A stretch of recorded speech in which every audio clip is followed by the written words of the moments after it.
Okay, I am alive. Yes, I hope. Yeah, looks like we're green across the board. Yep. Sorry, I was a little late. I had to, I had a bit of internet woes. Definitely wasn't doing. Definitely wasn't watching VTuber clips and losing track of time. Um, oh, oh, uh, oh well, now look who's decided to, I swear, the second that I hit my go for stream, that's when you decide to show up. Eh? You horrible little gremlin. But yep. Things were good. Last evening was all right. I ended up chit-chatting with some of my pals about the nature of visualization. You know what? I might just turn myself down just a little because I turned up my gain so that it would pick me up a little easier, but I will drop. I will drop it to like sub 10 decibels. Okay, I guess 10.1, that should be fine. Anyway, so yeah, where were we? Because it's one of those interesting things when you're like pestering people and you ask like, "Hey, how do you think?" To which they reply, "Oh, well, how do you mean?" But when it's like, "Oh, well, if I ask you to like conjure up an image of an apple, what happens?" And then some people are like, "Well, I could see an apple, or at least, yeah." And then some people are just like, "No, but I know what an apple is. I can at the very least get a description thereof of an apple."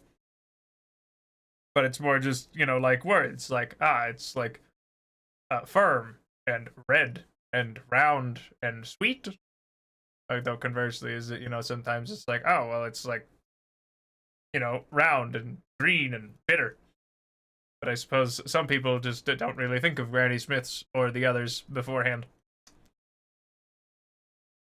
Fascinating that it. I swear, sometimes. Because you see, I'm usually a bit of a stickler for at least somewhat proper grammar. And when I see, a Granny Smith apple, and then when I say Granny Smith's, it ends up being like, yeah, you see? Look at that. It uses a possessive for my closed captions because it doesn't seem to recognize that I'm speaking about apples, because of course not. Heaven forbid, right? But where was I? Why? Don't poke the screen. Stop it. Stop it. That. Come here. Come here. There you go. That's better. See, isn't that better? Yeah, that's nice. Anyway. Let's see here. But yeah, so it's one of those interesting things of the human condition.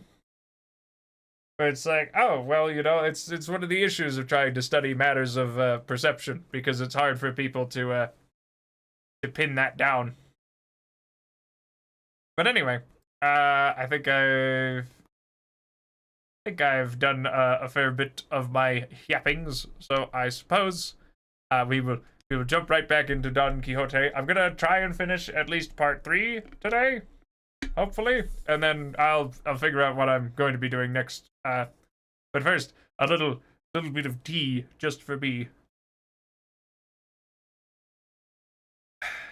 because I'll be completely honest, is that this is mostly just honey and hot water, but it's got a little bit of that ginger pear lingering, because I'll be honest, is that I am a bit of a wretch. I like to reuse I reuse some of my tea leaves when I mean, hey, they're still good. They eventually get watered down to nothing, but I mean, yeah, it's fine. If I can get like 3 pots of tea out of like, I'm not even sure how much it is. It's probably like a couple of tablespoons worth of leaves, I think. Yeah, probably about 2 tablespoons. Not compressed, mind you. But anyway, where was I? Right. We should probably get into the book before I lose my place again. Chapter 22. Of freedom Don Quixote conferred on several unfortunates who, against their will, were being carried where they had no wish to go. Cid Hamete Benigeli, the Arab and Menschengen author, relates in this most grave, high-sounding, minute, delightful, and original history that after the discussion between the famous Don Quixote of La Mancha and his squire Sancho Panza, which is set down at the end of chapter 21, Don Quixote raised his eyes and saw coming along the road he was following some dozen men on foot strung together by the neck like beads on a great iron chain, and all with manacles on their hands. With them there came also 2 men on horseback and 2 on foot, those on horseback with wheel-lock muskets, those on foot with javelins and swords. And as soon as Sancho saw them, he said, "That is a chain of galley slaves, on their way to the galleys by force of the king's orders." "How by force?" asked Don Quixote. "Is it possible that the king uses force against anyone?" "I do not say that," answered Sancho, but that these are people condemned for their crimes to serve by force in the king's galleys." "In fact," replied Don Quixote, "however it may be, these people are going where they are taking them by force, and not of their own will." "Well, just so," said Sancho. "Then, if so," said Don Quixote, "here is a case for the exercise of my office, to put down force and to succor and help the wretched." "Recollect, your worship," said Sancho, "justice, which is the king himself, is not using force or doing wrong to such persons, but punishing them for their crimes." The chain of galley slaves had by this time come up, and Don Quixote, in very courteous language, asked those who were in custody of it to be good enough to tell him the reason, or reasons, for which they were conducting these people in this manner. One of the guards on horseback answered that they were galley slaves belonging to his majesty, that they were going to the galley, and that was all to be said, and all he had any business to know. "Nevertheless," replied Don Quixote, "I should like to know from each of them separately the reason of his misfortune." To this he added more to the same effect, to induce them to tell him what he wanted so civilly that the other mounted guard said to him, "Though we have here the register and certificate of the sentence of every one of these wretches, this is no time to take them out or read them. Come and ask themselves, they can tell if they choose, and they will, for these fellows take a pleasure in doing and talking about rascalities." With this permission, which Don Quixote would have taken even had they not granted it, he approached the chain, and asked the first for what offences he was now in such a sorry case. He made answer that it was for being a lover. "For that only?" replied Don Quixote. "Why, if for being lovers they send people to galleys, I might have been rowing in them long ago." The love is not the sort your worship is thinking of," said the galley slave. "Mine was that I loved a washerwoman's basket of clean linen so well, and held it so close in my embrace, that if the arm of the law had not forced it from me, I would have never let it go of my own will to this moment. I was caught in the act, there was no occasion for torture. The case was settled, they treated me to 100 lashes on the back, and 3 years of gurapas besides, and that was the end of it." "I'm sorry, what?" "This man was..." "Oh no. I'm sorry. 3 years, for getting freaky with a basket of linen?" "Anyway, what are gurapas?" asked Don Quixote. "Gurapas are galleys," answered the galley slave, who was a young man of about 24, and said he was native of Pedrejita. Don Quixote asked the same question of the second, who made no reply, so downcast and melancholy was he. But the first answered him, and said, "He, sir, goes as a canary, I mean as a musician and as singer." "What?" said Don Quixote. "For being musicians and singers are people sent to the galleys too?" "Yes, sir," answered the galley slave, "for there is nothing worse than singing under suffering." "On the contrary, I have heard say," said Don Quixote, "that he who sings scares away his woes." "Here it is the reverse," said the galley slave, "for he who sings once weeps all his life." "I do not understand it," said Don Quixote, but one of the guards said to him, "Sir, to sing under suffering means with the non sancta fraternity to confess under torture.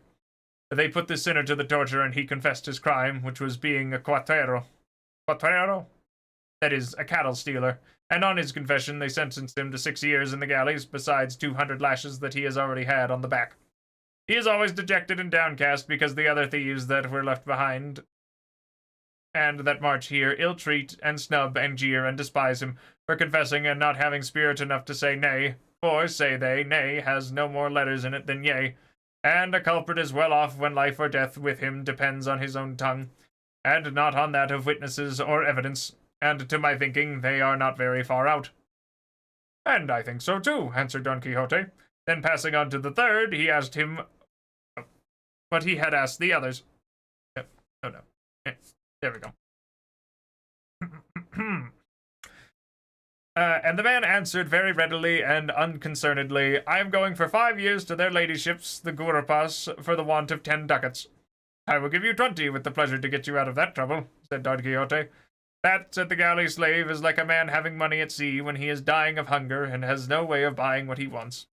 I say so because if at the right time I had those 20 ducats that your worship now offers me, I would have greased the notary's pen and freshened up the attorney's wit with them, so that today I should be in the middle of the plaza of the Zocodover at Toledo, and not on this road coupled like a greyhound. But God is great. Patience there, that's enough of it.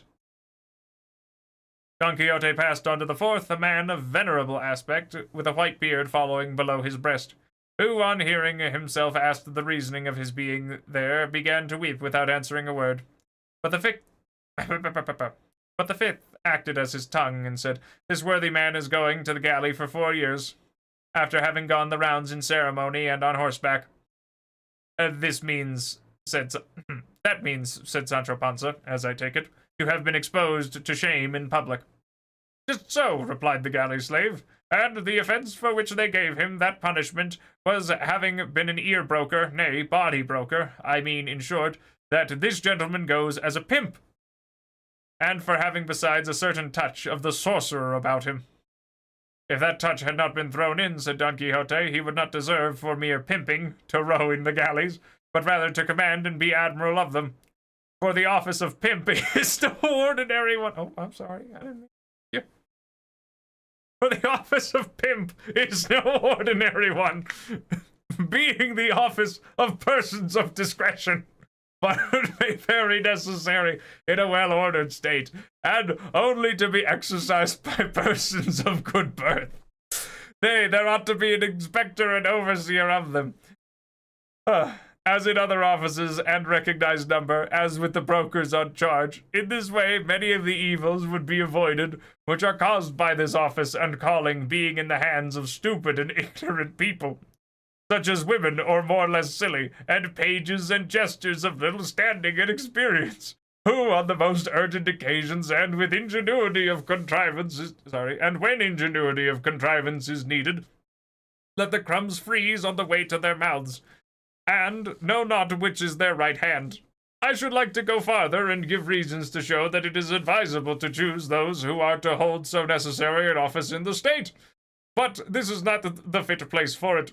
Some day I will expound the matter to someone able to see to and rectify it. All I say now is the additional fact of him being a sorcerer has removed the sorrow it gave me to see these white hairs and this venerable countenance in so painful a position on account of his being a pimp.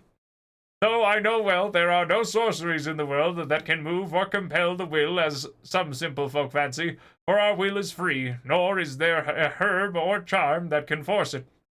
All that certain silly women and quacks do is to turn men mad with potions and poisons, pretending that they have the power to cause love, for, as I say, it is an impossibility to compel the will.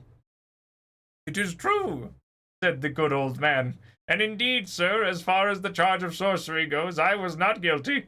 As to that of being a pimp, I cannot deny it, but I never thought I was doing any harm by it, for my only object was that all the world should enjoy itself and live in peace and quiet, without quarrels or troubles, but my good intentions were unavailing to save me from going where I never expected to come back from.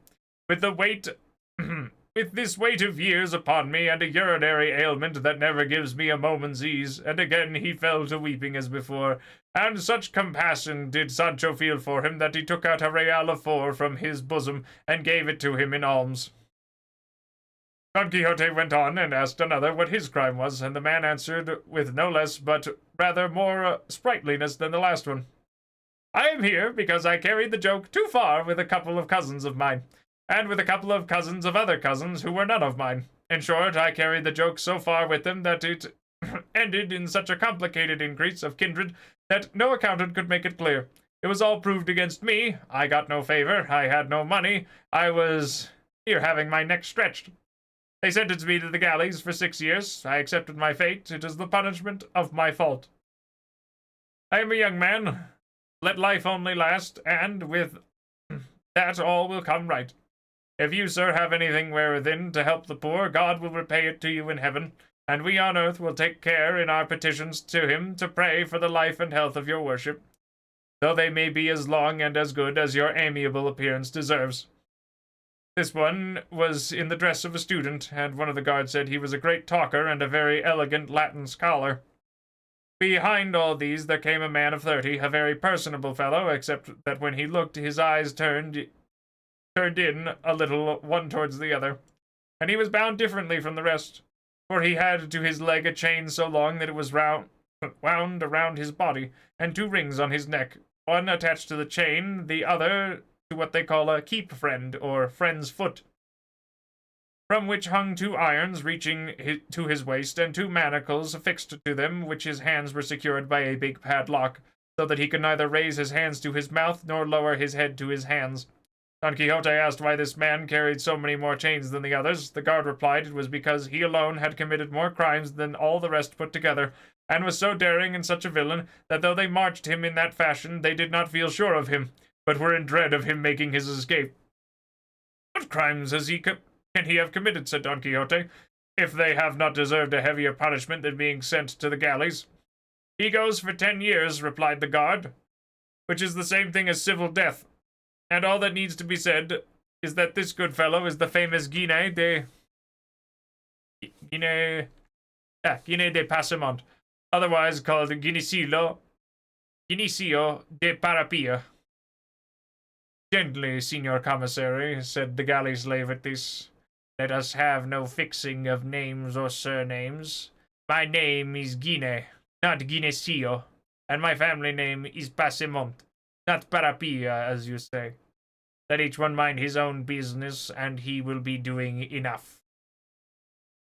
Speaking with less impertinence, master thief of extra measure, replied the commissary. If you don't want me to make you hold your tongue in spite of your teeth. It is easy to see, returned the galley slave, that man goes as God pleases. Not someone shall know some day whether I am called Guinecio de Papilla or not. De Parapilla or not. Don't they call you so, you liar? Said the guard. They do, returned Guinea. But I will make them give over calling me so, or I will be shaved where I only say behind my teeth.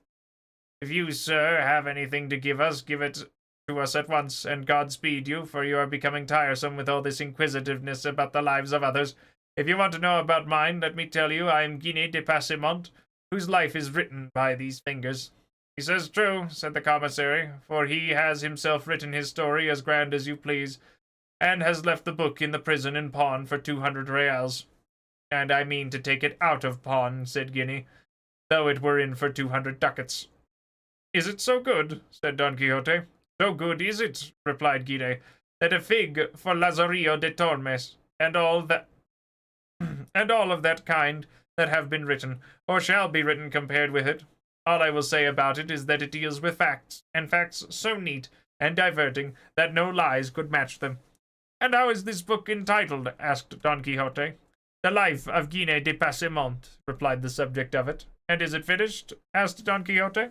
How can it be finished, said the other, when my life is not yet finished? All that is written is from my birth down to the point where they sent me to the galleys this last time. Then you have been there before? Said Don Quixote. In service of God and the king, I have been there for 4 years before now. And I know by this time what the biscuit and courbash are like, replied Guinea. And it is no great grievance to me to go back to them, for there I shall have time to finish my book. I still have many things left to say, and in the galleys of Spain there is more than enough leisure, though I do not want much for what I have to write, for I have it by heart. Where was I? You seem a clever fellow, said Don Quixote, and an unfortunate one, replied Guinea, for misfortune always persecutes good wit. It persecutes rogues, said the commissary. I told you already to go gently, master Master Commissary, said Passimont. Their lordships yonder never gave you that staff to ill-treat us wretches here, but to conduct and take us where his majesty orders you. If not, by the life of, never mind. It may be that some day the stains made in the inn will come out in the scouring. Let everyone hold his tongue and behave well and speak better. And now let us march on, for we have had quite enough of this entertainment. The commissary lifted his staff to strike Passamonte in return for his threats, but Don Quixote came between him, and begged him not to ill-use him, as it was not too much to allow one who had his hands tied to have his tongue a trifle free. And turning to the whole chain of them, he said, From what you have told me, dear brethren, I make out clearly that though they have punished you for your faults, the punishments you are about to endure do not give you much pleasure, and that you go to them very much against the grain and against your will, and that perhaps this one's want of courage under torture, that one's want of money, the other's want of advocacy, and lastly the perverted judgment of the judge, may have been the cause of your ruin and your failure to obtain the justice you had on your side. All which presents itself now to my mind, urging, persuading, and even compelling me to demonstrate in your case the purpose for which heaven sent me into the world and caused me to make profession of the order of chivalry to which I belong, and the vow I took therein to give aid to those in need and under the oppression of the strong. But as I know that is a mark of prudence not to do by foul means what may be done by fair, I will ask these gentlemen, the the guards and commissary, to be so good as to release you and let you go in peace, as there will be no lack of others to serve the king under more favorable circumstances, for it seems to me a hard case to make slaves of those whom God and nature have made free. Moreover, sirs of the guard, added Don Quixote, these poor fellows have done nothing to you. Let each answer for his own sins yonder. There is a God in heaven who will not forget to punish the wicked or reward the good, and it is not fitting that honest men should be the instruments of punishment to others, they being therein no way concerned. This request I make thus gently and quietly, that if you comply with it, I may have reason for thanking you, and if you will not voluntarily, this lance and sword together with the might of my arm shall compel you to comply with it by force. Oh, nice nonsense, said the commissary. A fine piece of pleasantry he has come out with at last. He wants us to let the king's prisoners go, as if we had any authority to release them, or he to order us to do so. Go on your way, sir, and good luck to you.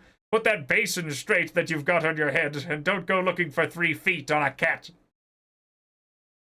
'Tis you that are the cat, rat, and rascal, replied Don Quixote, and acting on the word, he fell upon him so greatly that without giving him time to defend himself, he brought him to the ground sorely wounded with a lance thrust. And lucky it was for him that it was the one that had the musket. The other guards stood thunderstruck and amazed at this unexpected event.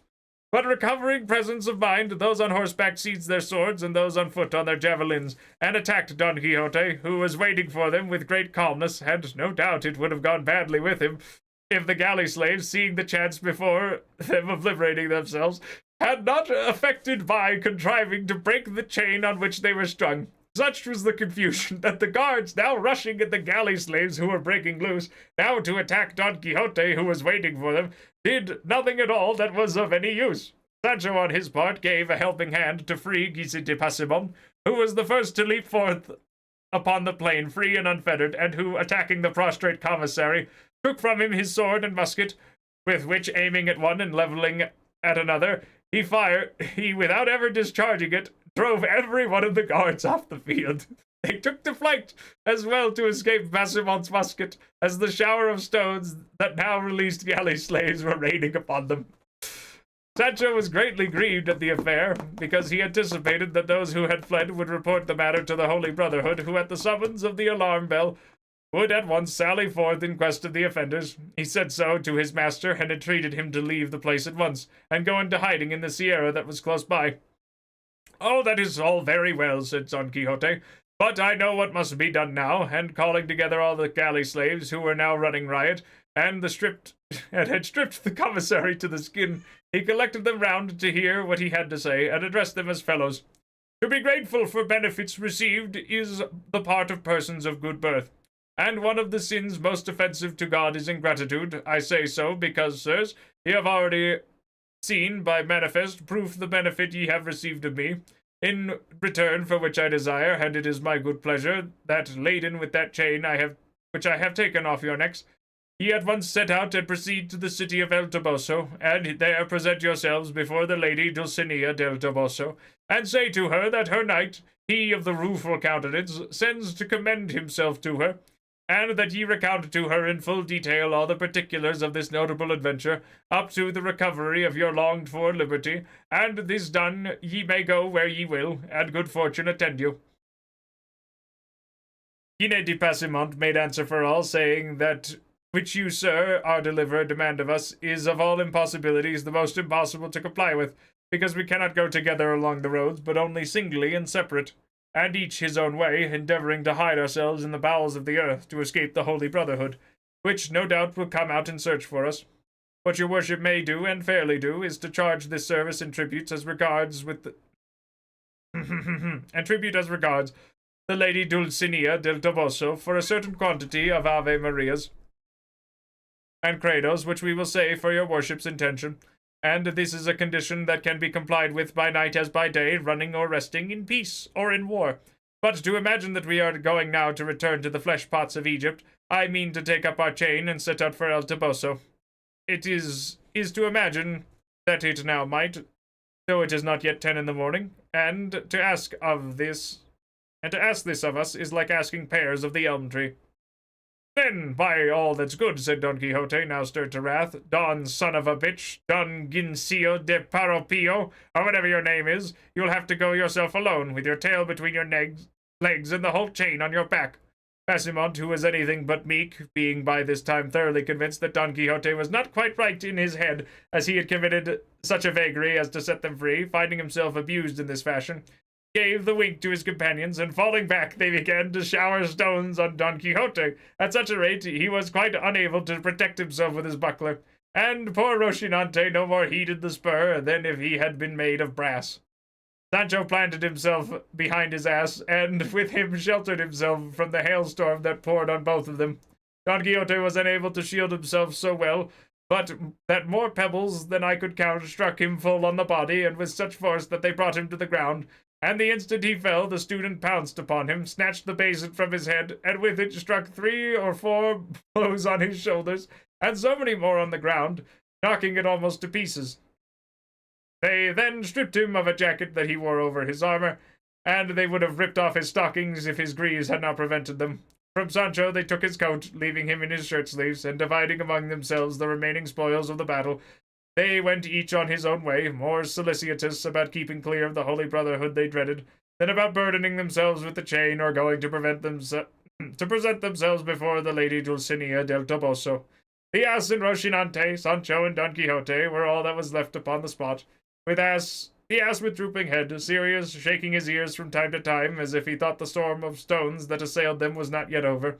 Rocinante stretched beside his master, for he too had been brought to the ground by a stone. Sancho stripped and trembling with fear of the Holy Brotherhood, and Don Quixote fuming to find himself so served by the very persons for whom he had done so much. Hold on, give me just a moment. Oh, whoops. There we go.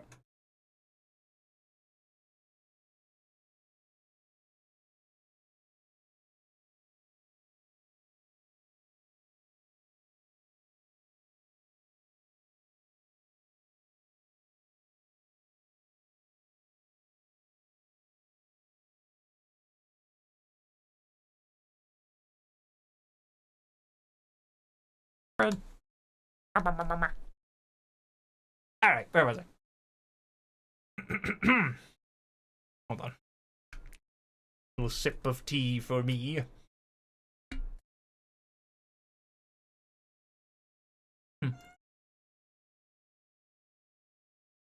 Hi.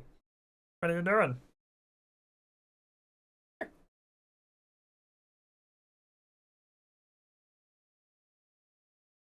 What? What do you want? Why do you scream? Anyway.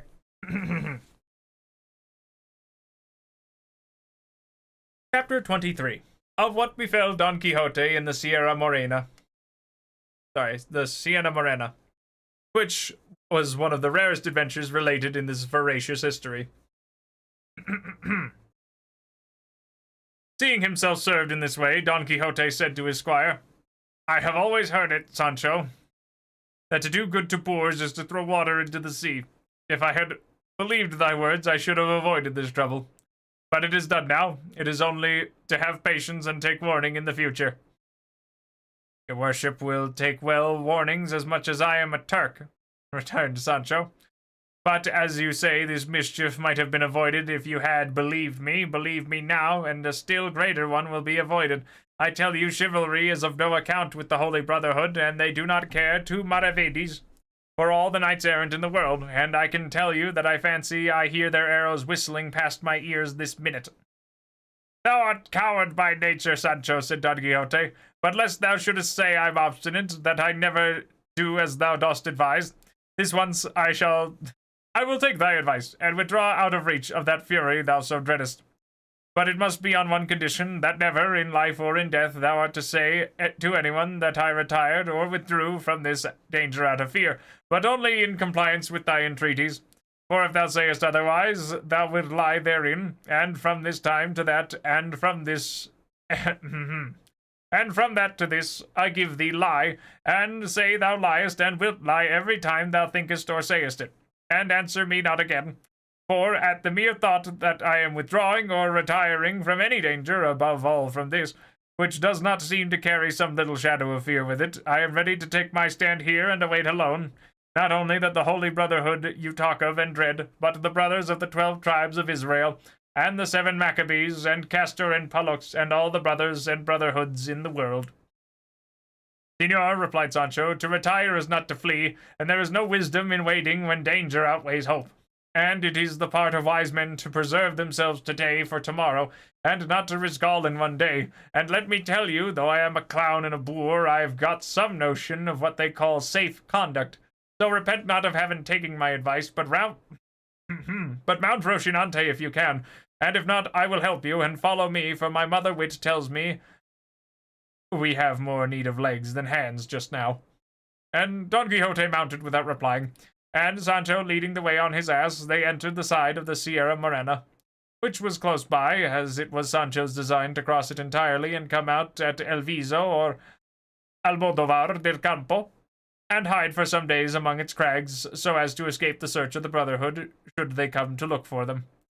He was encouraged in this by perceiving that the stock of provisions carried by the ass had come safe out of the fray with the galley slaves, a circumstance that he regarded as a miracle, seeing how they pillaged and ransacked. That night they reached the very heart of the Sierra Morena, where it seemed prudent to Sancho to pass the night and even some days, at least as many as the stores he carried might last, and so they encamped between 2 rocks among some cork trees. But fatal destiny, which, according to the opinion of those who have not the light of the true faith, directs, arranges, and settles everything in its own way, so ordered it that Guiana de Passamont, the famous knave and thief, who, by the virtue and madness of Don Quixote, had been released from the chain, driven by fear of the Holy Brotherhood, which he had good reason to dread, resolved to take to hiding in the mountains.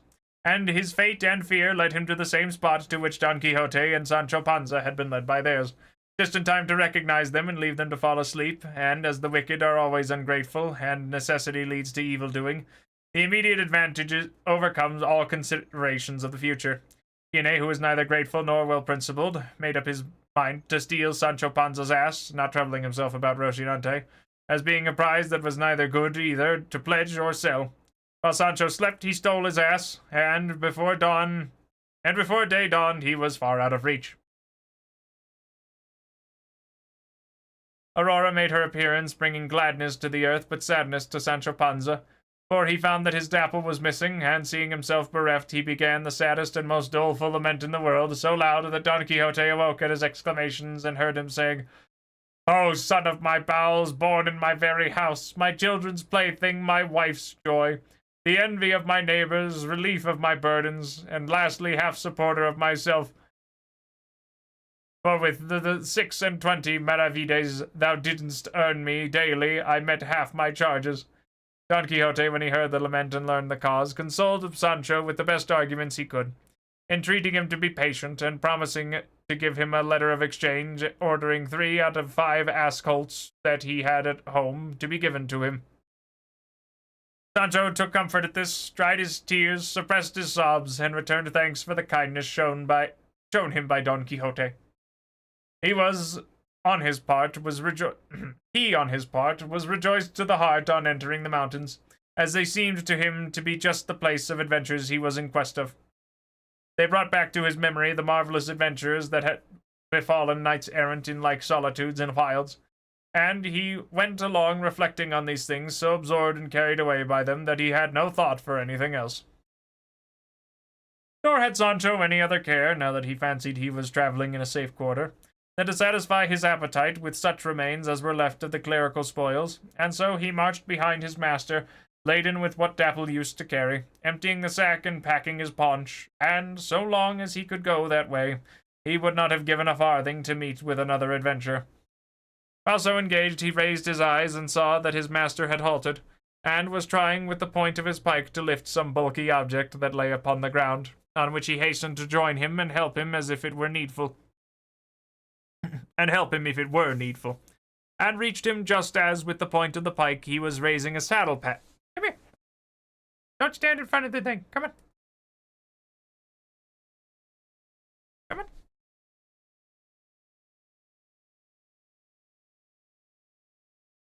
There's a kid. Can you not? Come here. Oh, I see you. All right. Hey, wait. Oh, well, now I've completely lost my place. Let's see here. Yep. Come on.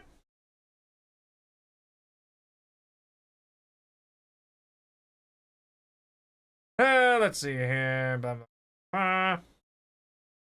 blah.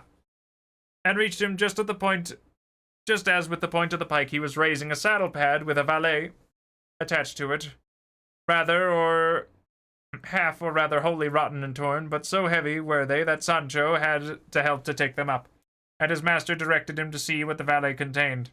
Sancho did with great alacrity, and though the valise was secured by a chain and padlock from its torn and rotten conditions, he was able to see its contents. There were 4 shirts of fine holland, and other articles of linen no less curious than clean, and in a handkerchief he found a good lot of gold crowns, and as soon as he saw them he exclaimed, "Blessed be all heaven for sending us an adventure that is good for something." Searching further, he found a little memorandum book richly bound. This Don Quixote asked of him, telling him to take the money and keep it for himself. Sancho kissed his hands for the favor, and cleared the valet of its linen, which he stowed away in the provision sack. Considering the whole matter, Don Quixote observed, "It seems to me, Sancho, and it is impossible it can be otherwise, that some strayed traveler must have crossed the Sierra and been attacked and slain by footpads, who brought him to this remote spot to bury him." "Well, that cannot be," answered Sancho, "because if they had been robbers, they would not have left his money. They would not have left this money." "Well, thou art right," said Don Quixote, "and I cannot guess or explain what this may mean. But stay, and let us see if in this memorandum book there is anything written by which we might be able to trace out or discover what we want to know." He opened it, and the first thing he found in it, written roughly, but in a very good hand, was a sonnet, and reading it aloud that Sancho might hear it, he found that it ran as follows. Sonnet. Or love is lacking in intelligence, or to the height of cruelty attains, or else it is my doom to suffer pains, beyond the measure due to my offense. But if love be a god, it follows thence, that he knows all, and certain it remains, no god loves cruelty than who ordains. This penance what enthralls while it torments. It were a falsehood, Chloe, thee to name, such evil with such goodness cannot live, and against heaven I dare not charge the blame. I only know it is my fate to die, to him who knows not whence his malady. A miracle alone a cure can give. There is nothing to be learned from that rhyme, said Sancho, unless by that clue there is in it one may draw out the ball of the whole matter. What clue is there? Said Don Quixote. I thought your worship spoke of a clue in it, said Sancho. I only said Chloe, replied Don Quixote, and that no doubt is the name of the lady of whom the author of the sonnet complains. And faith he must be a tolerable poet, or I know little of the craft. Then your worship understands rhyming too, and better than thou thinkest, replied Don Quixote, as thou shalt see when thou carriest a letter written in verse from beginning to end to my lady Dulcinea del Toboso. For I would have thee know, Sancho, that all or most of the knights errant in days of yore were great troubadours and great musicians, for both of these accomplishments, or more properly speaking gifts, are the peculiar property of lovers errant. True it is that the verses of the knights of old have more spirit than neatness in them. Read more, your worship, said Sancho, and you will find something that will enlighten us. Don Quixote turned the page and said, This is prose and seems to be a letter. A correspondence letter, señor? From the beginning it seems to be a love letter, replied Don Quixote. Then let your worship read it aloud, said Sancho, for I am very fond of love matters. With all my heart, said Don Quixote, and read it aloud as Sancho had requested him. He found it ran thus. Thy false promise and my sure misfortune carry me to a place whence the news of my death will reach thy ears before the words of my complaint. Ungrateful one, thou hast rejected me for one more wealthy, but not more worthy, but if virtue were esteemed wealth, I should neither envy the fortunes of others nor weep for misfortunes of my own. What thy beauty raised up against thy deeds have laid low. But I believed thee to be an angel, and by them I know thou art a woman. Peace be with thee, thou hast sent war to me, and heaven grant that the deceit of thy husband be ever hidden from thee, and that thou repent not of what thou hast done, and I reap not a revenge I would not have. When he finished the letter, Don Quixote said, There is less to be gathered from this than from the verses, except that he who wrote it is some rejected lover, and turning over nearly all the pages of the book, he found more verses and letters, some of which he could read, while others he could not, but they were all made up of complaints, laments, misgivings, desires, and aversions, favors and rejections, some rapturous, some doleful. While Don Quixote examined the book, Sancho examined the valise, not leaving a corner of the whole of it, or in the pad that he did not search, peer into, and explore, or seam that he did not rip, or tuft of wool that he did not pick to pieces, lest anything should escape for want of care and pains. So amounted to near 100, and though he found no more booty, he held the blanket flights, balsam vomits, steak benedictions, carrier's fisticuffs, missing Alfiora's stolen coat, and all the hunger and thirst and weariness he had endured in the service of his good master. Cheap at the price, as he considered himself more than fully indemnified for all by the payment he received in the gift of the treasure trove. The Knight of the Rueful Countenance was still very anxious to find out who the owner of the valise could be, conjecturing from the sonnet and the letter, from the money in gold, and from the fineness of the shirts, that he must be some lover of distinction, whom the scorn and cruelty of his lady had driven to some desperate course. But as in that uninhabited and rugged spot there was no one to be seen of whom he could inquire, and he saw nothing else for it but to push on, taking whatever road Rocinante chose, which was where he could make his way, firmly persuaded that among these wilds he could not fail to meet some rare adventure. As he went along then, occupied with these thoughts, he perceived on the summit of a height that rose before their eyes a man who went springing from rock to rock and from tussock to tussock with marvelous agility. As well as he could make out, he was unclad, with a thick black beard, long tangled hair, and bare legs and feet.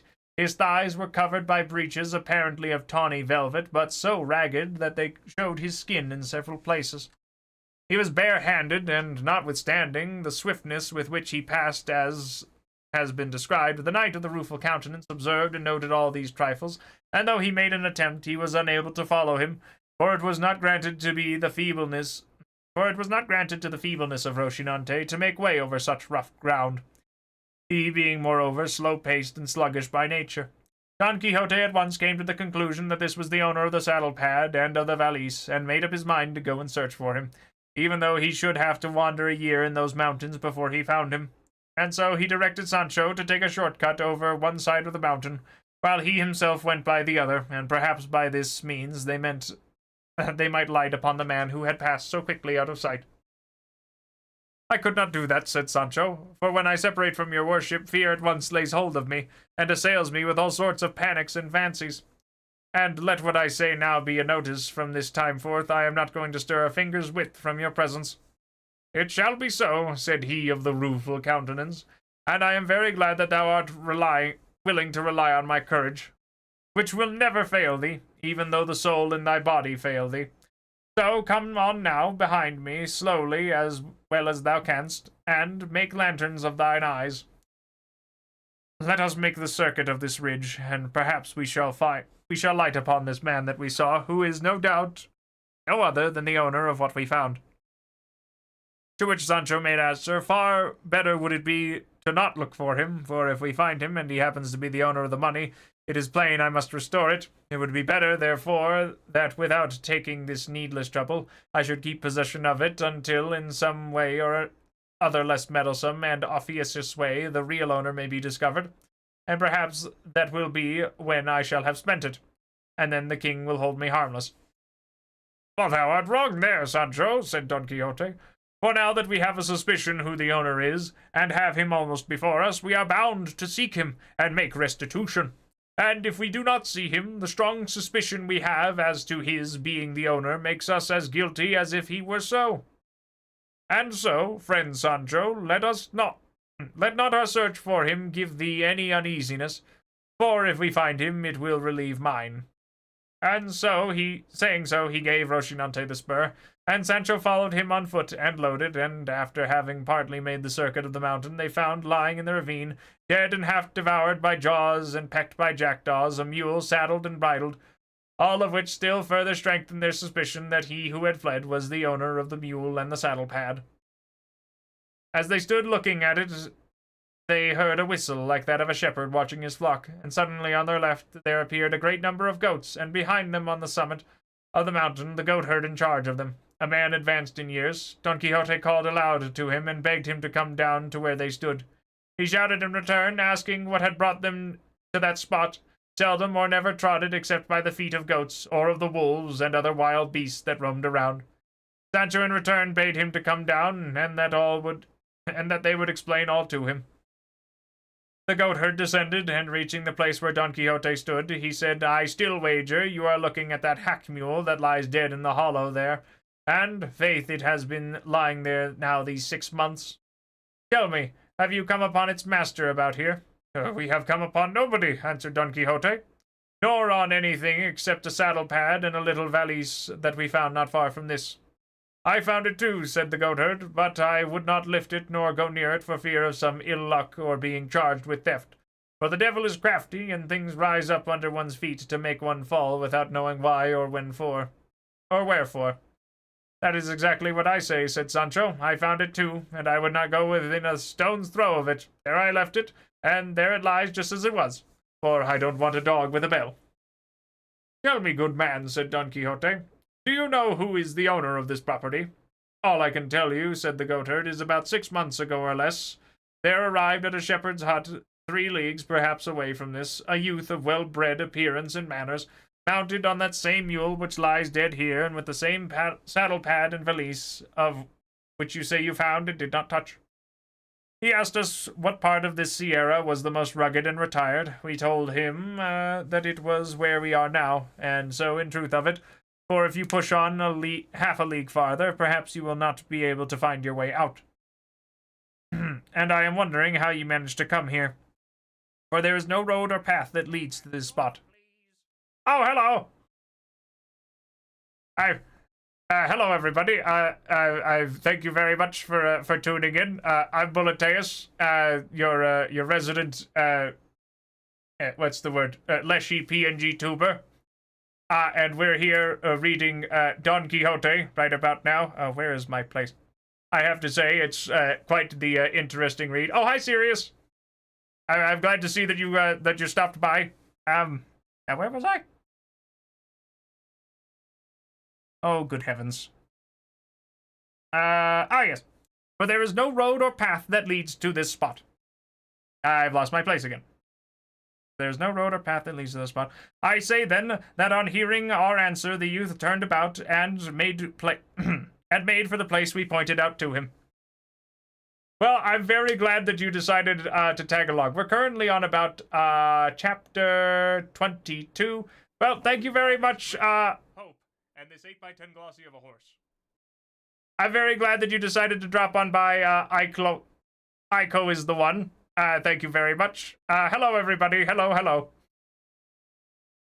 Let's see here. Now, where was I? I say then that on hearing our answer, the youth turned about and made for the place we pointed out to him, leaving us all charmed with his good looks and wondering at his question, and the haste with which we saw him depart in the direction of the Sierra. And after that we saw him no more, until some days afterward he crossed the path of one of our shepherds, and without saying a word to him, came up to him and gave him several cuffs and kicks, then turned to the ass with our provisions, and took all the bread and cheese it carried, and having done this, made off back again into the Sierra with extraordinary swiftness.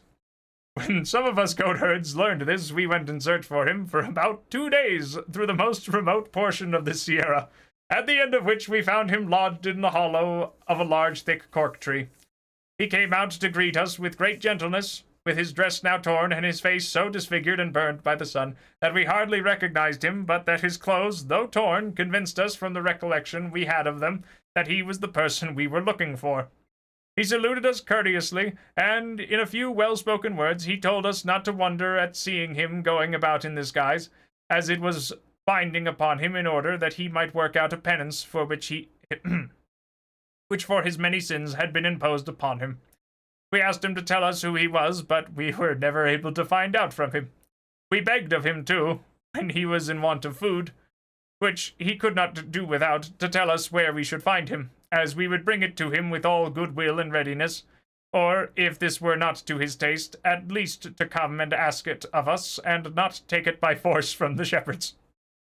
He thanked us for the offer, begged pardon for the late assault, and promised for the future to ask it in God's name without offering violence to anybody. As for fixed abode, he said he had no other than that which chance offered whatever night might overtake him, and his words ended in an outburst of weeping so bitter that we who listened to him must have been very stones had we not joined him in it, comparing what we saw of him the first time with what we saw now, for, as I said, he was a graceful and gracious youth, and, in his courteous and polished language, showed himself to be of good birth and courtly breeding, and rustics as we were that listened to him, even to our rusticity his gentle bearing sufficed to make it plain. Gonna have a quick sip of tea real quick.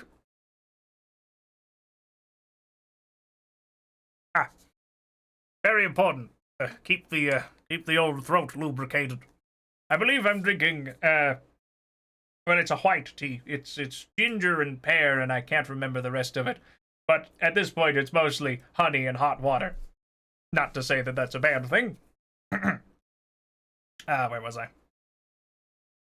But in the midst of his conversation, he stopped and became silent, keeping his eyes fixed upon the ground for some time, during which we stood still, waiting anxiously to see what would come of this abstraction.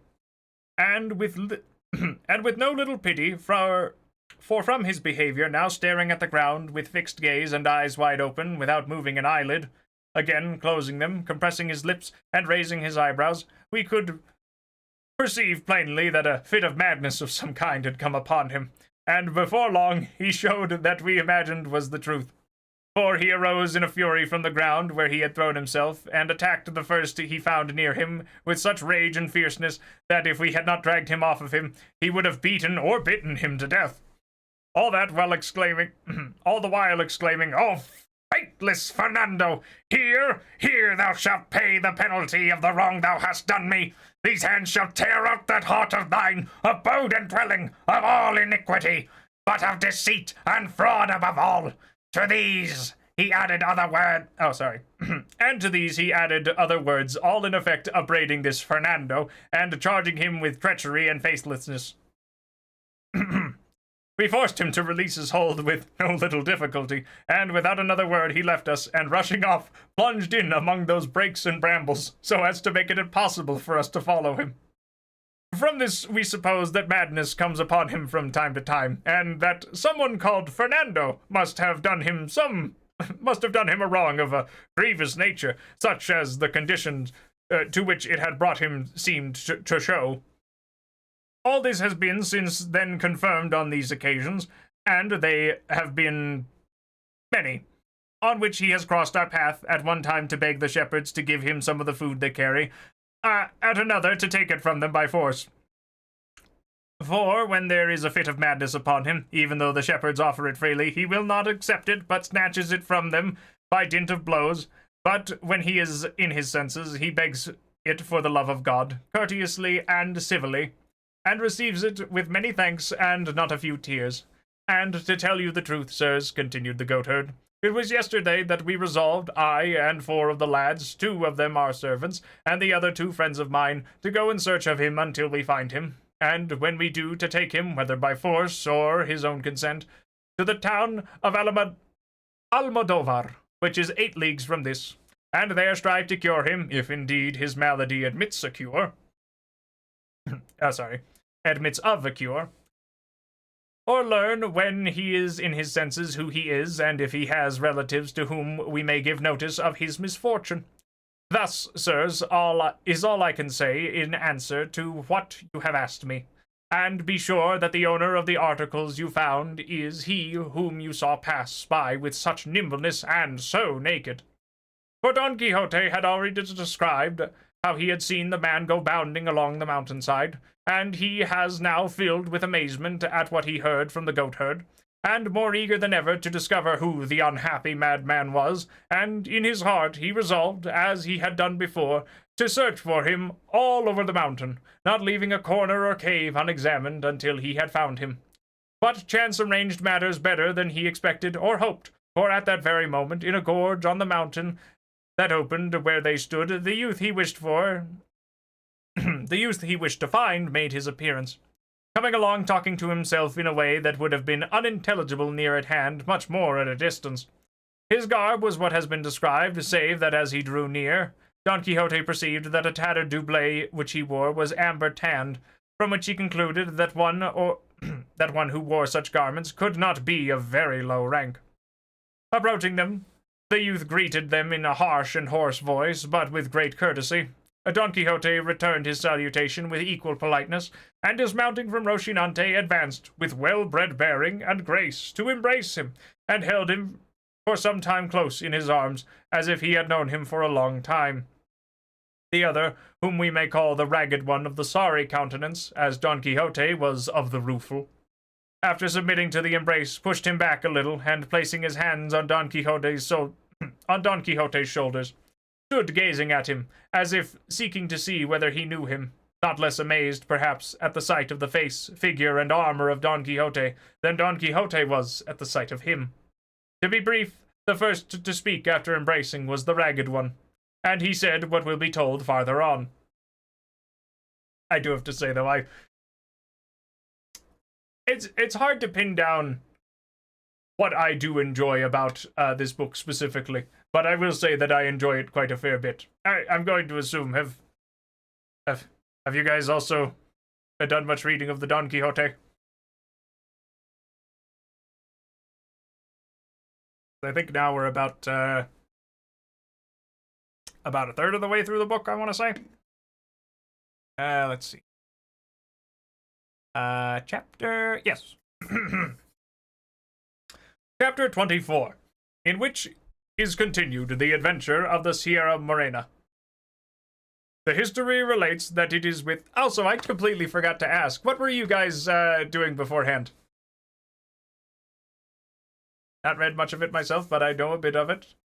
Well, you know, I mean, heck, we're, know a few bits. Yeah, I haven't actually read it myself. I'm just getting ready for the big Canto 7, which I believe is in 4 days. 4 days for Limbus Company, and that was going to be, you know, Don Quixote's big chapter, so I was like, might as well read it, because I didn't actually read Wuthering Heights before Heathcliff chapter. I see!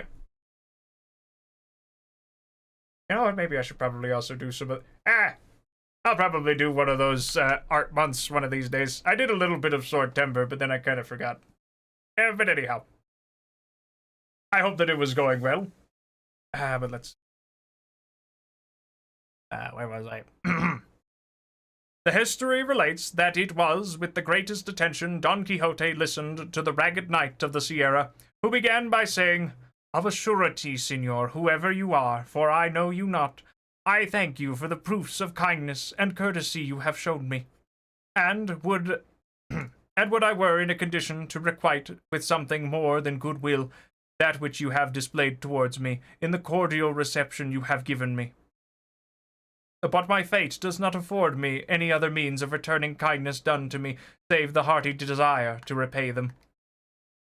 "Mine," replied Don Quixote, "is to be of service to you, so much so that I had resolved not to quit these mountains until I had found you, and learned of you whether there is any kind of relief to be found for that sorrow under which, from the strangeness of your life, you seem to labor, and to search for you with all possible diligence, if search had been necessary, and if your misfortune should prove to be one of those that refuse admission to any sort of consolation. It was my purpose to join you in lamenting and mourning over it, so far as I could, for it is still some comfort in misfortune to find one who can feel for it. And if my good intentions deserve to be acknowledged with any kind of courtesy, I entreat you, Señor, by that which I perceive you possess in so high a degree, and likewise conjure you by whatever love or have loved best in life, to tell me who you are and the cause that has brought you to live or die in these solitudes like a brute beast, dwelling among them in a manner so foreign to your condition as your garb and appearance show. And I swear," added Don Quixote, "by the order of knighthood which I have received, and by my vocation of knight-errant, if you gratify me in this, to serve you with all the zeal my calling demands of me, either in relieving your misfortune, if it admits relief, or in joining you in lamenting it, as I promised to do." The knight of the thicket, hearing him of the rueful countenance talk in this strain, did nothing but stare at him, and stare at him again, and again survey him from head to foot, and when he had thoroughly examined him, he said to him, "If you have anything to give me to eat, for God's sake give it to me, and after I have eaten it I will do all you ask in acknowledgment of the goodwill you have displayed towards me."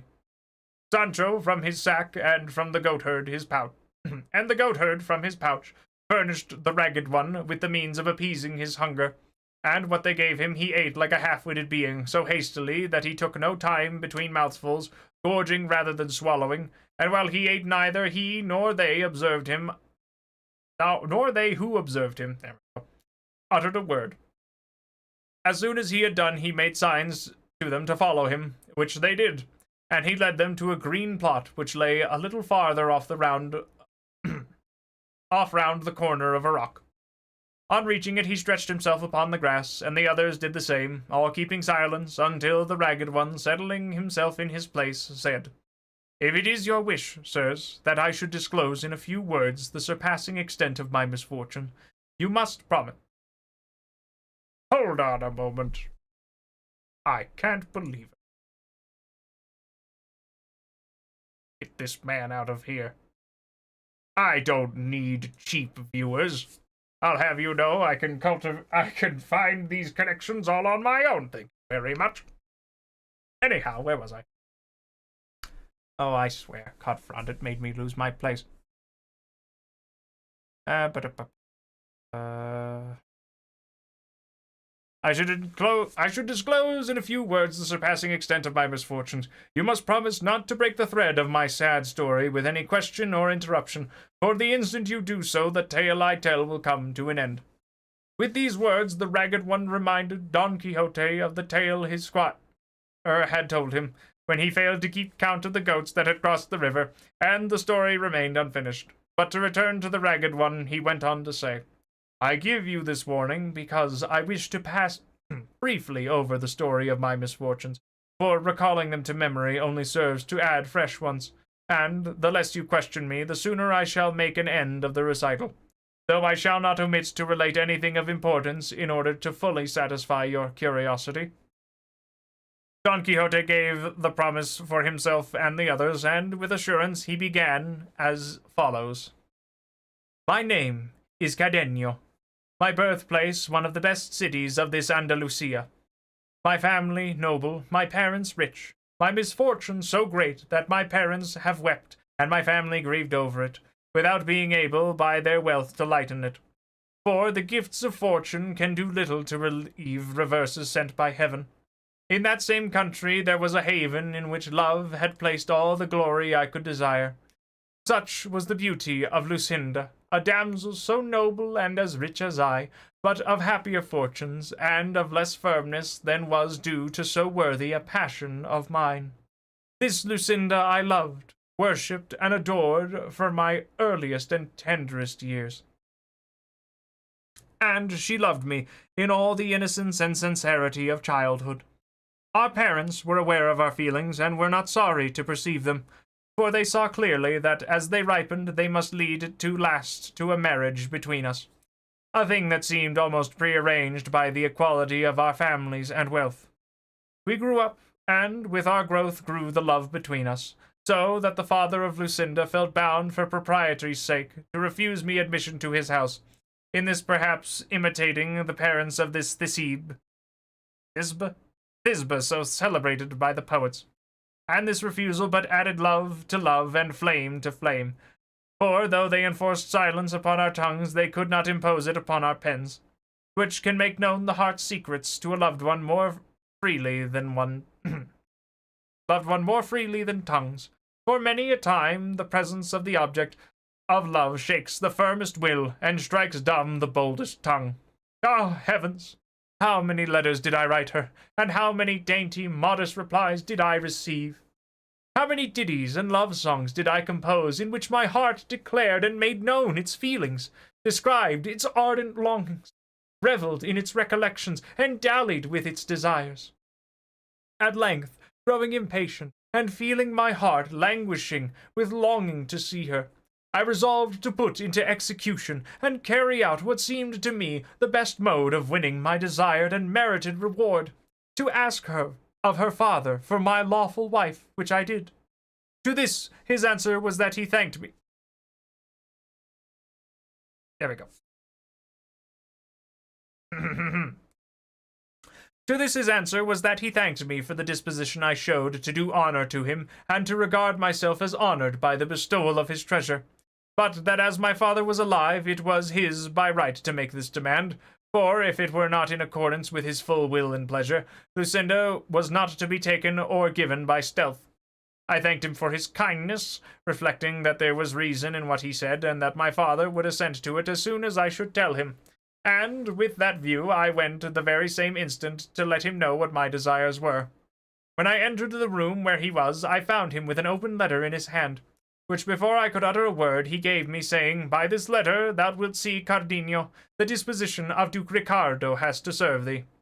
This Duke Ricardo, as you sirs probably know already, is the grandee of Spain, who has his seat in the best part of this Andalusia.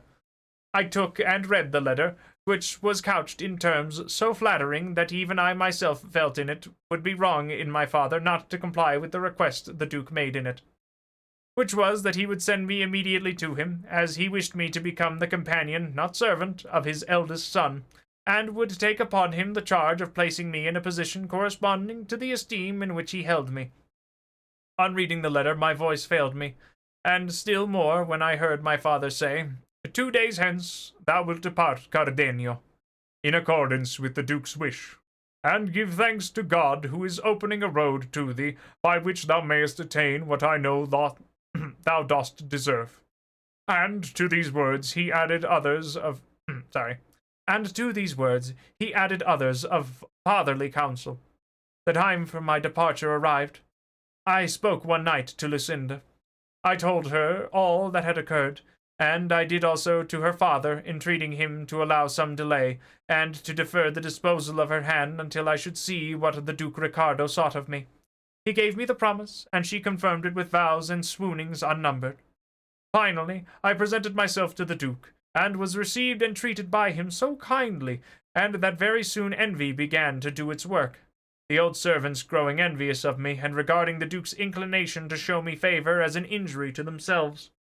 But the one to whom my arrival gave the greatest pleasure was the Duke's second son, Fernando by name, a gallant youth, of noble, generous, and amorous disposition, who very soon made so intimate a friend of me that it was remarked by everyone, for though the elder was attached to me and showed me kindness, he did not carry his affectionate treatment to the same length as Don Fernando. It so happened, then, that as between friends no secret remained unshared, and as the favor I enjoyed with Don Fernando had grown into friendship, he had made all his thoughts known to me, and in particular a love affair which troubled his mind a little. He was deeply in love with a peasant girl, a vassal of his father's, the daughter of wealthy parents, and herself so beautiful, modest, discreet, and virtuous, that no one who knew her was able to decide in which of these respects she was most highly gifted or most excelled. The attractions of the fair peasant raised the passion of Don Fernando to such a point in order to gain his object and overcome her virtuous resolutions. He determined to pledge his word to her to become her husband, for to attempt it any other way was to attempt an impossibility. Bound to him as I was by friendship, I strove by the best arguments and the most forcible examples I could think of to restrain and dissuade him from such a course, but perceiving I produced no effect, I resolved to make the Duke Ricardo, his father, acquainted with the matter. But Don Fernando, being sharp-witted and shrewd, foresaw and apprehended this, perceiving that by my duty as a good servant I was bound not to keep concealed a thing so much opposed to the honor of my Lord Duke. And so, to mislead and deceive me, he told me he could find no better way of effacing from his mind the beauty than from his mind the beauty that so enslaved him than by absenting himself for some months, and that he wished the absence to be effected by our going, both of us, to my father's house under the pretence, which he would make to the Duke, of going to see and buy some fine horses that there were in my city, which produces the best in the world. When I heard him say so, even if his resolution had not been so good a one, I should have hailed it as one of the happiest that could be imagined, prompted by my affection, seeing what a favorable chance and opportunity it offered me of returning to see my Lucinda. With this thought and wish, I commended his idea and encouraged his design, advising him to put it into execution as quickly as possible, as, in truth, absence produced its effect in spite of the most deeply rooted feelings. But, as afterwards appeared, when he said this to me, he had already enjoyed the peasant girl under the title of husband, and was waiting for an opportunity to make it known with safety to himself, being in dread of what his father the Duke would do when he came to know of his folly. It happened then that, as with young men love is for the most part nothing more than appetite, which, as its final object is enjoyment, comes to an end on obtaining it, and that which seemed to be love takes flight, as it cannot pass the limit fixed by nature, which fixes no limit to true love. What I mean is that, after Don Fernando had enjoyed this peasant girl, his passion subsided and his eagerness cooled, and if at first he feigned a wish to absent himself in order to cure his love, he was now in reality anxious to go to avoid keeping his promise. The Duke gave him permission and ordered me to accompany him. We arrived at my city, and my father gave him the reception due to his rank. I saw Lucinda without delay, and, though it had not been dead or deadened, my love gathered fresh life. To my sorrow, I told the story of it to Don Fernando, for I thought that in virtue of the great friendship he bore me, I was bound to conceal nothing from him.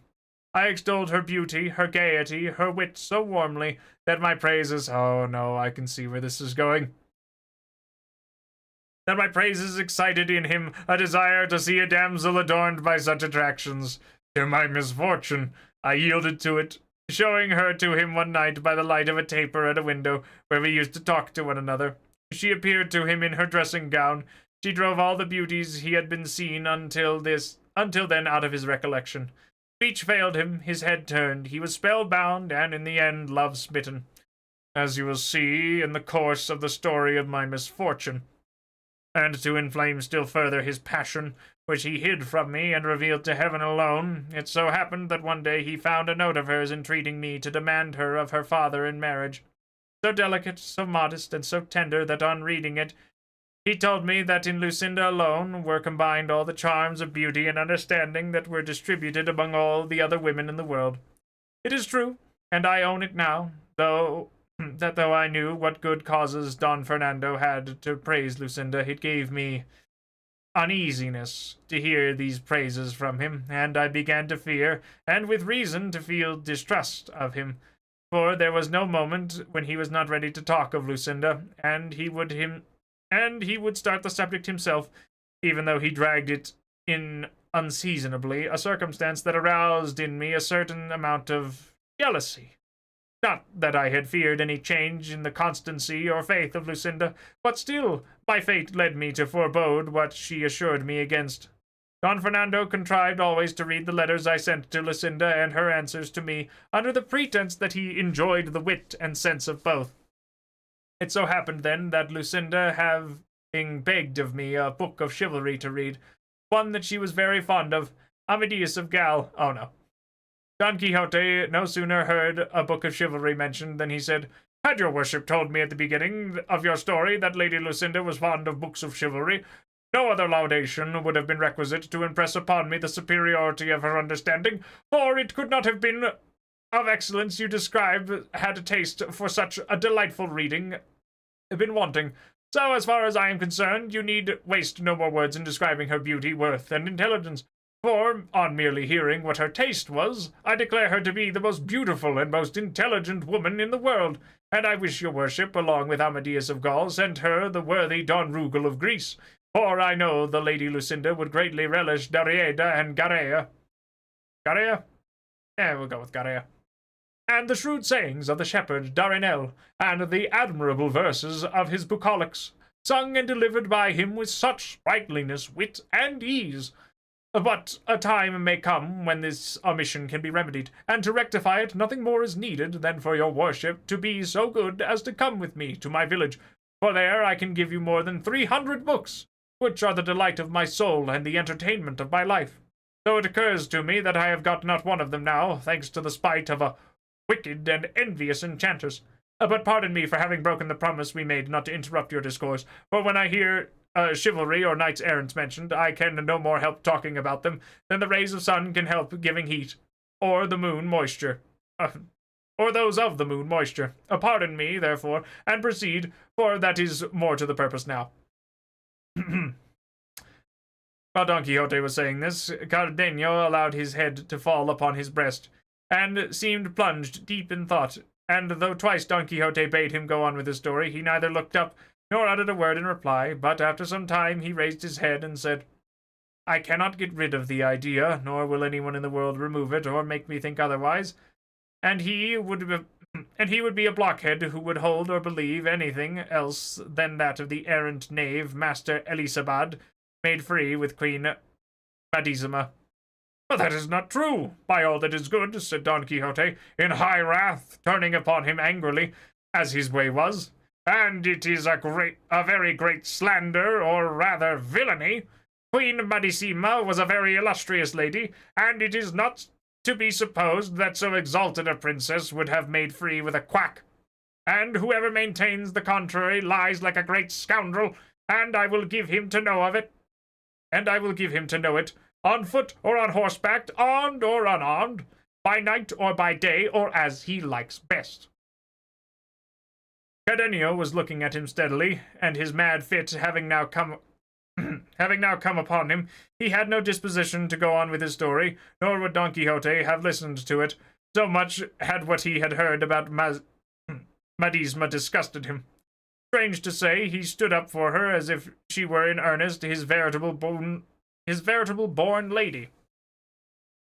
To such a pass had it... Hold on, I'm gonna grab a quick sip of tea. There we go.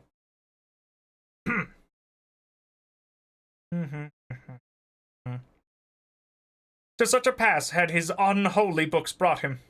Cardenio then, being, as I said, now mad, when he heard himself given the lie, and called a scoundrel and other insulting names, not relishing the jest, snatched up a stone that he found near him, and with it delivered such a blow to Don Quixote's breast that he laid him on his back. Sancho Panza, seeing his master treated in this fashion, attacked the madman with his closed fist. But the ragged one received him in such a way that with a blow of his fist he stretched him at his feet, and then mounting upon him crushed his ribs to his own satisfaction. The goatherd who came to the rescue shared the same fate. And, having beaten and pummeled them all, he left them and quietly withdrew to his hiding place on the mountain. Sancho rose, and with the rage he felt at finding himself so belabored without deserving it, ran to take vengeance on the goatherd, accusing him of not giving them warning that this man was at times taken with a mad fit. For if they had known it, they would have been on their guard to protect themselves. The goatherd replied that he had said so, and that if he had not heard him, there was no fault of his. Sancho retorted, and the goatherd rejoined, and the altercation ended in their seizing each other by the beard and exchanging such fisticuffs that if Don Quixote had not made peace between them, they would have knocked one another to pieces. Oh, leave me alone, Sir Knight of the Sir Knight of the Rueful Countenance, said Sancho, grappling with the goatherd. For of this fellow, who is a clown like myself, and no dubbed knight, I can safely take satisfaction for the affront he has offered me, fighting with him hand to hand like an honest man. So, that is true, said Don Quixote, but I know that he is not to blame for what has happened. With this he pacified them, and again asked the goatherd if it would be possible to find Cardenio, as he felt the greatest anxiety to know the end of his story. The goatherd told him, as he had told him before, that there was no knowing of a certainty where his lair was, but that if he wandered about much in that neighborhood, he could not fail to fall in with him, either in or out of his senses. Alright, let's see. Another quick sip.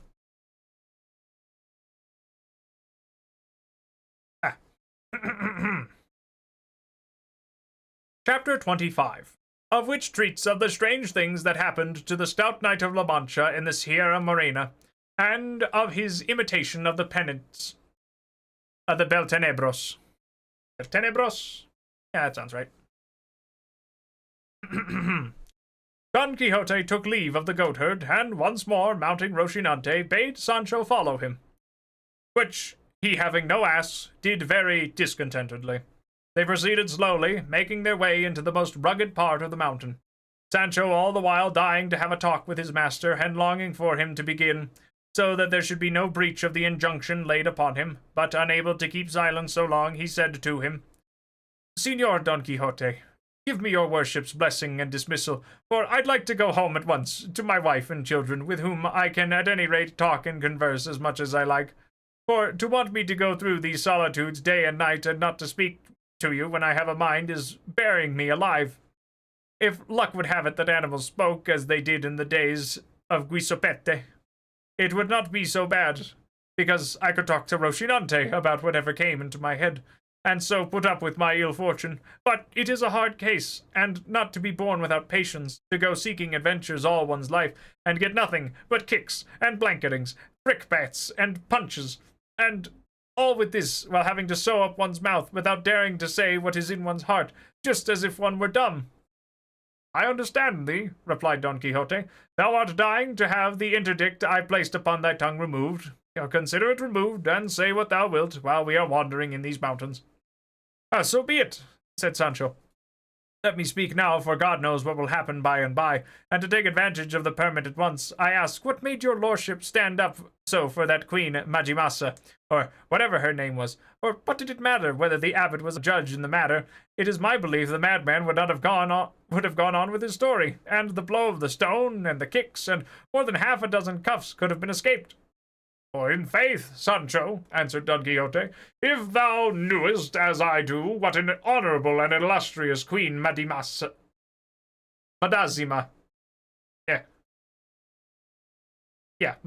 was, I know thou wouldst I had great patience that I did not break in pieces the mouth that uttered such blasphemies, for a very great blasphemy it is to say or imagine that a queen has made free with a surgeon. To the truth of the story is that Master Elizabad, whom the madman mentioned, was a man of great prudence and sound judgment, and served as governor and physician to the queen. But to suppose that she was his mistress is nonsense, deserving very severe punishment, and as a proof that Cardenio did not know what he was saying, remember when he said it he was out of his wits. That is what I say, said Sancho. There is no occasion for minding the words of a madman, for if good luck had not helped your worship, he would have sent that stone at your head instead of at your breast. A fine way we should have been in for, standing up for my lady yonder, God confound her. And then, would not Cardenio have gone free as a madman? Against men in their senses, or against madmen, said Don Quixote, every knight-errant is bound to stand up for the honor of women, whoever they may be, much more for queens of such high degree and dignity as Queen Madisima, for whom I have a particular regard on account of her amiable qualities. For, besides being extremely beautiful, she was very wise and very patient under her misfortunes, for which she had many, and the counsel and society of the Master Elizabeth were a great help and support to her in enduring her afflictions with wisdom and resignation.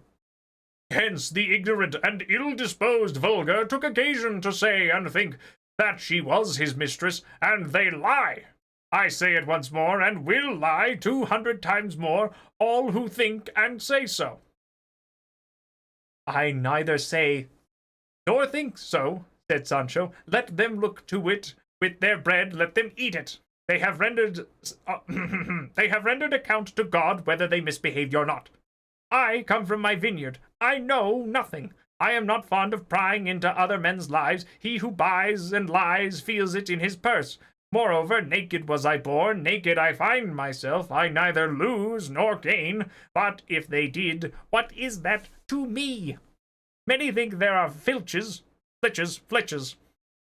Many think there are flitches where there are no hooks. But who can put gates to the open plain? Moreover, they said of God, God bless me, said Don Quixote, what a set of absurdities thou art stringing together! What has what we are talking about got to do with the proverbs thou art threading one after the other? For God's sakes, hold thy tongue, Sancho, and henceforward keep to prodding thy ass, and don't meddle in what does not concern thee. And understand with all thy 5 senses that everything I have done, am doing, or shall do, is well founded on reason and in conformity with the rules of chivalry, for I understand them better than all the world that profess them. Señor, replied Sancho, is it a good rule of chivalry that we should go astray through these mountains without path or road, looking for a madman, who, when he is found, will perhaps take a fancy to finish what he began, not his story, but your worship's head and my ribs, and end up breaking them altogether for us? Peace, I say again, Sancho, said Don Quixote, for let me tell thee, it is not so much the desire of finding that madman that leads me into these regions, as that I have of performing among them an achievement wherewith I shall win eternal name and fame throughout the known world. And it shall be that I shall thereby set the seal on all that can make a knight-errant perfect and famous. And is it very perilous, this achievement? No, replied he of the rueful countenance. So it may be in the dice that we may throw deuce-ace instead of sixes. But all will depend on thy diligence. On my diligence? Said Sancho. Yes, said Don Quixote. For if thou dost return soon from the place where I mean to send thee, my penance will soon be over, and my glory will soon begin.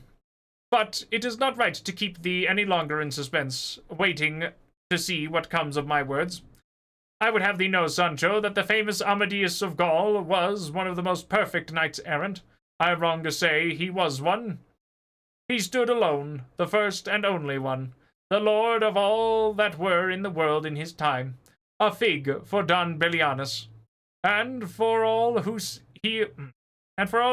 he equaled him in any respect, for my oath upon it, they are deceiving themselves. I say, too, that when a painter desires to become famous in his art, he endeavors to copy the originals of the rarest painters that he knows, and the same rule holds good for all the most important crafts and callings that serve to adorn a state. Thus must he who would be esteemed prudent and patient imitate Ulysses, in whose person and labors Homer presents to us a lively picture of prudence and patience, as Virgil too shows us in the person of the Aeneas the virtue of a pious son and the sagacity of a brave and skillful captain, not representing or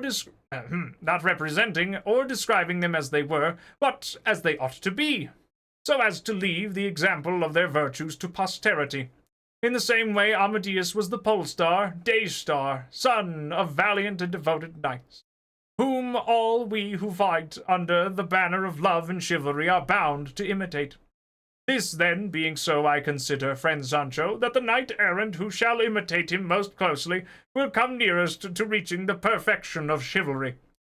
Now, one of the instances in which this knight most conspicuously showed his prudence, worth, valor, endurance, fortitude, and love, where, when he withdrew, rejected by the Lady Oriana, to do penance upon the pena pobre, changing his name into that of Bellet Tenebros, a name assuredly significant and appropriate to the life which he had voluntarily adopted.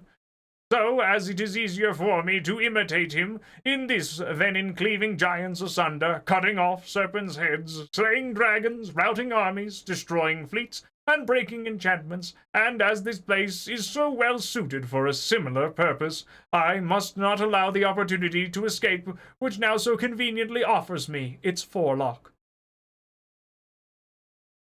What is it in reality, said Sancho, that your worship means to do in such an out-of-the-way place as this? Have I not told thee, answered Don Quixote, that I mean to imitate Amadeus here, playing the victim of despair, the madman, the maniac? How fitting. How dreadfully fitting. It's a little on the nose, but I don't quite think he's, I don't think he's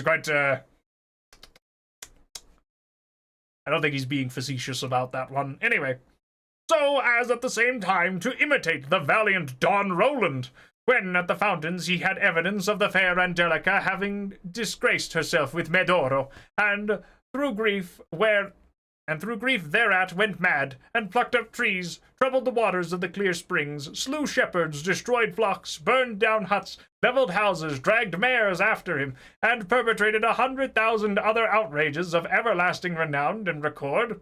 And though I have no intention of imitating Roland, or Orlando, or Rotolando, for he went by all these names, step by step in all the mad things he did, said, and thought, I will make a rough copy, to the best of my power, all that seems to me most essential.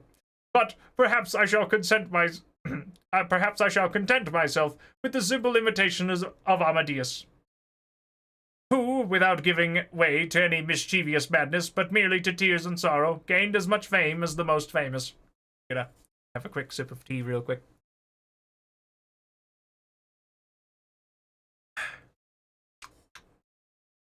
You know, I do wonder if we're going to get any references to good old Roland in the Canto 7, given the, you know, either that or maybe, I suppose, maybe with the next, well, Purgaschnacht we might get something, but anyhow. Ah, good tea.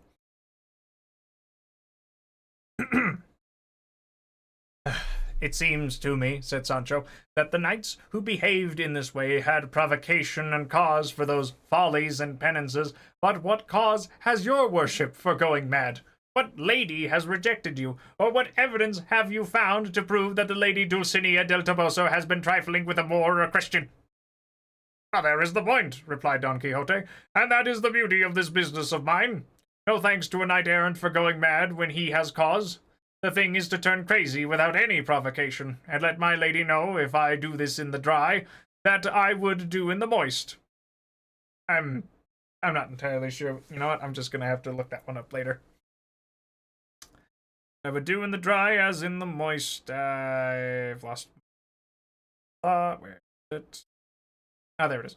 Moreover, I have abundant cause in the long separation I have endured from my lady till death, Dulcinea del Toboso. For, as thou didst hear that shepherd Ambrosio say the other day, in absence all ills are felt and feared, and so, friend Sancho, waste no time in advising me against so rare, so happy, and so unheard of an imitation. Mad I am, and mad I must be, until thou returnest with the answer to a letter that I mean to send by thee to my lady Dulcinea. And if it be such as my constancy deserves, my insanity and penance will come to an end. And if it be to the opposite effect, I shall become mad in earnest, and, being so, I shall suffer no more. Thus, in whatever way she may answer, I shall escape from the struggle and affliction in which thou wilt leave me. enjoying in my senses the boon thou bearest me, or as a madman not feeling the evil thou bringest me. But tell me, Sancho, hast thou got Mambrino's helmet safe? For I saw thee take it up from the ground when the ungrateful wretch tried to break it in pieces, but could not, by which the fierceness of its temper may be seen. To which Sancho made answer, By the living God, Sir Knight of the Rueful Countenance, I cannot endure or bear with patience some of the things that your worship says. For from them I begin to suspect that all you tell me about chivalry and winning kingdoms and empires and giving islands and bestowing other rewards and dignities after the custom of knights-errant must be all made up of wind and lies and all pigments or figments, or whatever we call them. For what would anyone think when they heard your worship calling a barber's basin Mambrino's helmet, without ever seeing the mistake all this time? But that one who says and maintains such things must have his brains addled. I have the basin in my sack, all dinted, and I am taking it home to have it mended, to trim my beard in it, if, by God's grace, I am allowed to see my wife and children some day or other. Look here, Sancho, said Don Quixote. By him thou didst swear by just now, I swear thou hast the most limited understanding that any squire in the world has, or ever had. It is possible that all this time thou hast been going with me, thou hast never found out all the things belonging to knights-errant seem to be illusions and nonsense and ravings, and to always go by contraries. And not because it is really so, but because there is always a swarm of enchanters in attendance upon us that change and alter everything with us, and turn things as they please, and according as they are disposed to aid or destroy us. Thus that it seems to thee of Barber's Basin seems to me Mambrino's helmet, and to another it will seem something else, and a rare foresight it was in the sage who is on my side to make that it really and truly Mambrino's helmet seem a basement to everybody. I've lost my place. For being held in such estimation as it is, all the world would pursue me to rob me of it. But when they see it is only a barber's basin, they do not take the trouble to obtain it, as was plainly shown by him who tried to break it, and left it on the ground, without taking it. For, by my faith, had he known he would never have left it behind. Keep it safe, my friend, for just now I have no need of it. Indeed, I shall have to take off all this armor and remain as naked as I was born, if I have a mind to follow Roland rather than Amadeus in my peasants. Thus talking, they reached the foot of a high mountain, which stood like an isolated peak among the others that surrounded it. Past its base there flowed a gentle brook, all around it spread like a meadow so green and luxuriant that it was a delight to the eyes to look upon it, and forest trees in abundance, and shrubs and flowers added to the charms of the spot. Upon this place the Knight of the Rueful Countenance fixed his choice for the performance of his penance, and as he beheld it, exclaimed in a loud voice, as though he were out of his senses, This is the place, O ye heavens, that I select, and choosing for bewailing the misfortune in which ye yourselves have plunged me, this is the spot where the overflowings of mine eyes shall swell the waters of yon little brook, and my deep and endless sighs shall stir unceasingly the leaves of these mountain trees, in testimony and token of the pain my persecuted heart is suffering. O ye rural deities, whoever ye be that haunt this lone spot, give ear to the complaint of a wretched lover, whom long absence and brooding jealousy have driven to bewail his fate among these wilds, and complain of the hard heart of that fair and ungrateful one, the end and limit of all human beauty. O ye wood nymphs and dryads that dwell in the thicket of the forest, so may the nimble wanton satyrs, by whom ye are vainly wooed, never disturb your sweet repose. Help me to lament my hard fate, or at least weary not at listening to it. O Dulcinea del Toboso, day of my night, glory of my pain, guide of my path, star of my fortune, so may heaven grant thee in full all thou seekest of it. Bethink me of the place and condition to which absence from thee has brought me, and make that in return. Oh no.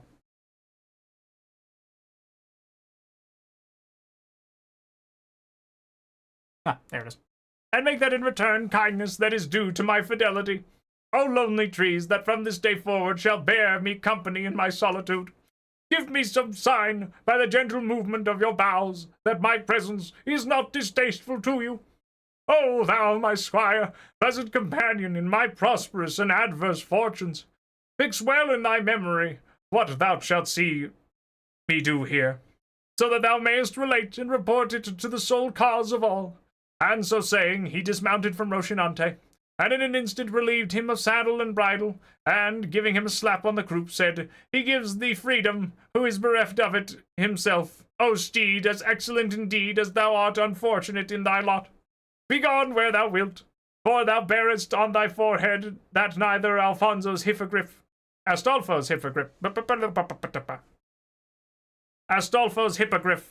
the famous Frontino, that Bradamante so dear, could equal thee in speed. Seeing this, Sancho said, Good luck to him who had saved us the trouble of stripping the pack-saddle off Dapple. By my faith, he would not have gone without a slap on the croup and something said in his praise. Though if he were here, I would not let anyone strip him, for there would be no such occasion, as he had nothing of the lover or victim of despair about him, inasmuch as his master, which I was while it was God's pleasure, was nothing of the sort. And indeed, Sir Knight of the Rueful Countenance, if my departure and your worship's madness are to come off in earnest, it will be as well to saddle Rocinante again, in order that he may supply the want of Dapple, because it will save me in going and returning, for if I go on foot, I don't know when I shall get there or when I shall get back, as I am, in truth, a bad walker. I declare, Sancho, returned Don Quixote, it shall be as thou wilt, for thy plan does not seem to me a bad one, and 3 days hence thou wilt depart, for I wish thee to observe in the meantime what I do and say for her sake, that thou mayest be able to tell it. But what more have I to see besides what I have seen? Said Sancho. Much thou knowest about it, said Don Quixote. I have now got to tear up my garments, to scatter my armor about, and knock my head against these rocks, and more of the same sort of thing, which thou must witness. For the love of God, said Sancho, be careful, your worship, how you give yourself these knocks on the head. For you may come across such a rock, and in such a way, that the very first may put an end to the whole contrivance of this penance, and I should think, if indeed knocks on the head seem necessary to you, and this business cannot be done without them, you might be content, as the whole thing is feigned and counterfeit, and in joke, you might be content, I say, with giving them to yourself in the water, or against something soft, like cotton. And leave it all to me, for I'll tell my lady that your worship knocked your head against a point of rock harder than diamonds. Harder than a diamond. Blah. I thank thee for thy good intentions, friend Sancho, answered Don Quixote. But I would have thee know that all of these things I am doing are not in joke, but very much in earnest. For anything else would be a transgression of the ordinances of chivalry, which forbid us to tell any lie whatever under the penalties due to apostasy. And to do one thing instead of another is just the same as lying. So my knocks on the head must be real, and solid, and valid, without anything sophisticated or fanciful about them. And it will be needful to leave me some lint to dress my wounds, since fortune has compelled us to do without the balsam we lost. It was worse losing the ass, replied Sancho, for with him lint and all were lost. But I beg of your worship not to remind me again of that accursed liquor, for my soul, not to say my stomach, turns at the very name of it. And I beg of you, too, to reckon as past the 3 days you allowed me for seeing the mad things you do, for I take them as seen already and pronounced upon, and I will tell wonderful stories to my lady, and so write the letter and send me off at once, for I long to return to take your worship out of this purgatory where I am leaving you. Purgatory, dost thou call it, Sancho? Said Don Quixote. Rather, call it hell, or even worse, if there be anything worse. For one who is in hell, said Sancho, Nulla est redentio, as I have heard say.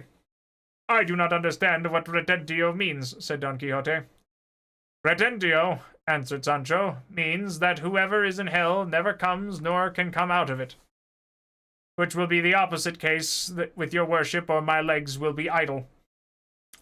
that if I have spurs to enliven Rocinante, let me once get to El Toboso and into the presence of my lady Dulcinea, and I will tell her such things of the follies and madness, for it is all one, that your worship has done, and is still doing, that I will manage to make her softer than a glove, than though I find her harder than a cork tree.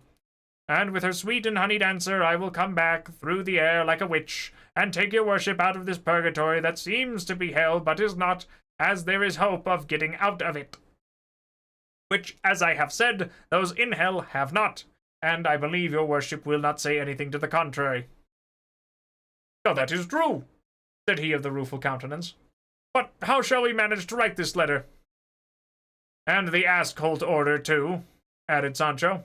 "All shall be included," said Don Quixote, "and as there is no paper, it would be well done to write it on the leaves of trees, as the ancients did, or on tablets of wax, though that would be as hard to find just now as paper. But it has just occurred to me that it may be conveniently, and even more than conveniently written, that is, in the notebook that belonged to Cardenio, and thou wilt take care to have it copied on paper and in good hand at the first village thou comest to where there is a schoolmaster, or if not, any sacristan will copy it, but see thou give it not to any notary to copy, for they write a law hand that Satan could not make out."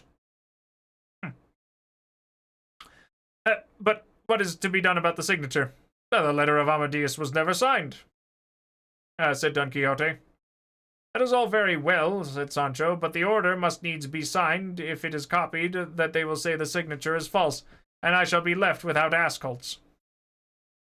"The order shall go signed in the same book," said Don Quixote, "and on seeing it my niece will make no difficulty about obeying it. As to the love letter thou canst put by way of signature, yours till death, the Knight of the Rueful Countenance. And it will be no great matter if it is in some other person's hand, for, as well as I recollect, Dulcinea can neither read nor write, nor in the whole course of her life has she seen handwriting or letter of mine." Oh, golly.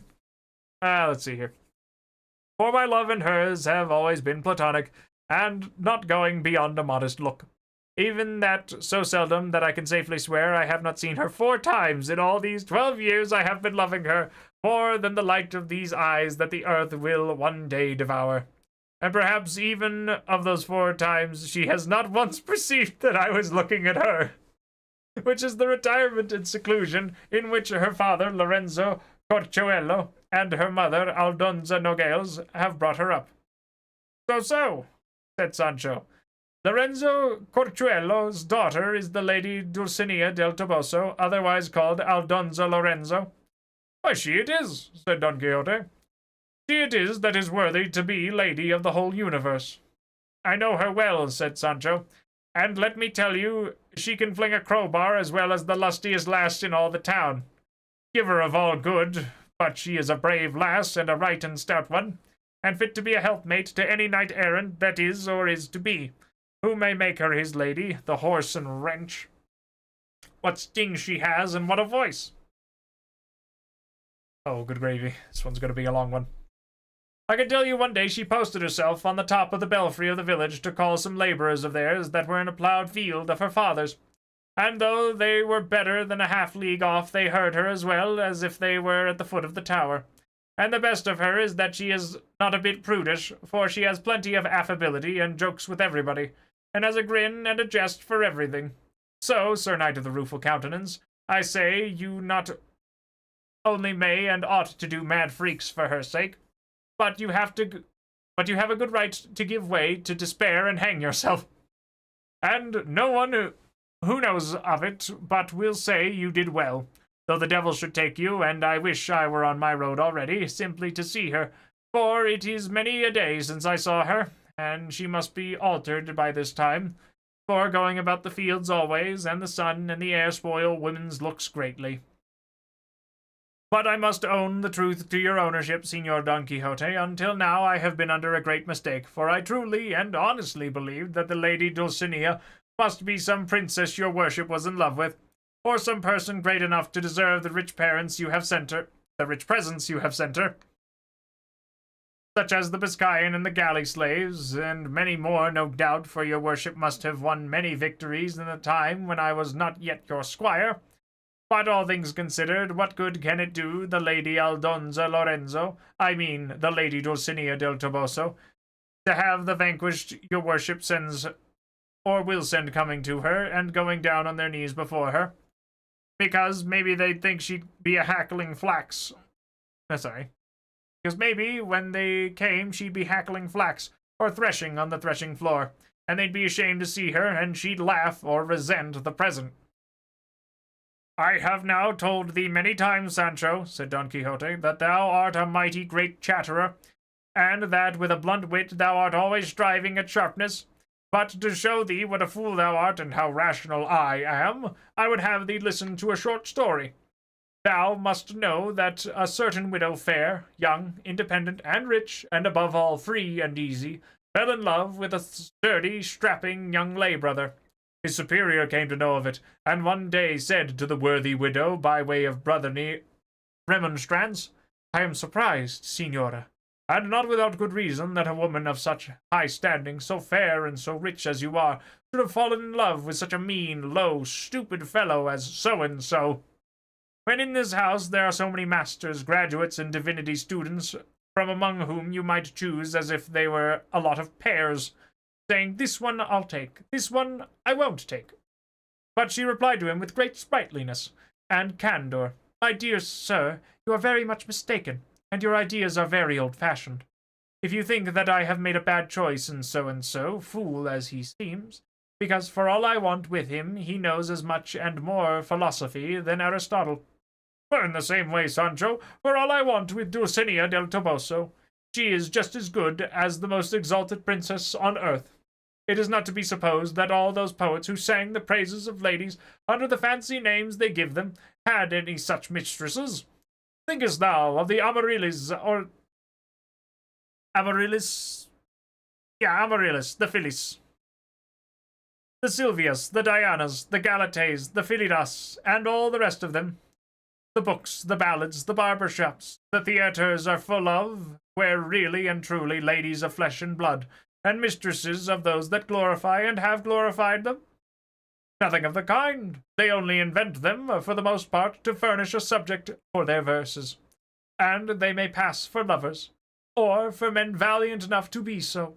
And so it suffices me to think and believe that the good Aldonza Lorenzo is fair and virtuous, and as to her pedigree, it is very little matter. For no one will examine it for the purpose of conferring any order upon her, and I, for my part, reckon her the most exalted princess in the world. For thou shouldst know, Sancho, if thou dost not know, that two things alone, beyond all others, are incentives to love, and these are great beauty and a good name, and these two things are to be found in Dulcinea in the highest degree. For in beauty no one equals her, and in good name few approach her. And to put the whole thing in a nutshell, I persuade myself that all is as I say, neither more nor less, and I picture her in my imagination as I would have her to be, as well in beauty as in condition. Helen approaches her not, nor does Lucretia come up to her, nor any other of the famous women of times past, Greek, barbarian, or Latin. And let each say what he will, for if in this I am taken to task by the ignorant, I shall not be censured by the critical. I say that your worship is entirely right, said Sancho, and that I am an ass. But I know not how the name of an ass came into my mouth, for a rope is not to be mentioned in the house of him who has been hanged. But now for the letter, and then, God be with you, I am off. Don Quixote took out the notebook, and, retiring to one side, very deliberately began to write the letter, and when he had finished it, he called to Sancho, saying he wished to read it to him, so that he might commit it to memory, in case of losing it on the road, for with evil fortune like his anything might be apprehended. To which Sancho replied, write it 2 or 3 times there in the book, and give it to me, and I will carry it very carefully. Because to expect me to keep it in my memory is all nonsense.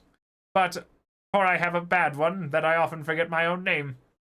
But for all that, repeat it to me, as I shall like to hear it, for it surely will run as if it were in print, as if it was in print. Listen, said Don Quixote. This is what it said. This is what it says. Don Quixote's letter to Dulcinea del Toboso. Sovereign and exalted lady, the pierced by the point of absence, the wounded to the heart's core sends thee, sweetest Dulcinea del Toboso, the health that he himself enjoys not. If thy beauty despises me, if thy worth is not for me, if thy scorn is my affliction, though I be sufficiently long-suffering, hardly shall I endure this anxiety, which, besides being oppressive, is protracted. My good squire Sancho will relate to thee in full, fair ingrate, dear enemy, and the condition to which I am reduced on thy account. If it be thy pleasure to give me relief, I am thine. If not, do as may be pleasing to thee. For by ending my life, I shall satisfy thy cruelty and my desire. Thine till death, the Knight of the Rueful Countenance. By the life of my father, said Sancho, when he heard the letter, it is the loftiest thing I ever heard, body of me. How your worship says everything as you like in it, and how well you fit in the Knight of Rueful Countenance into the signature. I declare your worship is indeed the very devil, and there is nothing you don't know. Everything is needed for the calling I follow, said Don Quixote. Now then, said Sancho, let your worship put the order for the 3 ass-colts on the other side, and sign it very plainly, that they may recognize it at first sight. With all my heart, said Don Quixote. As he had written it, he read it to this effect. Mistress Niece, by this first of ass-colts, please pay to Sancho Panza, my squire, 3 of the 5 I left at home in your charge. Said 3 ass-colts to be paid and delivered for the same number received here in hand, which upon this and upon his receipt shall be duly paid. Done in the heart of the Sierra Morena, the 27th of August of this present year. That will do, said Sancho. Now let your worship sign it. There is no need to sign it, said Don Quixote, but merely to put my flourish, which is the same as a signature, and enough for 3 asses, or even 300. I can trust your worship, returned Sancho. Let me go and saddle Rocinante, and be ready to give me your blessing, for I mean to go at once, without seeing the fooleries your worship is going to do. I'll say I saw you do as many times that she will not want any more. At any rate, Sancho, said Don Quixote, I should like, and there is reason for it, I should like thee, I say, to see me stripped to the skin and performing a dozen or 2 of insanities, which I can get done in less than half an hour. For having seen them with thine own eyes, thou canst safely swear to the rest that thou wouldst add, and I promise thee thou wilt not tell of as many as I mean to perform. For the love of God, master mine, said Sancho, let me not see your worship stripped, for it will sorely grieve me, and I shall not be able to keep from tears, and my head aches so with all I shed last night for Dapple.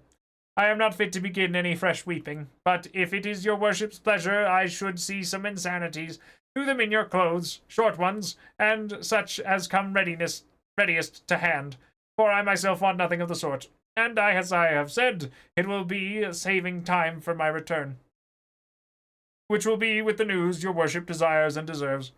If not, let the Lady Dulcinea look to it.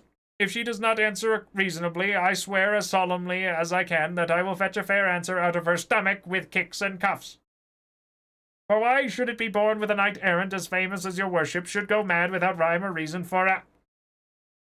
Her ladyship had best not drive me to say it. For, by God, I will speak of it and let off everything cheap, even if it doesn't sell. I am pretty good at that. She knows little of me. She little knows me, faith. If she knew me, she'd be in awe of me. In faith, Sancho, said Don Quixote, to all appearance that thou art no sounder in thy wits than I. I am not so mad, answered Sancho, but I am more peppery. But apart from all this, what has your worship to eat until I come back? Will you sally out on the road like Cardenio to force it from the shepherds? Oh, let not anxiety trouble thee, replied Don Quixote. Even if I had it, I should not eat anything but the herbs and fruits which this meadow and these trees may yield to me. The beauty of this business of mine lies in not eating, and in performing other mortifications. You know what I am afraid of, said Sancho, upon this, that I shall not be able to find my way back to the spot where I am leaving you. It is such an out-of-the-way place. Observe the landmarks well, said Don Quixote, for I will try not to go far from this neighborhood, and I will even take great care to mount the highest of these rocks, to see if I can discover thee returning. However, not to miss me and lose thyself, the best plan will be to cut some branches of the broom, so that is so abundant about here, and as thou goest lay them at intervals until thou hast come out of the plain. These will serve thee after a fashion of the clue of the labyrinth of Theseus, as marks and signs for finding me on thy return. So I will, said Sancho Panza, and having cut some, he asked his master's blessing, and not without many tears on both sides, took his leave of him, and mounting Rocinante, of whom Don Quixote charged him earnestly to have as much care as of his own person, of his own person, he set out for the plain, strewing at intervals the branches of broom as his master had recommended him. And so he went his way, though Don Quixote still entreated him to see him do it too, were it only a couple of mad acts. He had not gone 100 paces, however, when he returned and said, I must say, señor, your worship said quite right, that in order to be able to swear without a weight of my conscience that I had seen you do mad things, it would be well for me to see if it were only one, though in your worship's remaining here I have seen a very great one. Did I not tell thee so? Said Don Quixote. Wait, Sancho, and I will do them in the saying of a credo. And pulling off his breeches in all haste, he stripped himself to his skin and his shirt. And then, without more ado, he cut a couple of gambados in the air and a couple of somersaults, heels over head, making such a display that, not to see it a second time, Sancho wheeled Rocinante around and felt easy and satisfied in his mind that he could swear he had left his master mad. And so we will leave him to follow his road until he returns, which was a quick one. Alright, I'm going to have a quick...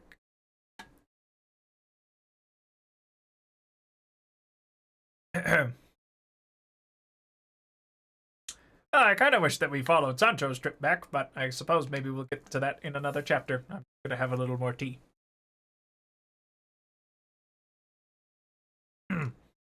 Actually, gotta think of it. I might do a quick intermission. I'm gonna probably go use the restroom and stretch, and maybe grab myself a little snack. So, I'll be back in about 5 minutes, give or take. So I'll just click on intermission, and I'll be back shortly. Go get some snacks. Carbonated soda.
Okie dokie. I'm back. So, I suppose I should ask, what are you guys thinking of the book so far? Because I'm quite enjoying it myself, though granted it is a little on the wordy side.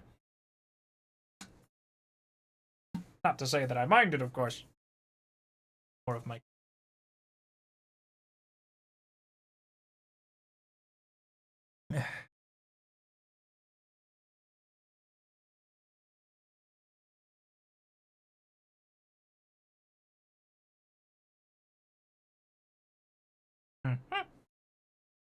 Good tea. So I should probably maybe... I might probably switch over to maybe some... I think I've got some chai laying around somewhere. At least but not like the pre-made stuff, but like the pre-mixed. Got all your herbs and spices. So come to think of it, I do have the means to toast mine own. I suppose that'll be something to... either way, though, I'm gonna have another quick sip, and then we'll, get to the next chapter. Because it seems to me that the chapters are getting longer. Or maybe that they're just getting wordier.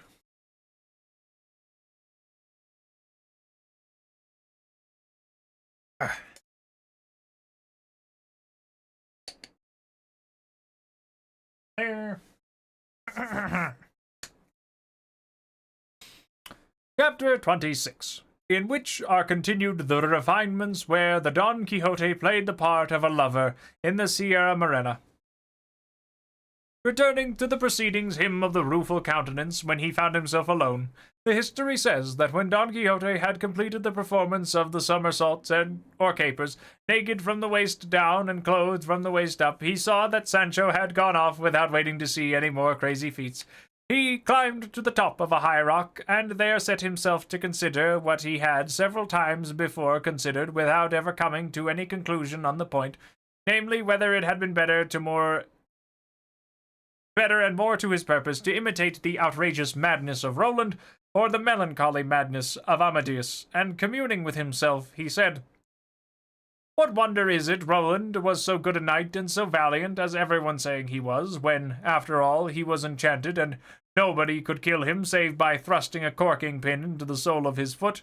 He always wore shoes with 7 iron soles, though cunning devices did not avail him against Bernardo del Carpio, who knew all about them, and strangled him in his arms at Roncesvalles. Roncesvalles? Roncesvalles. I'm not really sure. But putting the question of his valor aside, let us come to his losing his wits. For certain it is that he did lose them in consequence of the proofs he discovered at the fountain, and the intelligence the shepherd gave him of Angelica having slept more than 2 siestas with Medoro, the little curly-headed Moor and page to Agramante. If he was persuaded that this was true, and that his lady had wronged him, it is no wonder that he should have gone mad. But how am I to imitate him in his madness, unless I can imitate him in the cause of it? For my Dulcinea, I will venture to swear, never saw a Moor in her life, as he is in his proper costume, and she is this day as the mother that bore her, and I should plainly be doing her a wrong if, fancying anything else, I were to go mad with the same kind of madness as Roland the Furious. On the other hand, I see that Amadis of Gaul, without losing his senses and without doing anything mad, acquired as a lover as much fame as the most famous. For according to his history, on finding himself rejected by the Lady Oriana, who did order him not to appear in her presence until it should be her pleasure, all he did was retire to the Penepobre in company with a hermit, and there he took his fill of weeping until heaven sent him relief in the midst of his great grief and need. And if this be true, as it is, why should I now take to the trouble to strip stark naked, or do mischief to these trees which have done me no harm? Or why am I to disturb the clear waters of these brooks, which will give me to drink whenever I have a mind? Long live the memory of Amadis, and let him be imitated so far as is possible by Don Quixote of La Mancha. of whom it will be said, as was of the other, that he did not achieve great things, he died in attempting them. And if I am not repulsed or rejected by my Dulcinea, it is enough for me, as I have said, to be absent from her now. And so, now to business. Come to me, memory, ye deeds of Amadis, and show me how I may begin to imitate you. I know already that what he chiefly did was to pray and commend himself to God. But what am I to do for a rosary, when I have got none? When I have not got one, excuse me.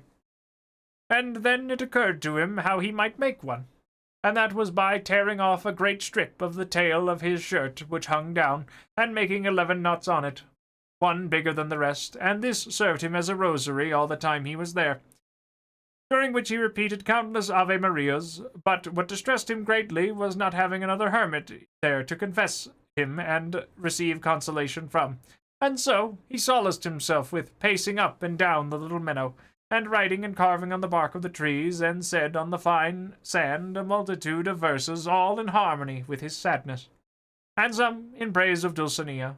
But when he was found there afterwards, the only ones completely legible that could be discovered were those that follow here. Ye on the mountain side that grow, ye green things all, trees, shrubs, and bushes, are ye aweary of the woe that this poor aching bosom crushes? If it disturb you, and I owe some reparation, it may be a defense for me to let you know Don Quixote's tears are on the flow, and all for distant Dulcinea del Toboso. The lealest lover time can show, doomed for a lady love to languish, among these solitudes doth go, a prey to every kind of anguish, why love should like a spiteful foe. Thugs.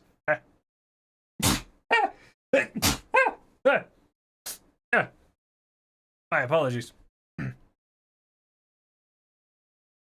The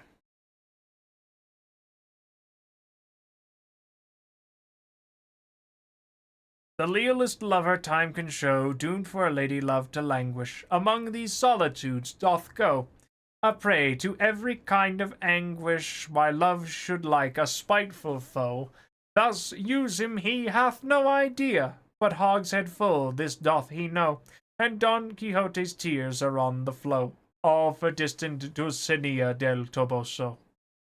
Adventure-seeking doth he go, up rugged heights, down rocky valleys, but hill or dale, or high or low, mishap attendeth all his sallies. Love still pursues him to and fro, and plies his cruel scourge, ah me, a relentless fate, an endless woe. Don Quixote's tears are on the flow, and all for distant Dulcinea del Toboso. The addition of del Toboso to Dulcinea's name gave rise to no little laughter among those who found the above lines, for they suspected Don Quixote must have fancied that unless he added del Toboso when he introduced the name of Dulcinea, the verse would be unintelligible, which was indeed the fact, as he himself afterwards admitted. He wrote many more, but, as has been said, these 3 verses were all that could be plainly and perfectly deciphered. And in this way, in sighing and calling on the fawns and satyrs of the woods, and the nymphs of the streams, and echo, moist and mournful, to answer, console, and hear him, as well as in looking for herbs to sustain him, he passed his time until Sancho's return, and that had been delayed 3 weeks, as it was 3 days. The knight of rueful countenance would have borne such an altered countenance that the mother that bore him would not have known him. And here it will be well to leave him, wrapped up in sighs and verses, to relate how Sancho Panza fared on his mission. As for him, coming out upon the highroad, he made for El Toboso, and the next day reached the inn where the mishap of the blanket had befallen him, and as soon as he recognized it, he felt as if he were once more living through the air, and he could not bring himself to enter it, though it was an hour when he might as well have done so. For it was dinner time, and he longed to taste something hot, as it had been all cold fare with him for many days past. His craving drove him to draw near to the inn, and undecided whether to go in or not, as he was hesitating, there came out 2 persons who at once recognized him, and said one to the other, Signor Licentiate,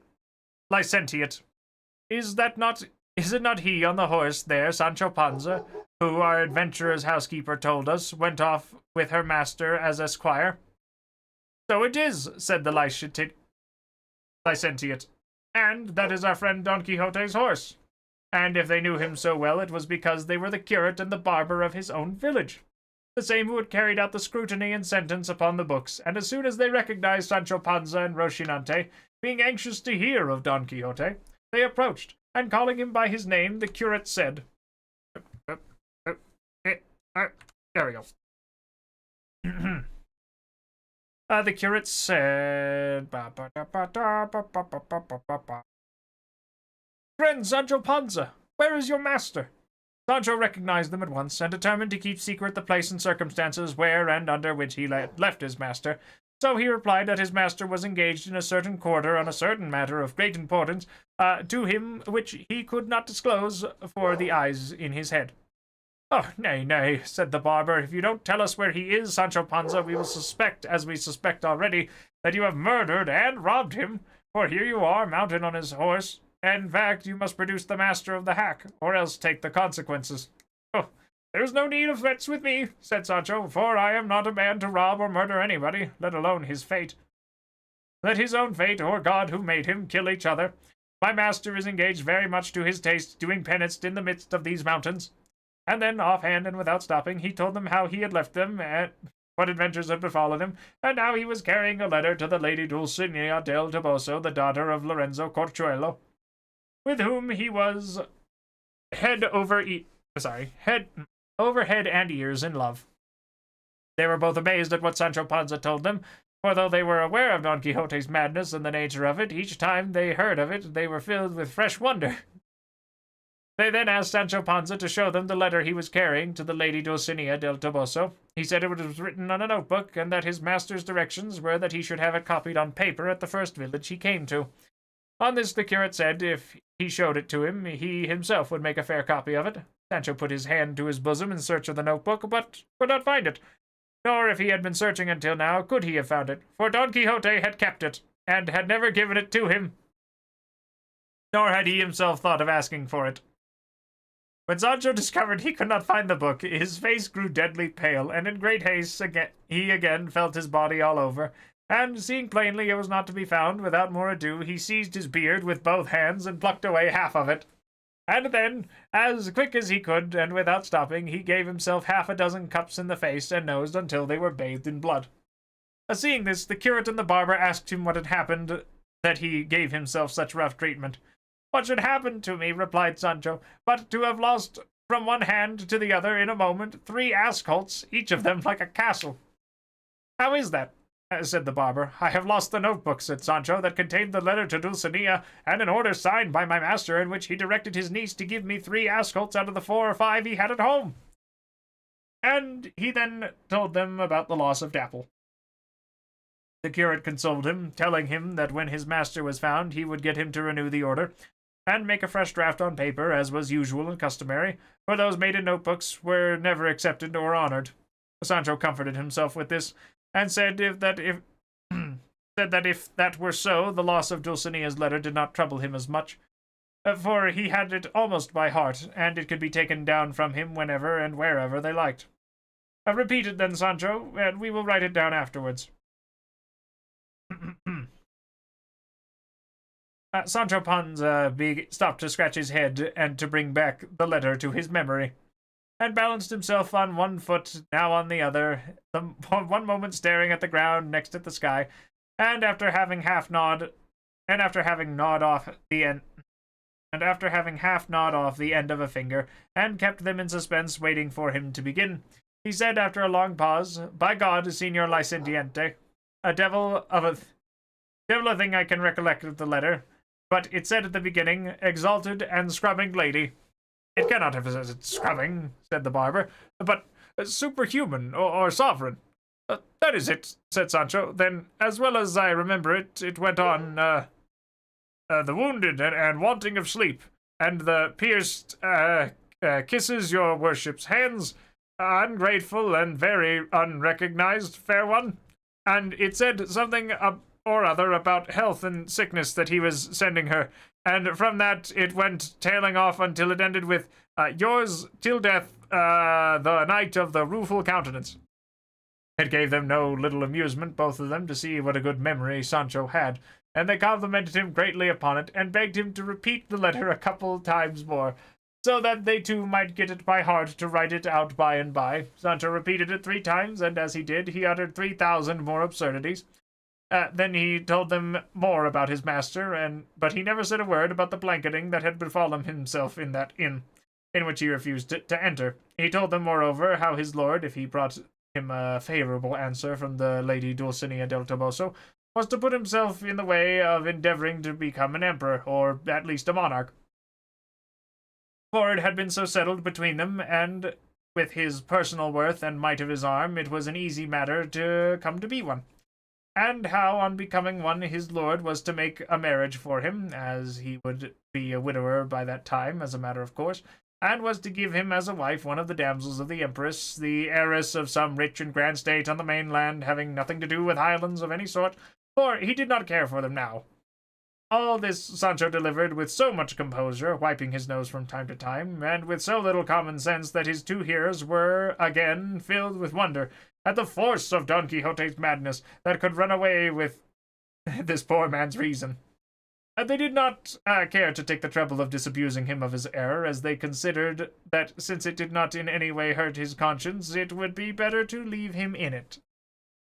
And they would have all the more amusement in listening to his simplicities, and so they bade him pray to God for his lord's health, as it was a very likely and very feasible thing for him in course of time to become an emperor, he said, or at least an archbishop or some other dignitary of equal rank. To which Sancho made answer, if fortune, sirs, should bring things about in such a way that my master should have a mind, instead of being an emperor, to be an archbishop, I should like to know what archbishops errant commonly give their squires. They commonly give them, said the curate, some simple benefice or cure of some place's sacristan, which brings them a good fixed income, not counting the altar fees, which may be reckoned at as much more. But for that, said Sancho, the squire must be unmarried, and must know, at any rate, how to help at mass, and if that be so, woe is me, for I am already married, and I don't know the first letter of ABC. Of the ABC. What will become of me if my master takes a fancy to be an archbishop and not an emperor, as is usual and customary with knights errant?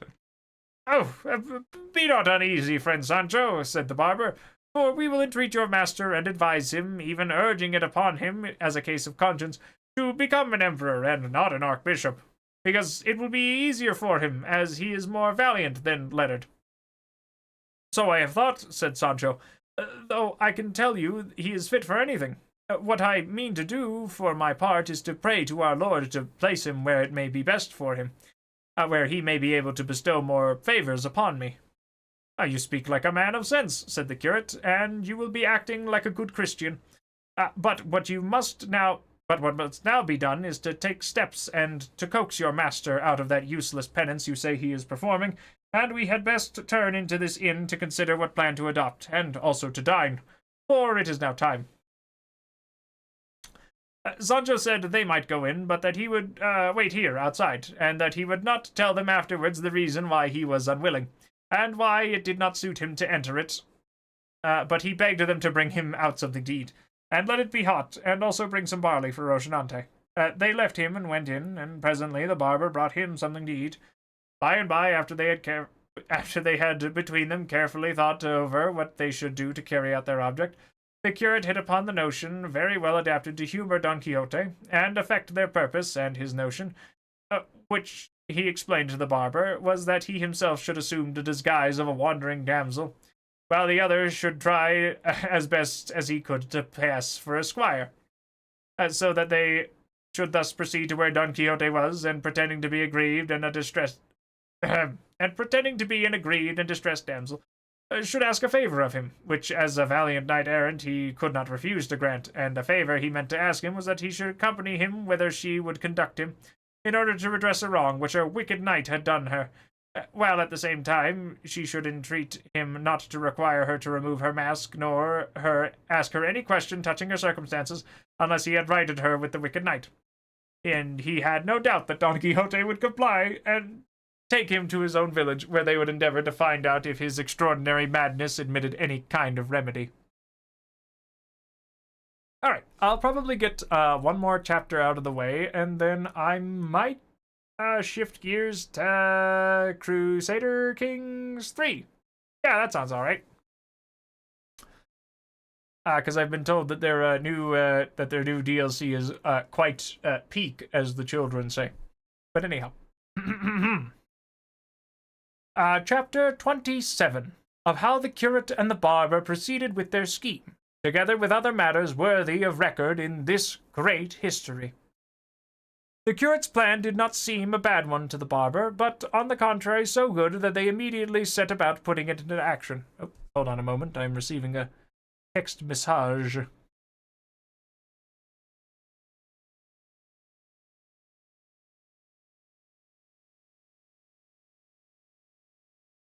Nothing of note. Anyhow. They begged a petty... Oh, hi, Dion! How are you? Now, where was I? They begged a petticoat and hood of the landlady, leaving her in pledge of a new cassock of the curate's, and the barber made a beard out of a grey, brown, and red oxtail, in which the landlord used to stick his comb. The landlady asked them what they wanted these things for. Oh, I'm doing just dandy. We're just gnawing through more of Don Quixote. We had a bit of a raid drop by. They were doing some Inktober stuff, so I'm gonna go and probably give them a gander once I'm done and dusted here. Or at the very least, return the following favor. And then, once I'm done and dusted here, I think I'm gonna try out that new Crusader Kings 3 DLC, because apparently there's a tale of El Cid of Spain. Or, well, I suppose of Castile. I think it was Castile. Anyhow, but yes, so far we're chewing through Don Quixote. At the moment, he and Sancho Panza have momentarily diverged paths.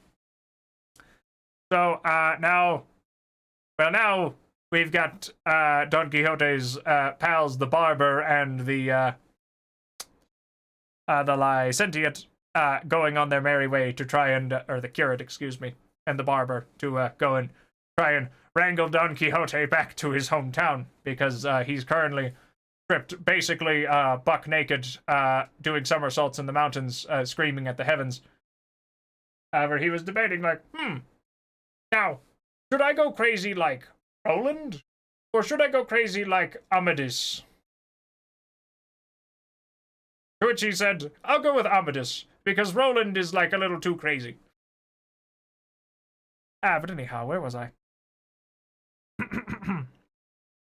They begged a petticoat and hood of the landlady, leaving her in pledge of a new cassock of the curate's, and the barber made a beard out of a grey, brown, or red oxtail, in which the landlord used to stick his comb.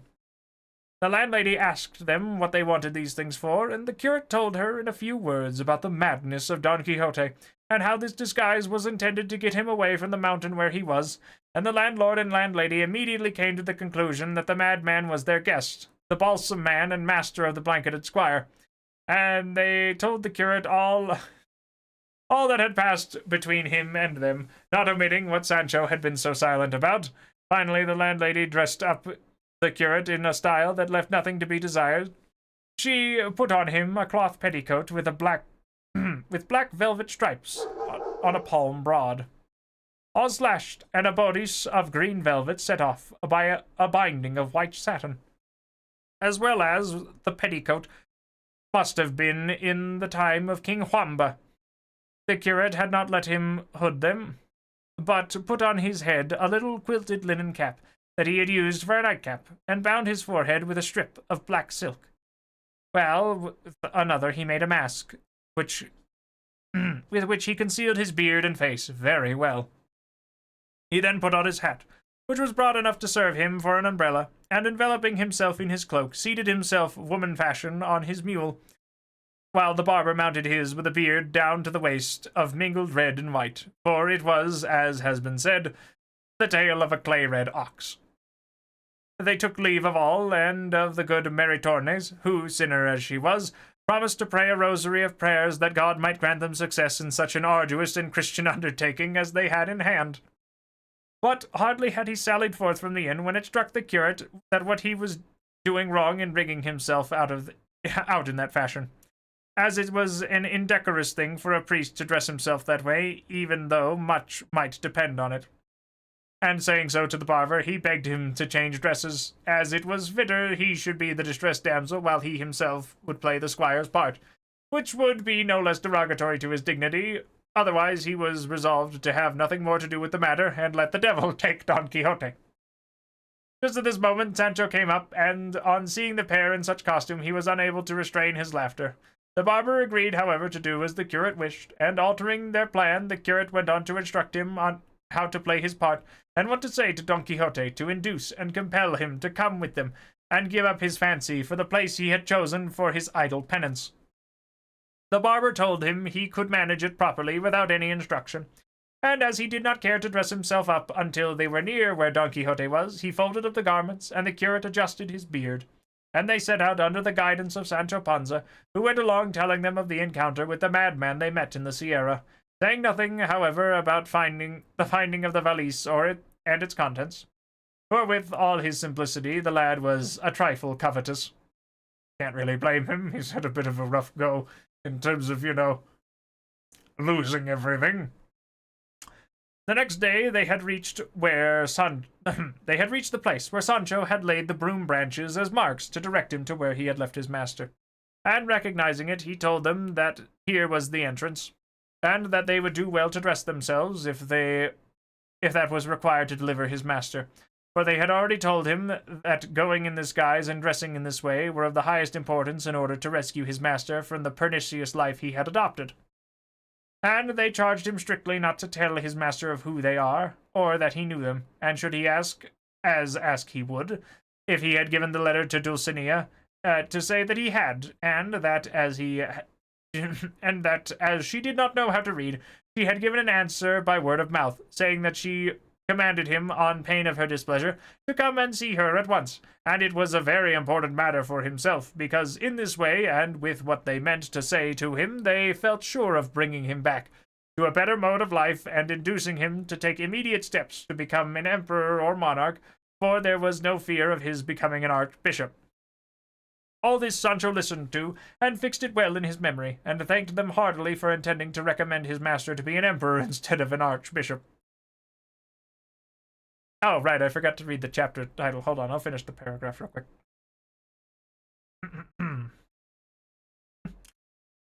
For he felt sure that in the way of bestowing rewards on their squires, emperors could do more than archbishops errant. He said, too, that it would be as well for him to go on before them to find him, and give him his lady's answer, for that perhaps might be enough to bring him away from the place without putting them all to this trouble. They approved of what Sancho proposed, and resolved to wait for him until he brought back word of having found his master. I'll also read out the chapter. Also, how has your day been, Neon? I completely forgot to ask. Chapter 27. Of how the curate and the barber proceeded with their scheme, together with other matters worthy of record in this great history. Sancho pushed on into the glens of the Sierra, leaving them in one through which there flowed a little gentle rivulet, and where the rocks and trees afforded a cool and grateful shade. It was an August day, with all the heat of one, and the heat in those parts. I'm glad to hear that it's going well, and I'm very pleased to hear that my stream is worthy of excitement. Let me see. All of which made the spot more inviting and tempted them to wait for Sancho's return, which they did.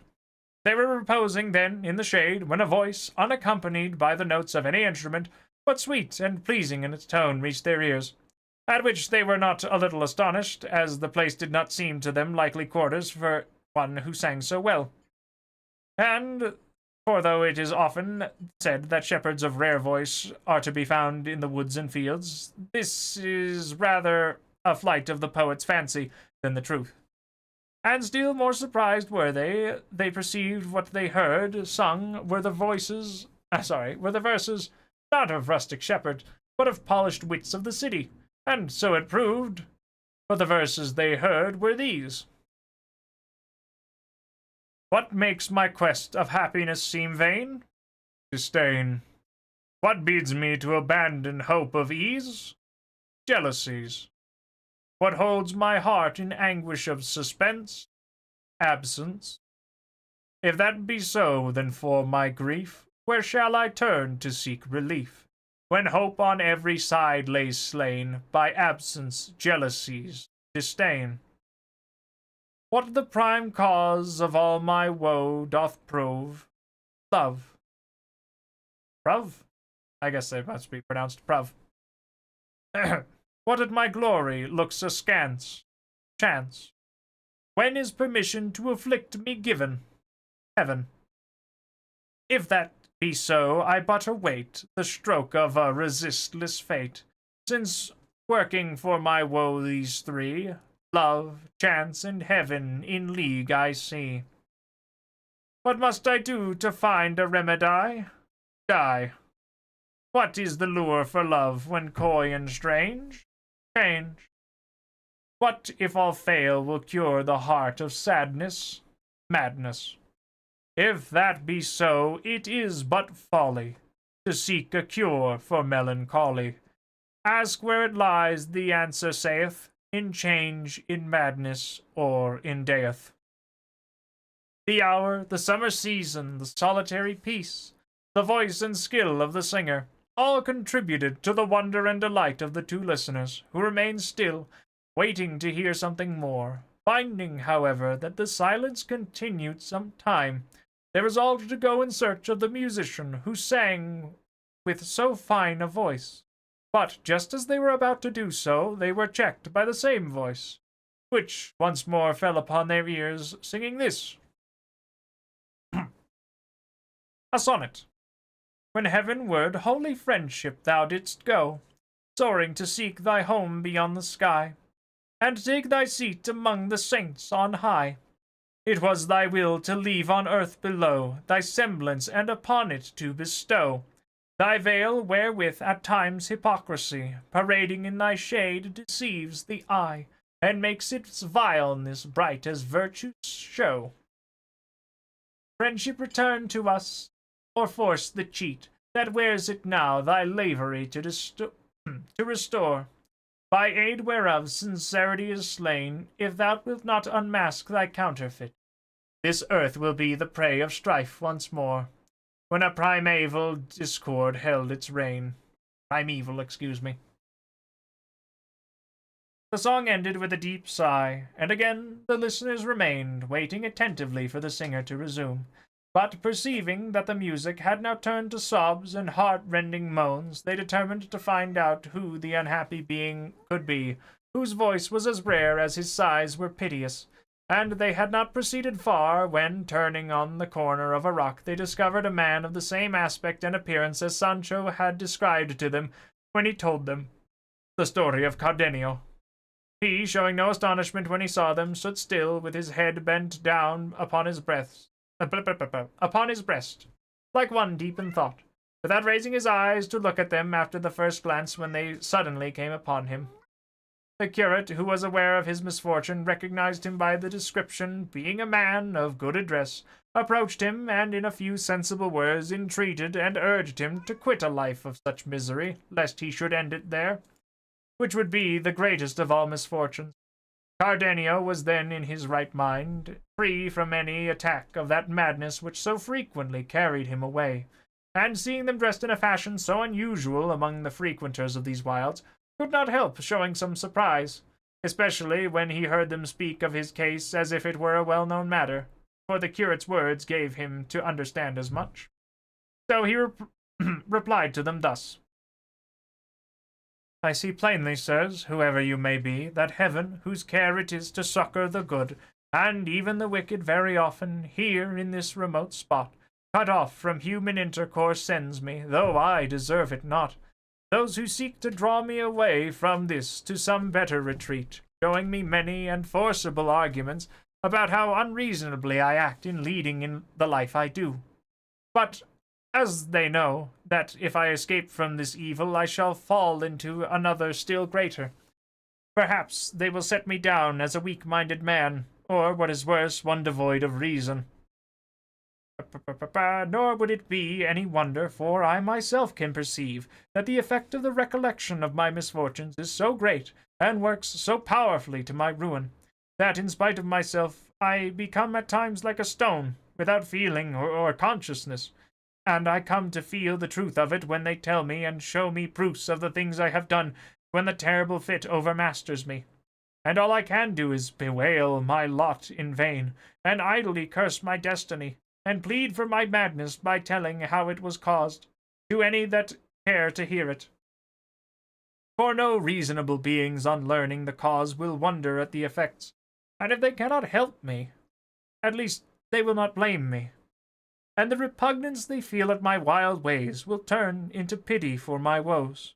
If it be, sirs, that you are here with the same design as others have come with, before you proceed with your wise arguments, I entreat you to hear the story of my countless misfortunes, for perhaps when you have heard it you will spare yourselves the trouble you would take in offering consolation to grief that is beyond the reach of it. As both of them desired nothing more than to hear from his own lips the cause of his suffering, they entreated him to tell it, promising not to do anything for his relief or comfort that he did not wish. And thereupon the unhappy gentleman began his sad story in nearly the same words and manner in which he had related it to Don Quixote and the goatherd a few days before, when, through Master Elizabad and Don Quixote's scrupulous observance of what was due to chivalry, the tale was left unfinished. As this history has already been recorded, but now fortunately the mad fit kept off, allowed him to tell it to the end, and so coming to the incident on the note which Don Fernando had found in the volume of Amadeus of Gaul, Cardenio said that he remembered it perfectly, and that it was these words: Lucinda to Cardenio. Every day I discover your merits in you that oblige and compel me to hold you in higher estimation. So, if you desire to relieve me this obligation without cost to my honor, you may easily do so. I have a father who knows you and loves me dearly, who, without putting any constraint on my inclination, will grant what will be reasonable for you to have, if it be that you value me as you say, and as I believe you do. By this letter I was induced, as I told you, to demand Lucinda for my wife. It was through it that Lucinda came to be regarded by Don Fernando as one of the most discreet and prudent women of the day. And this letter it was that suggested his design of ruining me before mine could be carried into effect. I told Don Fernando that all Lucinda's father was waiting for was that mine should ask her of him, which I did not dare to suggest to him, fearing that he would not consent to do so, not because he did not know perfectly well the rank, goodness, virtue, and beauty of Lucinda, and that she had qualities that would do honor to any family in Spain, but because I was aware that he did not wish me to marry so soon, before seeing what the Duke Ricardio would do for me. In short, I told him I did not venture to mention it to my father, as well on account of that difficulty, as of many others that discouraged me, though I know not well what they were, only that it seemed to me that what I desired was never to come to pass. To all this Don Fernando answered that he would take it upon himself to speak to my father, and persuade him to speak to Lucinda's father. O ambitious Marius! O cruel Catiline! O wicked Sylla! O perfidious Ganelon! O treacherous Velido! O vindictive Julian! O covetous Judas! Traitor!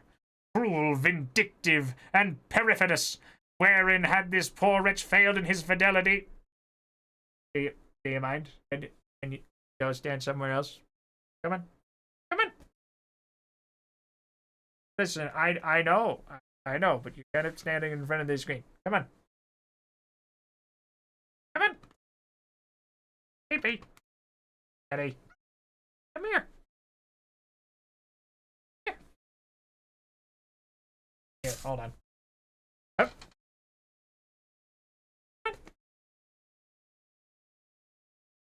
That's better. All right, now where was I? Wherein had this poor wretch failed in his fidelity, who with such frankness showed thee the secrets and the joys of his heart? What offence did I commit? What words did I utter? And what counsels did I give that had not the furtherance of thy honour and welfare of their aim? But woe is me! Wherefore do I complain? For sure that when misfortunes spring from the stars descending from on high, they fall upon us with such fury and violence that no power on earth can check their course, nor human device stay their coming. Who could have thought that Don Fernando, a high-born gentleman, intelligent, bound to me by gratitude for my services, one that could win the object of his love whenever he might set his affections, could have become so obdurate, as they say, as to rob me of my one ewe lamb that was not even yet in my possession? But, laying aside these useless and unavailing reflections, let us take up the broken thread of my unhappy story. To proceed, then, Don Fernando, finding my presence an obstacle to the execution of his treacherous and wicked design, resolved to send me to his elder brother under the pretext of asking money from him to pay for 6 horses, which purposely, and with the sole object of sending me away that he might the better carry out his infernal scheme, he had purchased the day he offered to speak to my father, and the price of which he now desired me to fetch. Could I have anticipated this treachery? Could I by any chance have suspected it? Nay. So far from that, I offered with the greatest pleasure to go at once, in my satisfaction at the good bargain that had been made. That night I spoke with Lucinda, and told her what had been agreed upon with Don Fernando, and I had strong hopes of our fair and reasonable wishes being realized. She, as unsuspicious as I was of the treachery of Don Fernando, bade me try to return speedily, as she believed the fulfillment of our desires would be delayed only so long as my father put off speaking to hers. I know not why it was that on saying this to me her eyes filled with tears, and there came a lump in her throat that prevented her from uttering a word of many more than it seemed to me she was striving to say to me. I was astonished at this unusual turn, which I never before observed in her, for we always conversed whenever good fortune and my ingenuity gave us the chance, with the greatest gaiety and cheerfulness, mingling tears, sighs, jealousies, doubts, or fears with our words. It was all part of a eulogy of my good fortune that heaven should have given her to me for my mistress. I glorified her beauty, I extolled her worth and her understanding, and she paid me back by praising in me what in her love for me she thought worthy of praise. And besides, we had 100,000 trifles and doings of our neighbors and acquaintances to talk about, and the utmost extent of my boldness was to take, almost by force, one of her fair white hands and carry it to my lips, as well as the closeness of the low grating that separated us allowed me. But as the night before the unhappy day of my departure, she wept, she moaned, she sighed, and she withdrew, leaving me filled with perplexity and amazement, overwhelmed at the sight of such a strange and affecting signs of grief and sorrow in Lucinda. But not to dash my hopes, I ascribed it all to the depth of her love for me, and the pain that separation gives those who love tenderly. At last I took my departure, sad and dejected, my heart filled with fancies and suspicions, but not knowing well what it was I suspected or fancied, plain omens pointing to the sad event and misfortune that was awaiting me. I reached the place whither I had been sent, gave the letter to Don Fernando's brother, and was kindly received, but not promptly dismissed, for he desired me to wait, very much against my will, 8 days in some place where the Duke his father was not likely to see me, as his brother wrote that the money was to be sent without his knowledge, all of which was a scheme of the treacherous Don Fernando, for his brother had no want of money to enable him to dispatch me at once. The command was one that exposed me to the temptation of disobeying it, as it seemed to me impossible to endure life for so many days separated from Lucinda, especially after leaving her in the sorrowful mood I have described to you. Nevertheless, as the dutiful servant, I obeyed, though I felt it would be at the cost of my well-being, But 4 days later there came a man in quest of me with a letter which he gave to me, and which by the address I perceived to be Lucinda, as the writing was hers. I opened it with fear and trepidation, persuaded that it must be something serious that had impelled her to write to me when at a distance, as she seldom did so when I was near. After reading it, I asked the man who it was that had given it to him, and how long he had been upon the road, and he told me that he happened to be passing through one of the streets of the city at the hour of noon, and a very beautiful lady called to him from a window, and with tears in her eyes said to him hurriedly, "Brother, if you are, as you seem to be, a Christian, for the love of God I entreat you to have this letter dispatched without a moment's delay to the place and person named in the address, all of which is well known, and by this you will render a great service to our Lord, and you may be at no inconvenience in doing so. Take what is in this handkerchief." And said he, with this she threw me a handkerchief out of a window, which was tied up in which were tied up 100 reals in this gold ring, which I bring here together with the letter I have given you. And then, without waiting for any answer, she left the window, but not before she saw me take the letter and the handkerchief. And I had by signs let her know what I would do that I would do as she bade me.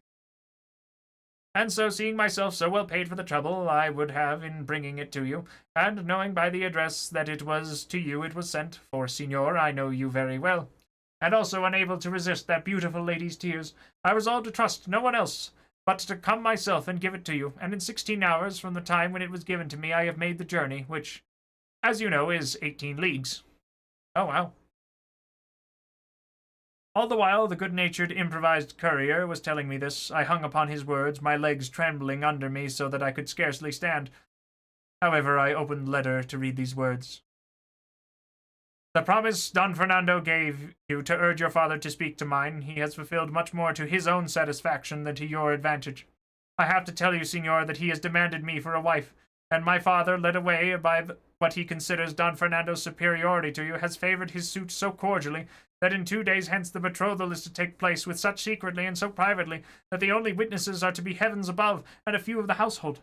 Picture to yourself the state I am in. Judge if it be urgent for you to come.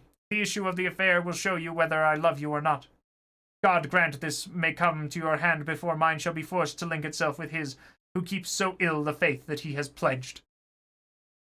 Such, in brief, were the words of the letter. Words that made me set out at once without waiting any longer for reply or money, for I now saw clearly that it was not the purchase of horses, but of his own pleasure that had made Don Fernando send me to his brother. The exasperation I felt against Don Fernando, joined with the fear of losing the prize I had won by so many years of love and devotion, lent me wings, so that almost flying I reached the home the same day by the hour which served for speaking with Lucinda. I arrived unobserved, and left the mule on which I had come at the house of a worthy man who had brought me the letter, and fortune was pleased to be for once so kind that I found Lucinda at the grating that was the witness of our loves. She recognized me at once, and I her, but not as she ought to have recognized me or I her. But who is there in the world that can boast of having fathomed or understood the wavering mind or unstable nature of a woman? Of truth, no one. To proceed, as soon as Lucinda saw me, she said, "Cardenio, I am in my bridal dress, and the treacherous Don Fernando and my covetous father are waiting for me in the hall with the other witnesses, who shall be the witnesses of my death before they witness my betrothal. Be not distressed, my friend, but contrive to be present at this sacrifice, for it cannot be prevented by my words. I have a dagger concealed which will prevent the more deliberate violence, putting an end to my life and giving thee a first proof of the love I have borne and bear thee." I replied to her distractedly and hastily, in fear lest I should not have time to reply. "May thy words be verified by thy deeds, lady. If thou hast a dagger to save thy honor, I have a sword to defend thee, or kill myself if fortune be against us." I think she could not have heard all these words, for I perceived that they called her away in haste, as the bridegroom was waiting. Now, in the night of my sorrow set in, as the night of my sorrow set in, the sun of my happiness went down. I felt my eyes bereft of sight, my mind of reason. I could not enter the house, nor was I capable of any movement, but reflecting how important it was I should be present at what might take place on the occasion, I nerved myself as best I could and went in. for I knew all well the entrances and outlets, and besides, with the confusion that in secret pervaded the house, no one took notice of me. So, without being seen, I found an opportunity of placing myself in the recess formed by a window of the hall itself, and concealed by the ends of the borders of 2 tapestries, from between which I could, without being seen, see all that took place in the room. Who could describe the agitation of heart I suffered as I stood there? The thoughts that came to me, the reflections that passed through my mind, they were such as cannot be, nor were it well they should be, told. Suffice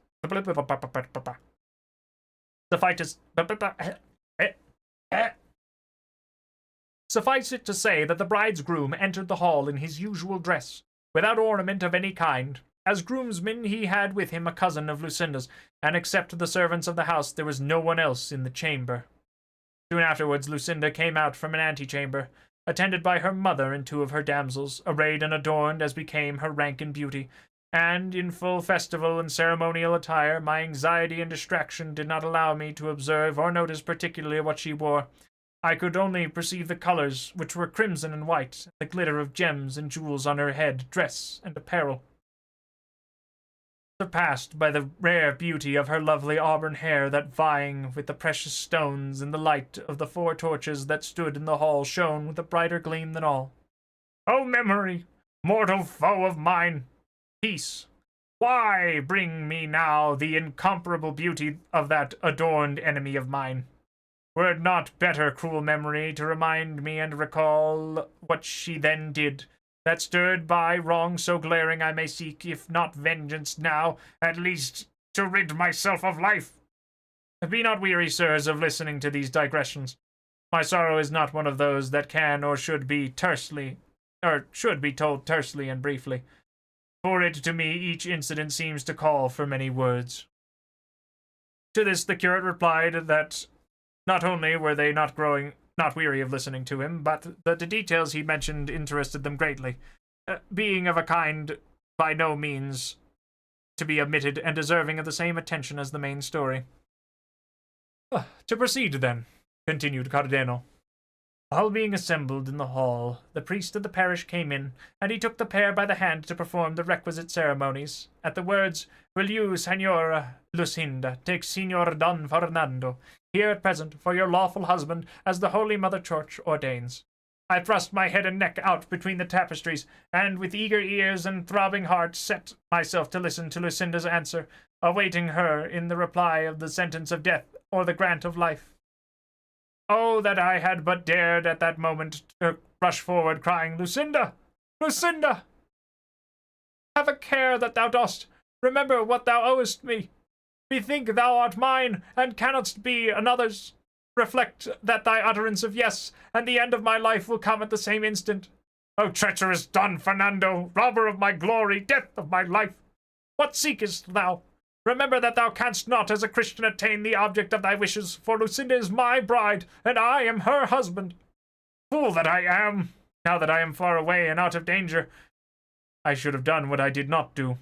Now that I have allowed my precious treasure to be robbed from me, I curse the robber, on whom I might have taken vengeance, had I as much heart for it as I have for bewailing my fate. In short, as I was then a coward and a fool, little wonder it is that I am now dying shame-stricken, remorseful, and mad. The priest stood there waiting the answer of Lucinda, who for a long time withheld it, just as I thought she was taking out the dagger to save her honor, or struggling for words to make some declaration of truth on my behalf. I heard her say in a faint and feeble voice, "I will." Don Fernando said the same, and giving her the ring, they stood linked by a knot that could never be loosened. The bridegroom then approached to embrace his bride, and she, pressing her hand upon her heart, fell fainting in her mother's arms. It only remains now for me to tell you that the state I was in that consent that I heard, I saw all my hopes mocked. The words and promises of Lucinda proved falsehoods, and the recovery of the prize that I had lost, that I had that instant lost, rendered impossible forever. I stood stupefied, wholly abandoned, it seemed, by heaven, declared the enemy of the earth that bore me, the air refusing me breath for my sighs, the water moisture for my tears. It was only the fire that gathered strength so that my whole frame glowed with rage and jealousy. They were all thrown into confusion by Lucinda's fainting, and as her mother was unlacing her to give her air, a sealed paper was discovered in her bosom, which Don Fernando seized at once and began to read by the light of one of the torches. As soon as he read it, he seated himself in a chair, leaning his cheek on his hand in the attitude of one deep in thought, without taking any part in the efforts that were being made to recover his bride from her fainting fit. Seeing all the household in confusion, I ventured to come out regardless whether I was seen or not, and determined, if I were, to do some frenzied deed that would prove to all the world the righteous indignation of my breast in the punishment of the treacherous Don Fernando. Aye, and even in the fickle fainting, traitress. But my fate doubtless reserving me for greater sorrows, if there such be, so it ordered that just that I had enough and to spare of that reason, which has since been wanting up to me. And so, without seeking to take vengeance on my greatest enemies, which might have been easily taken, as all thought of me was so far from their minds, I resolved to take it upon myself, and on myself to inflict the pain they deserved, perhaps with even greater severity that I should have dealt. What are you doing? Do you mind? Come here. Thank you. Where was I? And on myself to inflict the pain. On myself to inflict. On myself to inflict the pain they deserved, perhaps with even greater severity than I should have dealt out to them had I then slain them. For sudden pain is soon over, but that which is protracted by tortures is ever slaying without ending life. In a word, I quitted the house and reached that of the man with whom I had left my mule. I made him saddle it for me, mounted without bidding him farewell, and rode out for the city. Like another lot, not daring to turn my head to look back upon it, and when I found myself alone in the open country, screened by the darkness of the night, and tempted by the stillness to give vent to my grief without apprehension or fear of being heard or seen, then I broke silence and lifted up my voice in maledictions upon Lucinda and Don Fernando, as if I could avenge the wrong they had done me. I called her cruel, ungrateful, false, thankless, but above all, covetous, since the wealth of my enemy had blinded the eyes of her affection, and it turned to me to transfer it to one to whom fortune had been more generous and liberal. And yet, in the midst of this outburst of execration and upbraiding, I found excuses for her, saying it was no wonder that a young girl in the seclusion of her parents' house, trained in school to obey them always, should have been ready to yield to their wishes when they offered her for a husband a gentleman of such distinction, wealth, and noble birth, that if she had refused to accept him, she would have been thought out of her senses, or to have set her affection elsewhere, a suspicion injurious to her fair name and fame. But then again, I said, had she declared I was her husband, they would have seen that in choosing me, that she had not chosen so ill, but that they might excuse her. For before Don Fernando had made his offer, they themselves could not have desired, if their desires had been ruled by reason, a more eligible husband for their daughter than I was. And she, before taking the last fatal step of giving her hand, might have easily have said that I had already given her mine, before I should have come forward to support any assertion of hers to that effect. In short, I came to the conclusion that feeble love, little reflection, great ambition, and a craving for rank made her forget the words with which she had deceived me, encouraged and supported by my firm hopes and honorable passion. Thus, soliloquizing and agitated, I journeyed onward for the remainder of the night, and by daybreak I reached one of the passes of these mountains, among which I wandered for 3 days without taking any path or road, until I came to some meadows lying on I know not which side of the mountains, and there I inquired of some herdsmen in which direction the most rugged part of the range lay. They told me that it was in this quarter, and I at once directed my course hither, intending to end my life there, but as I was making my way among these crags, my mule dropped dead through fatigue and hunger, or, as I think more likely, in order to have done with in order to have done with such a worthless burden as it bore in me. I left on foot, worn out, famishing, without anyone to help me, or any thought of seeking help. And so thus I lay stretched on the ground, how long I know not. After which I rose up free from hunger, and found beside me some goatherds, who, no doubt, were the persons who had relieved me in my need. For they told me now they had found me, and how I had been uttering ravings that showed painfully I had lost my reason. And since then I am conscious that I am not always in full possession of it, but at times so deranged and crazed that I do 1,000 mad things, tearing my clothes, crying aloud in these solitudes, cursing my fate, and idly calling on the name of her who is my enemy, and seeking only to end my life in lamentation. And when I recover my senses, I find myself so exhausted and weary that I can scarcely move. Commonly, my dwelling is the hollow of a cork tree large enough to shelter this miserable body. The herdsmen and goatherds who frequent these mountains, moved by compassion, furnish me with food, leaving it by the wayside or on the rocks, where they think I may perhaps pass and find it. And so, even though I may be then out of my senses, the wants of nature teach me what is required to sustain me, and make me crave it and eager to take it. At other times, so they tell me, they find me in a rational mood. I sally out upon the road, and though they would gladly give it to me, I snatch their food by force, from the shepherds bringing it from the village to their huts. Thus do pass the wretched life that remains to me, until it be heaven's will to bring it to a close, or so to order my memory that I no longer recollect the beauty and treachery of Lucinda, or the wrong done to me by Don Fernando. For if it will do this without depriving me of life, I will turn my thoughts into some better channel. If not, I can only implore it to have full mercy on my soul, for in myself I feel no power or strength to release my body from this strait in which I have of my own accord chosen to place it. Such, sirs, is the dismal story of my misfortune.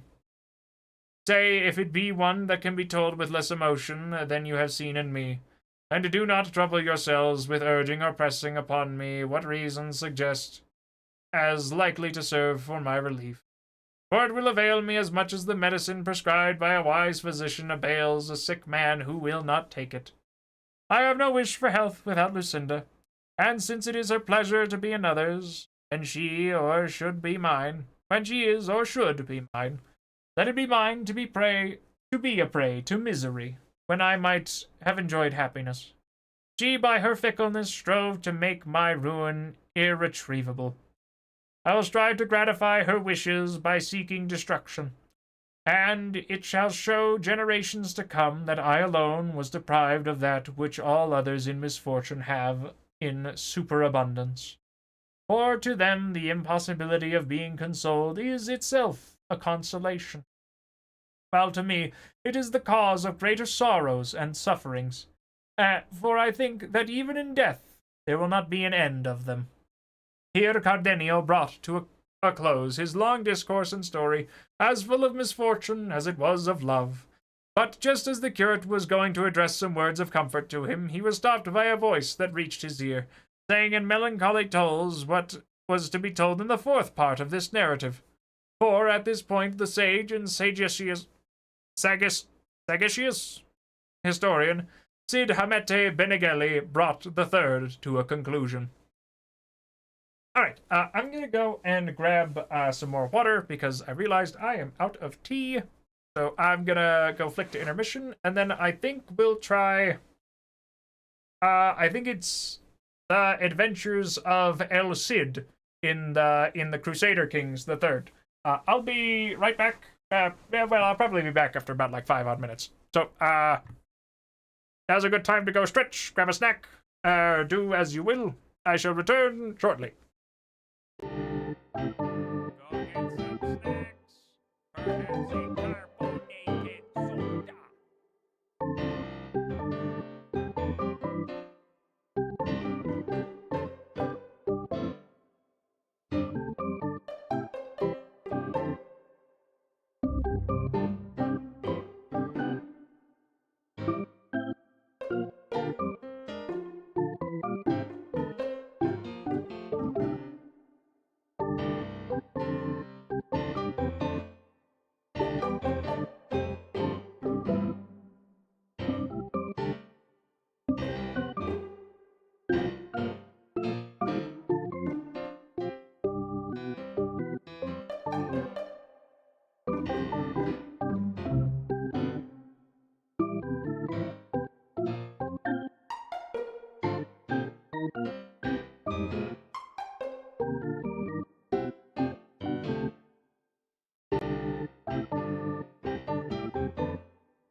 Alright, and from Ether I return. Let me just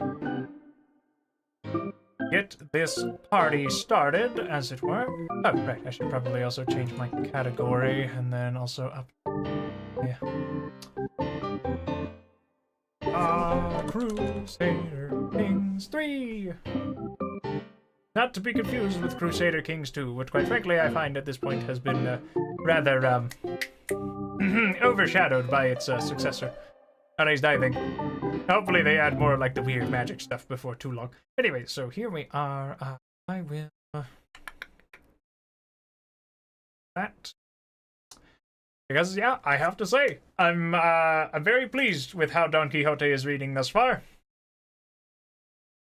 And I think that it will... I mean, well, I don't think that we'll be able to, like, finish up the whole thing before, there we go. I'm not sure if we'll be able to finish the whole thing before Canto 7, but I should be able to chew through the bits, or rather, like, the story bits, because it's going to be broken up into, like, the 3 parts. So at least I'll be able to keep gnawing through Don Quixote. I'll definitely, hopefully, maybe finish it before the end of Canto 7, but I'm not 100%. What are you doing? Why do you scream? I will still say I do like the, Alright, so we're gonna go with a new game. A new game, please. And then I believe it's in The Wandering Exiles. I think it's Rodrigo Diaz de Campeador. Yes, I believe he is the one. So I think we'll be going for the achievement. Oh, right, I should probably update the, probably double check that my settings are, what's the word? Oh, at first. The Iberian Peninsula is in turmoil, a conflict born of its storied past. Outsiders covet the land, and the great Muslim and Christian powers seek to sway its people, but those who live and die on its soil will ultimately determine its fate. I will not let my vision slip by my homeland. By God, House de Vivar will weather the storm, and I will see my will fulfilled. Blah, blah, blah. The region is currently in the phase of opportunity.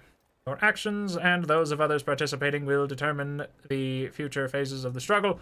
Let me see here. I'm just gonna putz with the settings real quick. Game. Naked people, don't.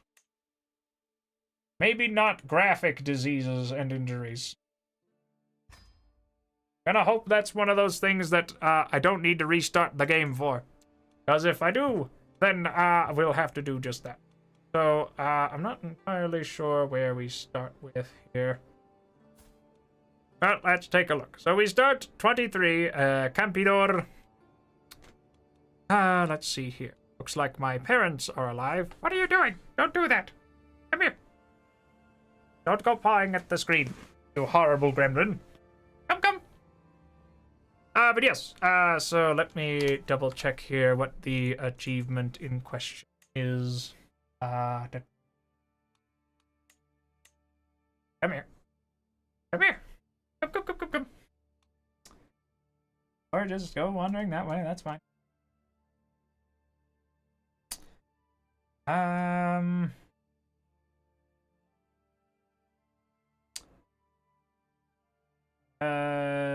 Where is it? Ah, Mio Cid. Complete El Cid's unique content with an honorable man ending. I have no idea how to get that, but I'm sure we'll figure it out. Actually, you know what? Maybe I should take a look at my decisions. Champion, oh, the travels of... No, that's the other thing. Well, first things first, should probably go for the martial lifestyle, because I think we're gonna have to be doing a lot of fighting. Which will give me a lot of advantage in battle. Do I start with any men-at-arms? No. But I do start with a host, which is cool. I'll probably go with, Caballeros. That seems a little bugged. Oh, right. I forgot that apparently I've got the, Oh, there we go. Oh, right. I forgot I had, some of the, anime loading screens, which changed some of the men-at-arms. But not the cannons. Let's see here. I think I'll go with, a shot of armored footmen, but first I should probably stop by the local holding. Let's take a look at the castle then, if you would be so kind. We can stop by the training grounds. I do not have 120 shekels, nor would I have much reason to spend them. Well, we've got Manuel here, but he's a little dumb. And we've got this guy, who's a little... I mean, he's got good prowess, but he is comically obese, so I'm not entirely sure if I want to pack him along for the ride. I'm sure you'll be fine. How much are you? Never mind, I don't have enough money for either of them. This is one of the woes, where it's, haha, we have no money. Let's see here. Ah, yes, of course, I would love to get friendship with, Mayor Fernando. As I recall, I think we can squeeze him for money. First, let's try hearing a story. So let's go with, yeah, actually, I'll take the trait. Because, as I recall, this is something that we can level up as we press along. Are any of these guys any good? She's best out of the bunch, but I don't have enough money. And I kind of need money. Provisions? We could probably use some provisions. Intimidation, 50 ducats. Yeah, I could probably just do that. And let's see what the crier has for me. Nothing of note. We're probably gonna go and do ambush travelers, transcribe text. Do I have good learning? Okay, this will require a fair subject scheme, so as I recall, what I can do is I can pick up my camp, move it directly into this holding.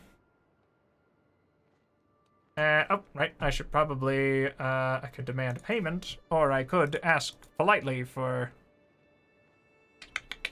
You know what? We'll ask him for a men-at-arms regiment. Hopefully it'll be a good one. Armored horsemen! The most expensive of the bunch. Terrible in winter, but they excel fighting over here. So we'll take that. And so we'll put... Oh, I see.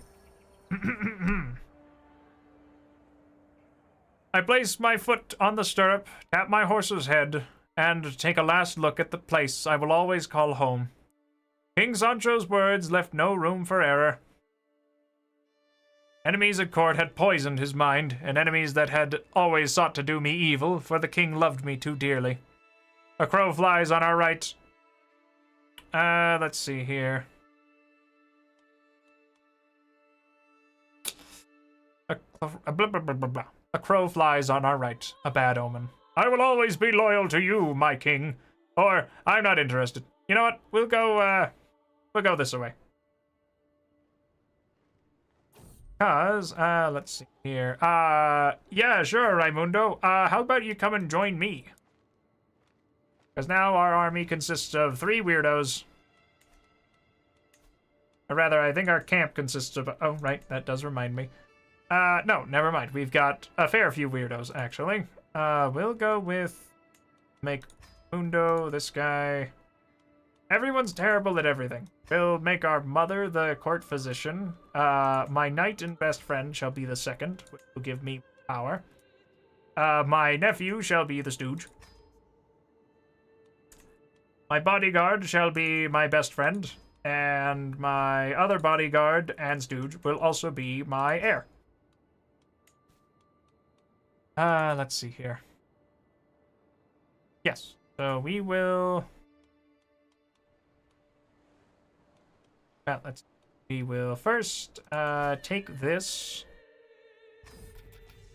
A fair man. We're gonna go with...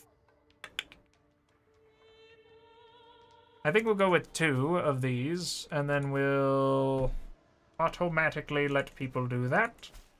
And then we'll go wander over here. I will travel alone, thereby leaving my dudes to handle this, because they should still be working on the scheme while I'm out and about. Let's go with... Yeah, sure, I'll take that. And it looks like I gain free martial, and I don't lose my face. Oh, that's not great. Let's go for not in the budget. Oh, please, Pedro. It's not like that. Okay, alright, good. Let's unite the thrones. Fascinating. I'm a little curious as to exactly where I should progress with my story next. I'm sure it'll probably crop up as I do more things. Let's go for... Works for me. And let's see how this is faring. Okay, because the way that this ends up working is that we will tick up through the phase, and once we hit, I believe it's 5 of these edges, we can execute the scheme. Now, we don't have a great amount of chances for success, but that doesn't mean that it's impossible. Just means that it's incredibly unlikely.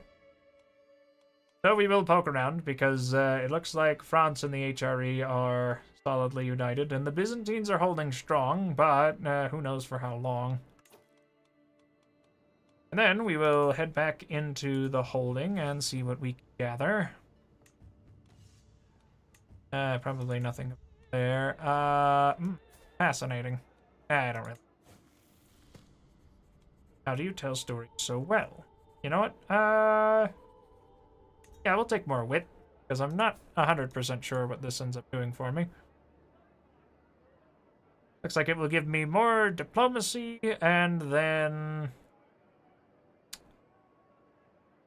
Ah, yes, a bunch of army movement speed once I get that all rounded out. If there's anyone of note for recruit. No, and they're all expensive.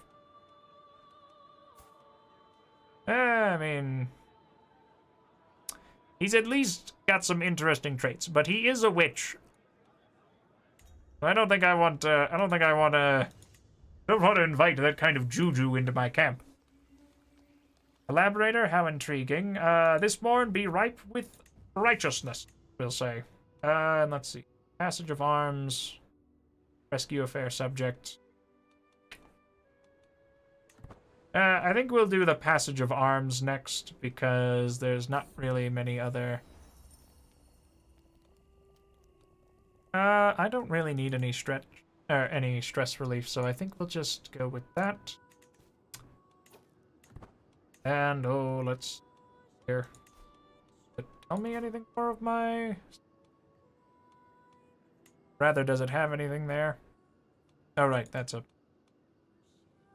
Kill the head of House Vivar. Let's see.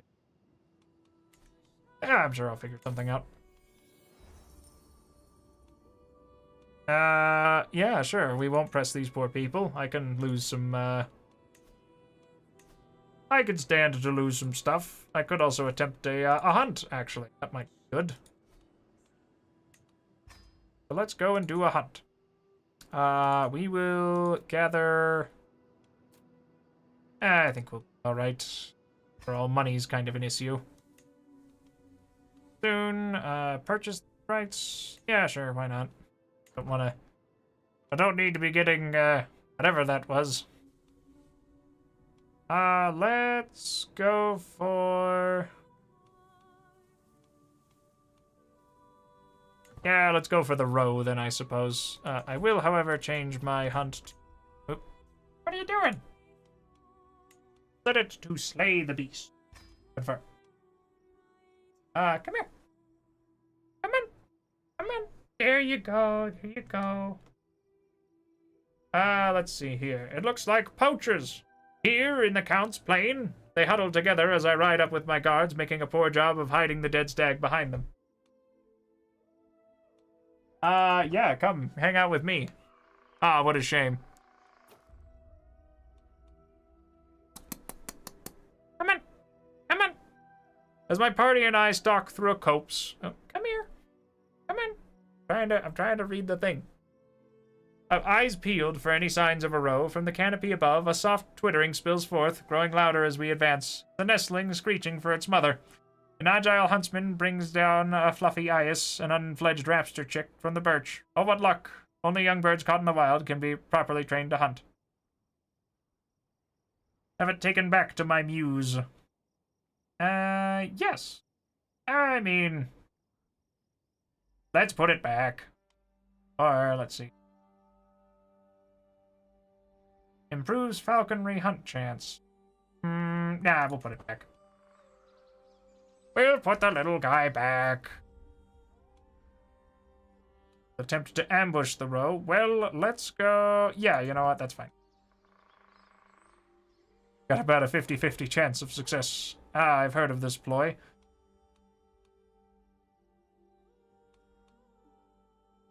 Sure, why not? Advice pays off? Good. Hopefully we win the coin flip.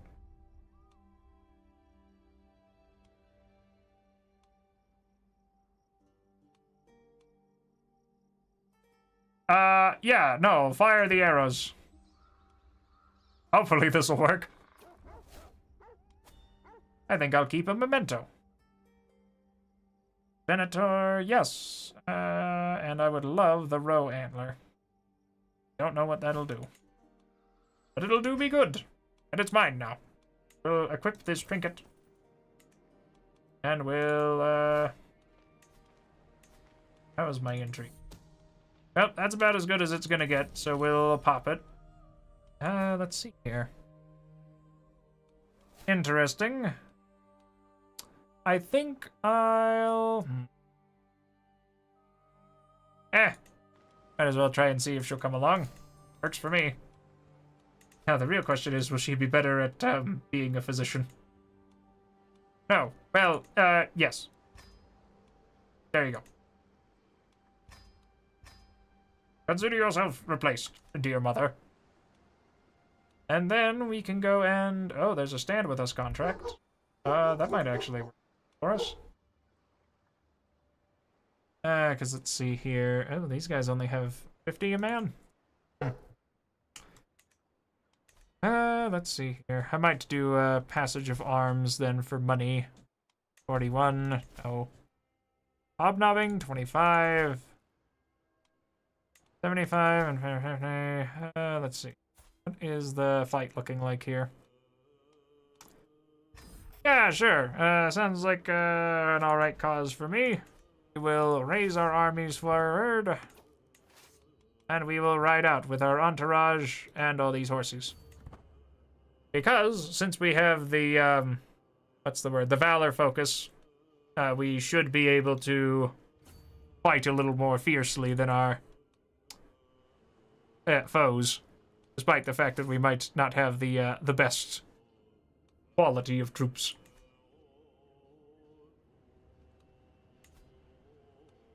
And then we'll see how we can, Oh, well, would you look at that? Might just be able to actually intercept them here. We'll have to see. And we'll see if we can join in, at least in the scrap. Which got us a whole 2 war contribution. Let's see here. Well, I got lost. Ah, well. Who could have done such a thing? Who could have anticipated such a thing? Are you having fun? Are you having fun looking at the screen? I know you're very intrigued at seeing all the little people running around because they look like ants. Is it still paused? No. Ah, there's a plague. We gotta get out of here. All right, or is it just a plague where my camp is? Well, let's, should probably stay away from there then for now. In fact, I should probably see about maybe, firing a barber's tent, because I hadn't realized there was a pox coming across here. What is it? Smallpox. Well, I mean, that's the worst thing. Stop it. Don't go pawing at the screen. Illegal. Don't hit my spacebar. Uh-oh. If only I could move my camp while my armies are raised, but I kind of need the war participation, at least until I get 100 contribution. You know what? More of you say? You know what? I could probably use that. Well, we're just gonna hope that Mother Dearest manages to live through the smallpox. Then we're gonna try and get the heck out of Dodge. Guys, what are you doing? All right, I guess I'll. Well, I mean, heck, I participated enough. We're out of here. We got the 100%. They can enforce their demands. We're out. Peace. I mean, I can only expand in a friendly area. Where the heck is a friendly area then?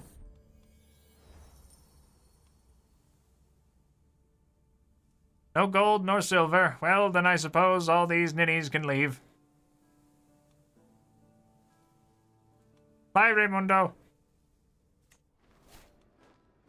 Not my stooge. Well, I'm sure we can figure it. Don't worry, we can find a new stooge and bodyguard. Here you go. You get to be the stooge, mother. And this guy gets to be my bodyguard. Then once I get over here, we're going to disband the army, and then we're going to put the ski in skedaddle, because, disease! Yeah, actually, we can probably go fight corruption over here in Santiago. Or in, Galicia, excuse me. I don't know why I said that. $50, don't mind if I do, thank you, goodbye. But first, let's also make some requests. Gold? I love gold. Hello, gold. Thank you. After all, prestige is cheap. Rent a night? No, I'm alright. Time to go. Get the heck out of here before more people come down with smallpox. Okay, good. Looks like she recovered from smallpox. Unfortunately, my physician. I'm sure she'll be fine, probably. Yep, and now there's no fight corruption contract. How unfortunate. But at least we got the heck out of there.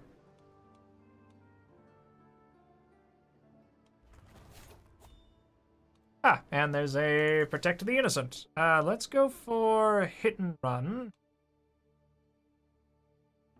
Light heavy. You know what, actually, maybe Parthian tactics might be best bet.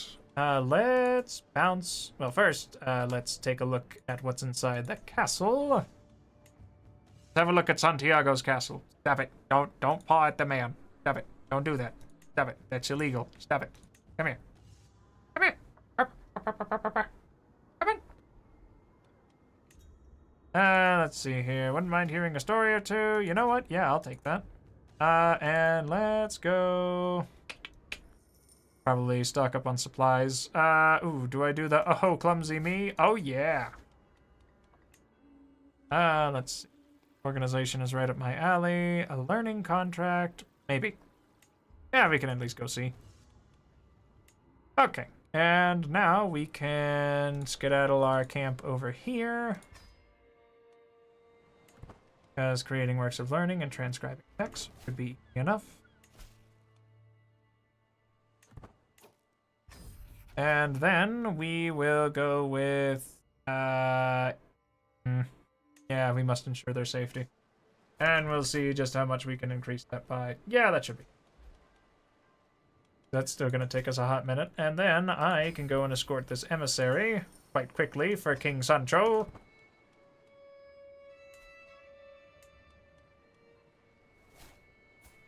Hi, King Sancho. I maybe try a, abduct? No.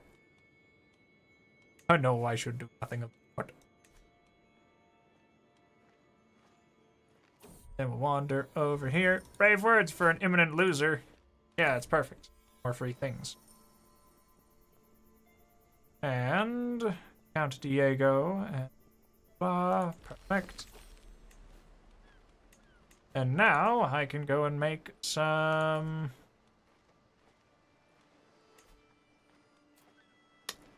only 8 gold. Then I'll wait. In fact, I might actually see fit to. Oh, let's see here, because I get the feeling that I'm going to need to be fighting in a big war here, so I think what I'm going to do is I'm going to take a roaring campfire, and that'll build in about 5 odd months, and then we'll also go do these text transcriptions, and maybe do some of these joining a faction thingamahoozles. Maybe. Let's see here. No. I don't need either good nor bad omens, thank you. And let's go and transcribe some texts. Then we'll probably do another, I could do some revelry to get some. We'll draw on our own experiences, please and thank you. And let's just stick to the script. And last but not least, I guess we can try. Not bad at all. Go. And let's go. Well, we aren't flush with cash, or at least not. Oh, whoa, whoa, easy now. Let's not encourage any duels to the death here. But not be very good for me. I kind of need all the hands I can get. From Portugal, gather provisions. Then we'll also see if we can become Knights of the Swan before too long. My creation will be exhausted. We'll go with M is for military knowledge. And now I'm a little more famous. Terrific chapter. Wonderful. Let's.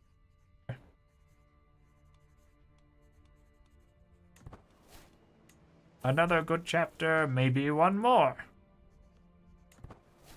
Uh-oh. Alright, maybe another section. Thank you. Serve to live and live to serve. Now give me money.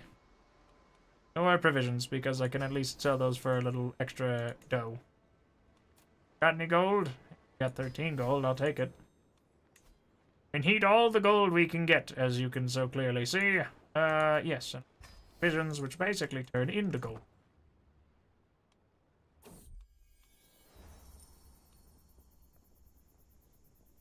Mercy on me. Fascinating. Let's see here. Some hearts are hardened and take a long time to remember what softness feels like. It matters not what I do. King Sancho's heart is far from my reach. God, I start kneeling in front of the altar. May my men all surround me, curious. May our goodness change King Sancho's heart and make him remember his love for me.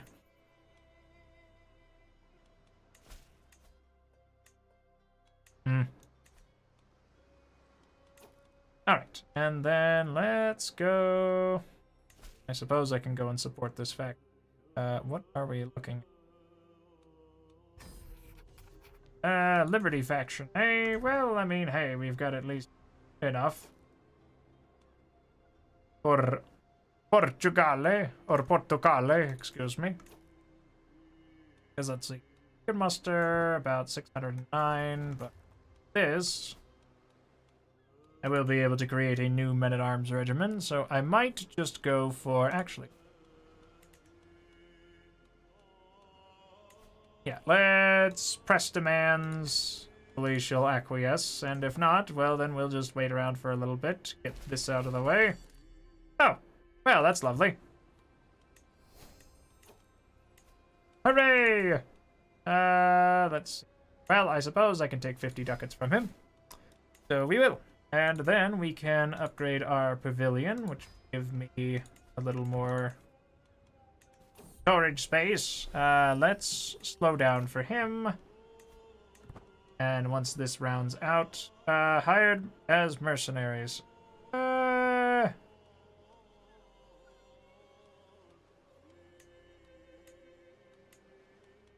Decline. Let's see. Force him to be my patron. Actually, I don't want to join at all. What are we looking at here?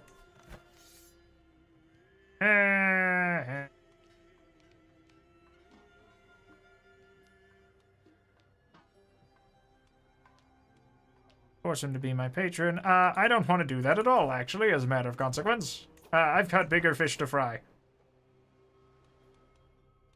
Especially if I'm gonna go and pretend to be a Knight of the Swan. Or something. Let's go do that. Thank you. Long path ahead. Prestigious. Oh, hired muscle for 49, and there was no protect the innocent anymore. Oh no, that must have been the one that I was looking at. Because now they're showing up down here.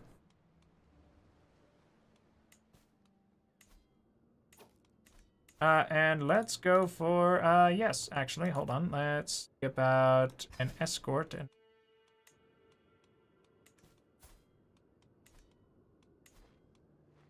so then actually go home and then properly move our camp over here so that I can go and participate in the rest of these contracts as I please.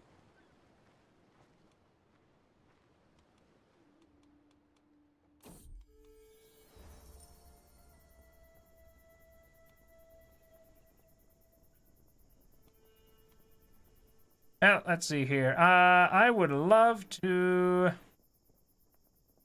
Okay, well, hold on a second. Let me see here what counts for the, an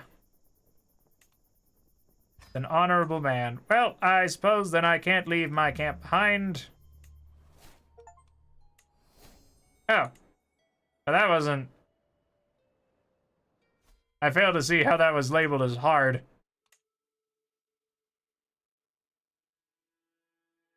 Hey. Huh. Well, I guess I can see what else we can get. Busy work. Blah, blah, blah. In my elements. One of your lowborn knights win a grand tournament joust, then land them. Your eternal reward. Dietante. Fascinating.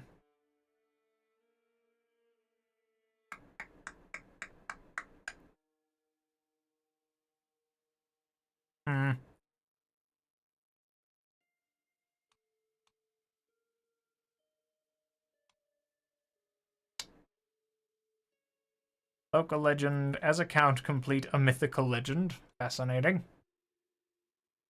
Well, I suppose there is, what's the word? Oh, what is it? What is it?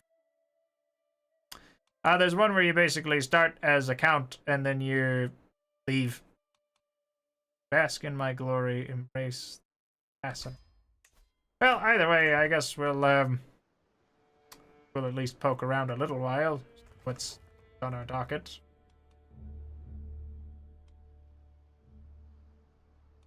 Suppose though, if that's all the stuff that we actually have, well, now what?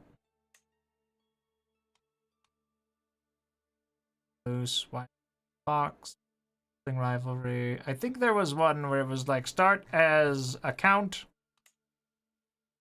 become, or was it rags to riches? Rags? I think it was. Hold on, let me find it.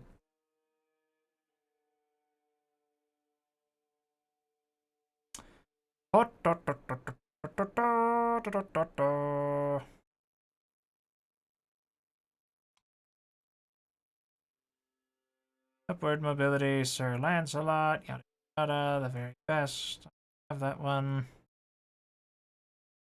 Brave and the bold.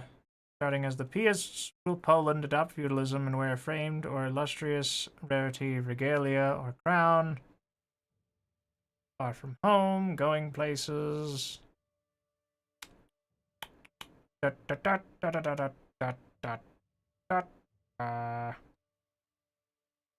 Whatever, I'm sure I'll find it.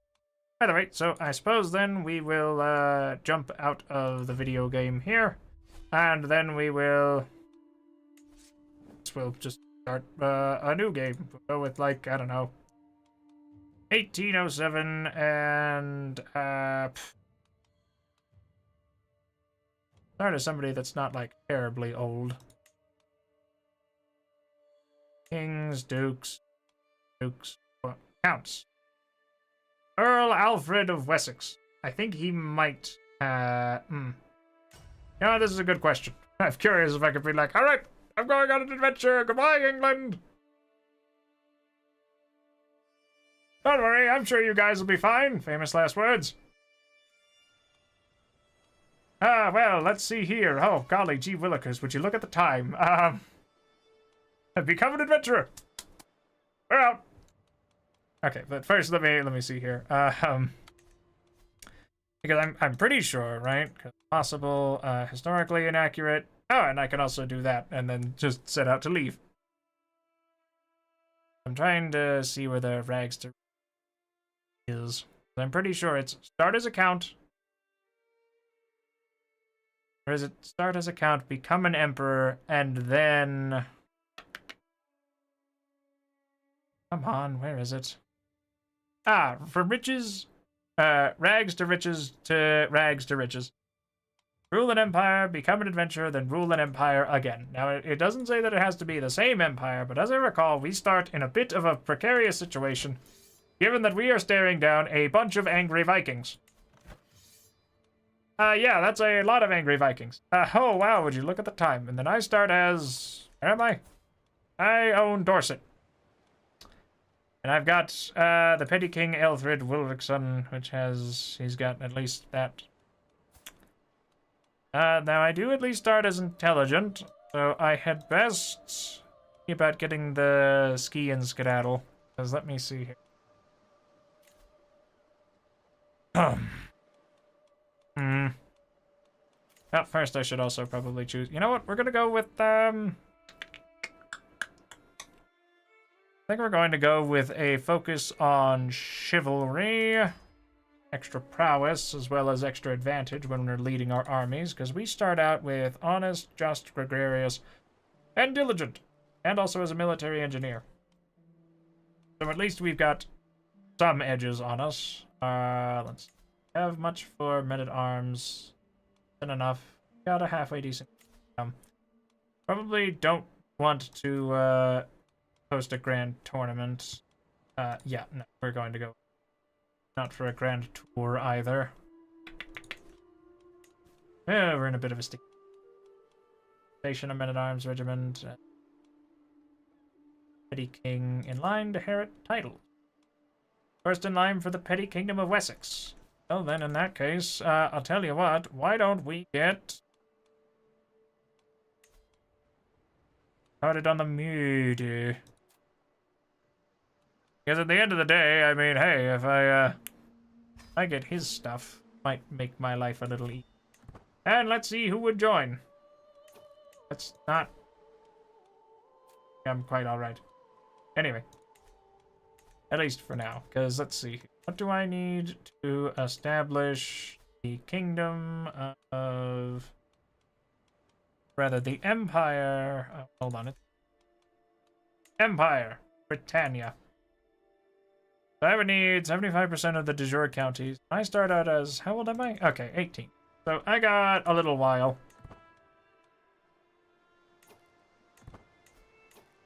Alright, and let's see. Can be convinced. Offer a hook. How about a bribe? How about good word? And a little bribe? Too much for bribe.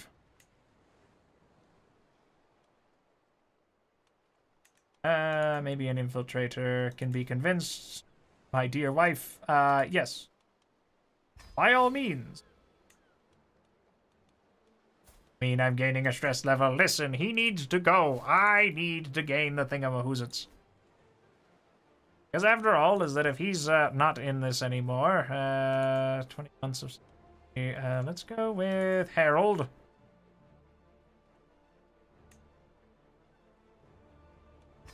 Okay, I only gained 20 stress. More assassins. Let's sort them by acceptance. Actually, maybe by contribution. Fuses could be convinced. Vassal. Sure. Let's offer a hook. A bribe. Only 50? Yeah, we'll go with that. After all, I'm pretty sure if they end up falling, this might end up being... At least we're not directly fighting these wars. It is just the King of Mercia, who is still my brother-in-law, and I am not aware of that. Let's see. Yeah, this might be okay. Might be the operative. Let's go with... No.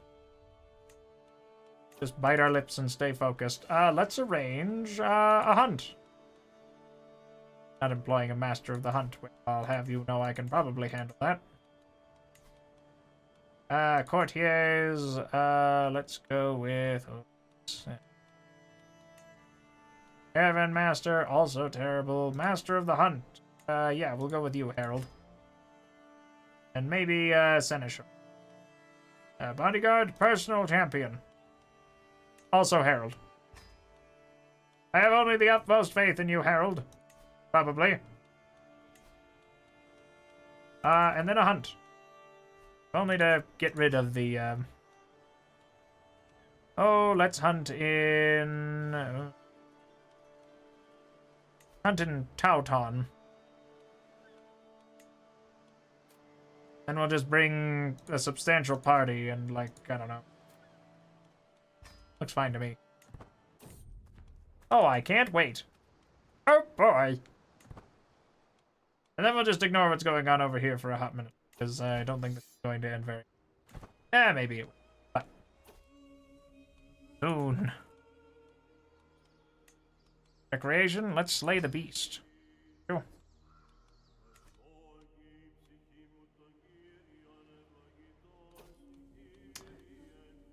We will hunt the stag.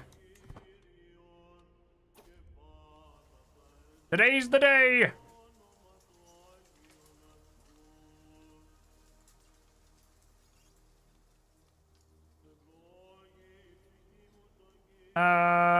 No. Must be patient. I'm not taking that 20% chance. Let's put it back.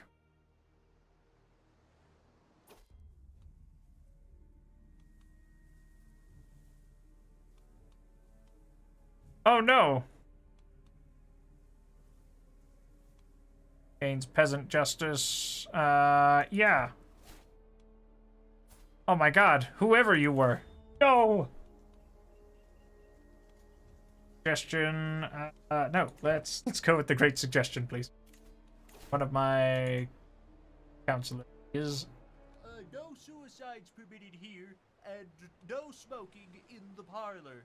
Oh, hello, Edgar Hilario 79. Thank you very much for for following. I do sincerely appreciate it. And let's just text this here. And man, I don't have anybody of note at my court, do I? Increase greatly? Well, don't mind if I do. Oh, good criminy Christmas. Where are you people going? Are they just off to become adventurers? Everyone, shoot that guy. Sorry, the deer. Where are you people going? And I would love to keep this as a memento, unless I get more. No. Alright, so we'll take this, and I'm just running out of people. Fascinating. Oh, thank God I can go inside again. How nice. Okay, alright. Nice to see that everyone's just scattering to the winds. Hopefully one day I'll be able to at least put this man in a hole.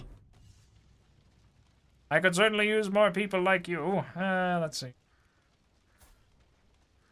Yeah, sure, I'll take that. Guy's got like 20 prowess. Works for me. How's my council looking? Bad. Bad on all accounts. But at least we've got somebody. Alright, and we should probably see about how am I going to...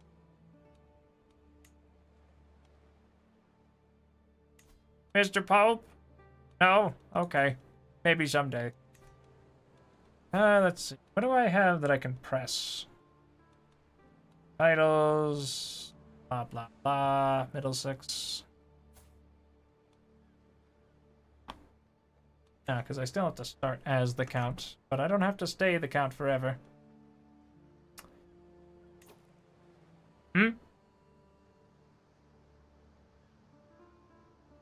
867 AD it is. Let me see here.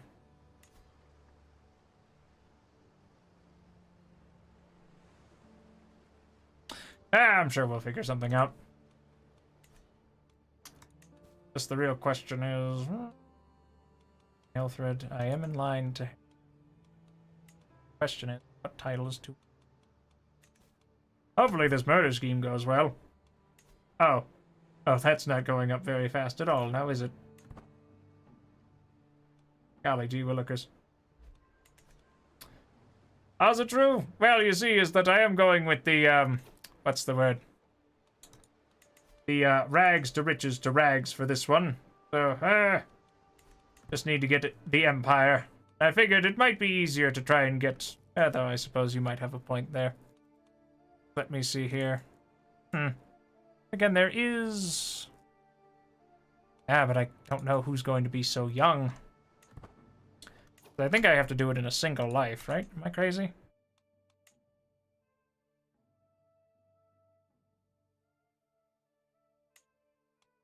Starting as a Count, yeah.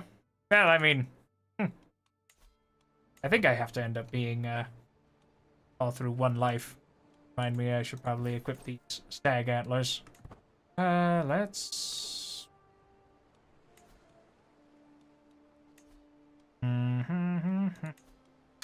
we'll at least raise the armies, see what we're looking at. Because it looks like we're holding the line, if only by virtue of we don't know where the enemies are. Maybe. And then we'll see about murdering our dear brother. Oh, God frond it.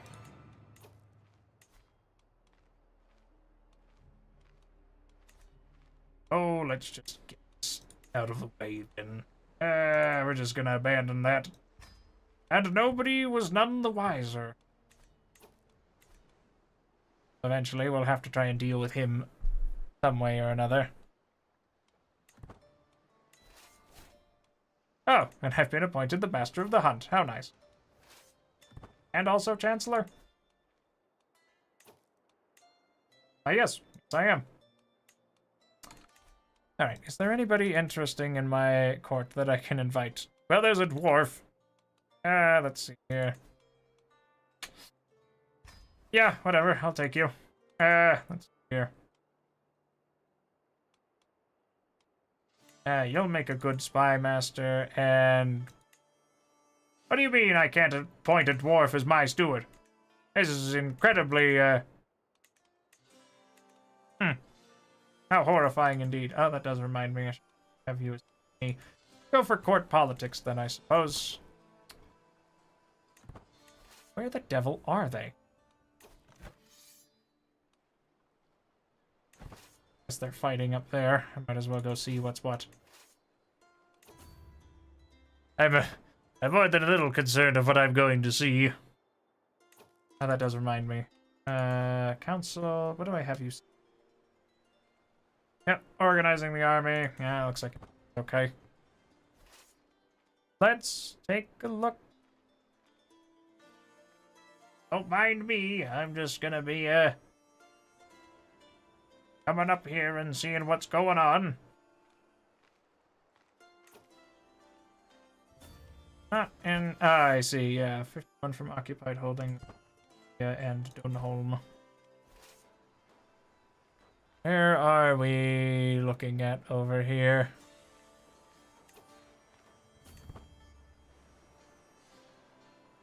Hmm.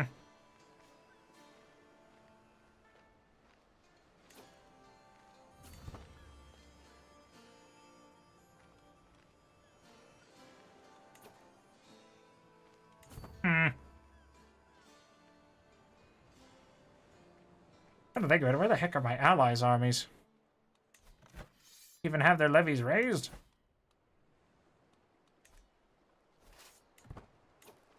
No, I would suppose not. But that one's just gonna be all levies. And I do outmatch them. About this guy.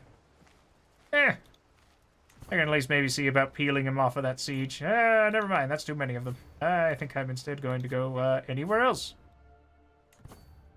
Just hang out down here for a while. Try and figure out our next route of expansion.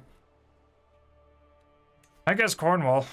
Let's see here. Fabricated claim. Yes, I remember now. On the county of Devon, if you mind. Hopefully this guy can handle it. If not, well, then, darn.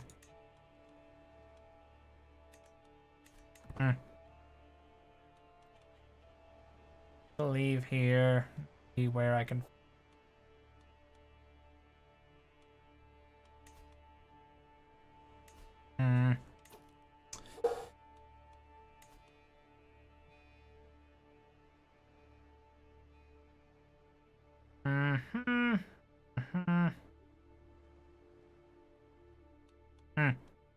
Less than or equal to, and must be independent. Or if maybe I can try to start a independence faction. Factions, there we go. Against my liege, oh. Well, ain't that just the kicker? Now, let's see here. Claim liege title.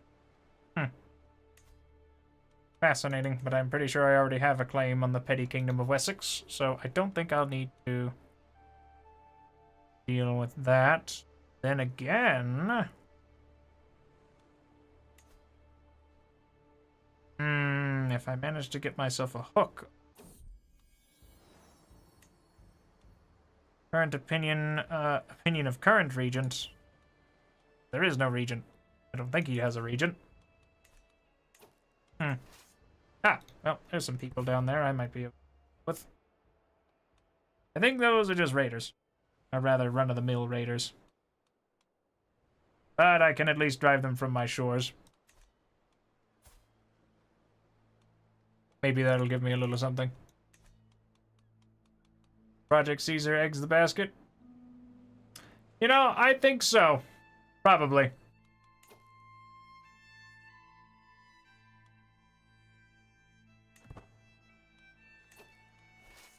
Or at least I'll see just how egged that basket may be. Let's see. How bad are we looking there? Chieftain, Haldar. Yeah, we might be alright. At the very least, we can get some combat out of the way. Just see how much to have.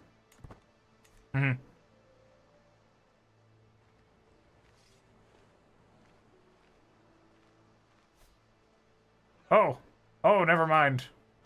Oh wow, would you look at the time? I think it's about time I go. Oh no.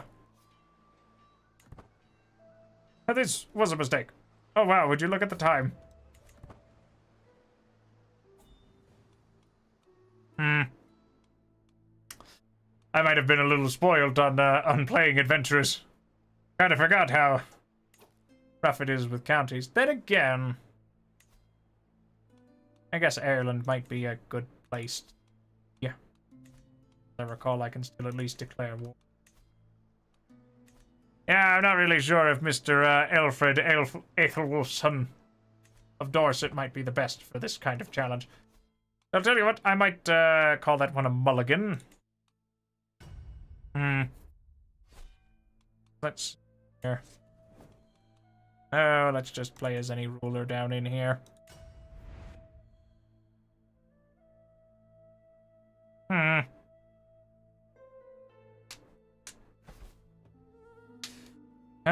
Let's see.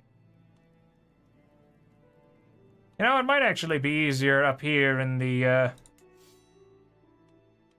Khan regions. Because let's see here. Does this count as a county?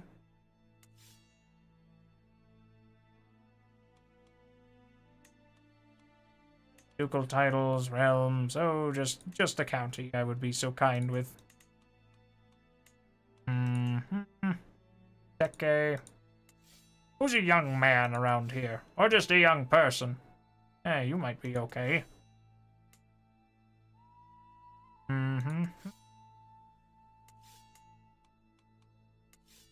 Endless rulers. You're 24. 24, callous, cynical, trusting, 31. Or 30. 57. 41. Nah, I think I want to try and be independent. Or maybe start here. I see they take the no child can be Khan very seriously up in this neck of the woods. 19. That might work. Vengeful, greedy, craven, tribal chiefdom.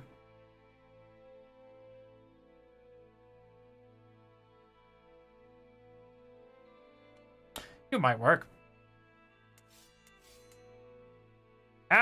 So you, on the other hand, might just be what I need. You know what? Yeah, let's take it. At least see here, because I believe that will still render me eligible for the rags to riches to rags. Okay.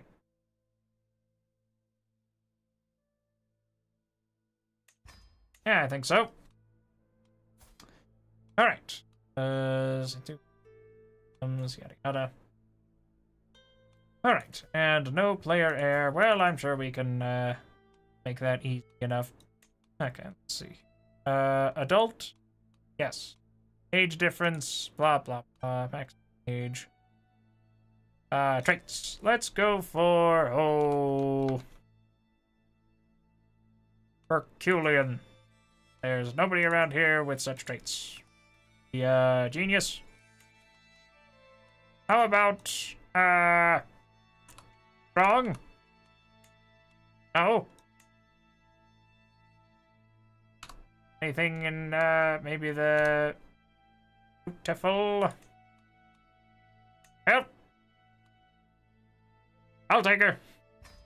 Works for me. Alright, and as for lifestyle, well, I mean, we should probably just go down the Marshall tree anyhow, because what do we have? Charismatic Negotiator's not bad, but I think I'll just take this. After all, if we really need to, we can go to university anyhow. I am going to unselect the Become an Adventurer. Recruit 1 Terrain Specialist. Yes, please. 1 Plains Specialist, please. Oh, wow, and he's strong. And he's a Reaver, and wow, alright, works for me. Alright, and we got 660 odd levies. Let's here. Do I have any claims? Got the county titles. I got 2 county titles. So let's go for the farm, maybe? And maybe Bella Bay. One should be easy enough for me to go and... Where do I start out as? Empire of Volga Ural. I would only need 80% of the counties and 2 kingdom titles.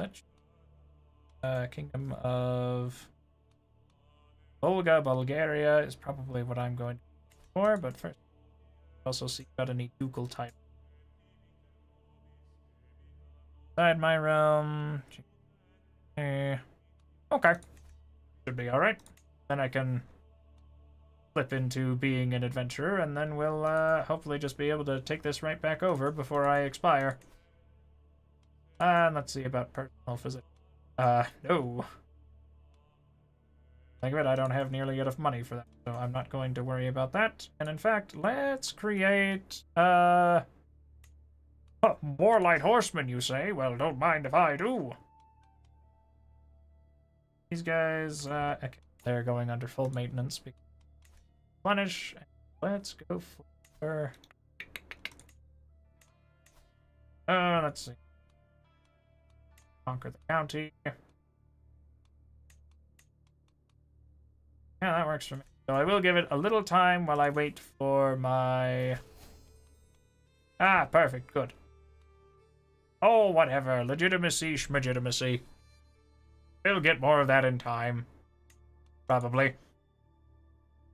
After all, I don't think I had a very legitimate rule to begin with. Not endorsed by my shaman. Well, that's not very nice. Oh, fascinating. Sure. We'll give this guy that. Except I don't have enough for that, so we'll just not do that. And we will wait just a hair while we get our men-at-arms regiments to reinforce. And we'll go and start beating on this guy, or maybe on this guy. Probably on you. You don't have nearly as many friends. But county titles he does have. And then we'll probably give this to my wife. My giant wife. Maybe. Oh, let's see. Oh, I should probably set that to a little bit higher. I mean, I suppose I can just...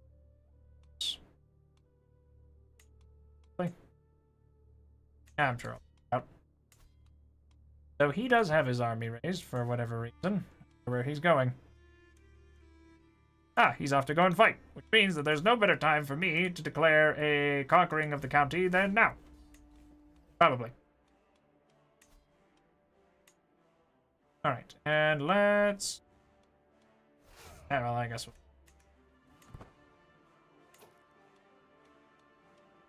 And then we'll just raise the armies. Go, and we should probably get these stuck together. And we'll just follow suit and see if we can...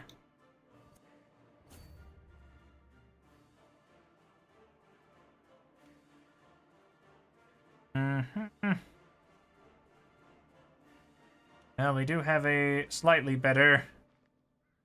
Actually, would my... No. Me commanding them would not be any better. So we're just gonna... hang out here and hope they don't attack into us. Oh, looks like they're going for the raid. Oh, and can I raid? Oh, yes, I can. That will probably be for the best. First, we'll try and get this siege down quick as a whip. So if we can at least get that, then we can see about solidifying at least our ducal titles. Because Halamat might be best. Let me see.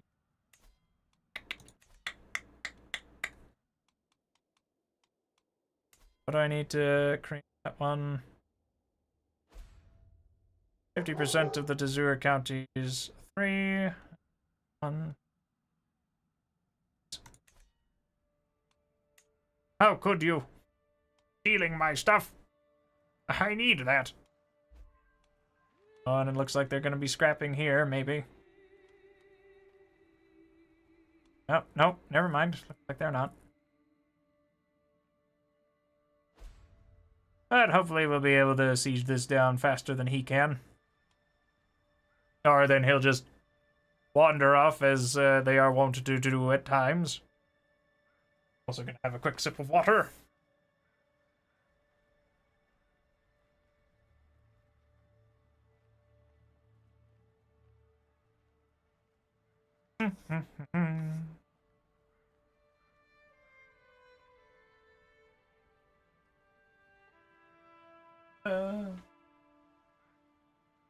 Oh, sorry, I did not mean to disturb you. Alright, perfect. And then we'll go and, cause we... yeah, defending in the taiga, so we should be fine. Budget. Blah, blah, blah, blah, blah. Aggression won't be too long, and then we'll...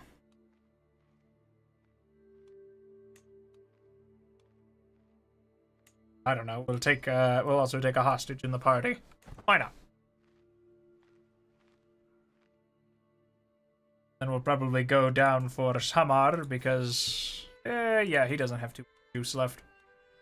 So I suppose we'll also have to recover our levies after this fight, but I think we'll be okay. Think being the operative. Come on, roll good. Oh no. There we go. Ah, perfect. And then I can,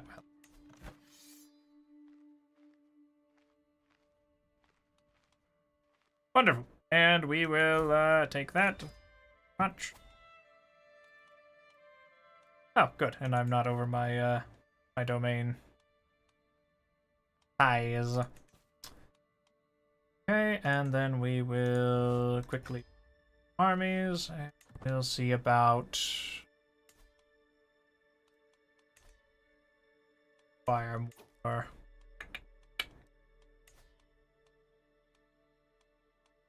Maybe a quick hunt. Hunt. Fine. Not employing a master of the hunt. Well, let's see if there's anybody who's good for it. Yeah, we'll take this guy, I guess. And then we can go and declare the hunt. We'll go for taiga terrain, no holding in taiga. Let's go over here. Just fine, and then we'll just take a modest sum. Count stewardship. Oh, pardon me. Alright, and, ooh, let's... the boar. Yeah, we'll seek a boar. Why not? They're big and scary enough, and let's set this to slay the beast, please. Put it back. Thank you. Excellent. I love prestige. Now I can probably hire bowmen, or I could also invest in horse archers, or I could just save it.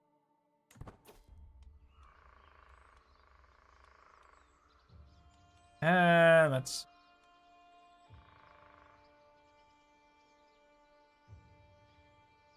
local magistrates acquiesce. I mean, we could take the shot. Well, that's unfortunate. Anyway. After it, we ride. Yes.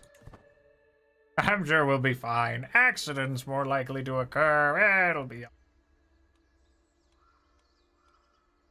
drive this rabble out of my hunting grounds, please, and thank you. For all, I need some of this.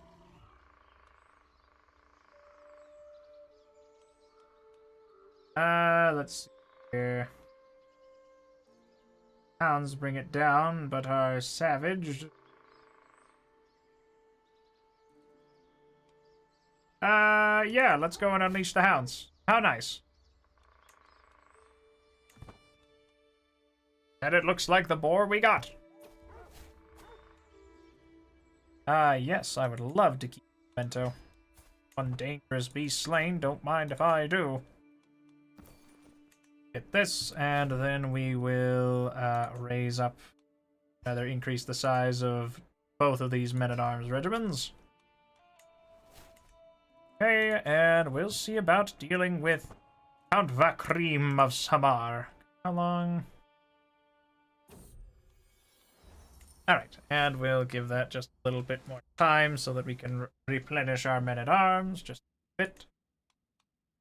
Might also go for horse archers before long, but on the defensive side. So we wait just a little while longer. At least while our levies punishing. What is the rate of their... I suppose it'll tell time. No? Okay. Yep. What is this? Oh, right. Hold on. Probably have somebody... Oh, let's have you increase control in the county. Fine. Oh, I suppose that's not cool. What's going on in here? Yeah, I would love to conquer the county of Bugerslan. Then raise our armies forth and charge. At the very least, he's going to need to try and bring that down. I might... Oh, looks like a fight's breaking out. Ah, perfect. Yes, good. Perfect. Perfect.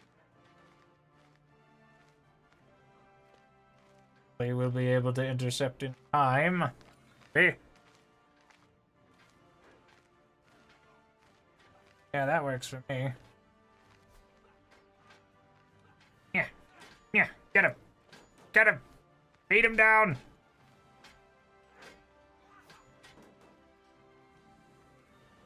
Not so far. How unfortunate. Oh well. As long as he wasn't the guy that I had hired, oh good. Going to be a little concerned there. Let's see about prisoners. We will negotiate. You come with me. And you also come with me. I need more dudes. Farewell. So long.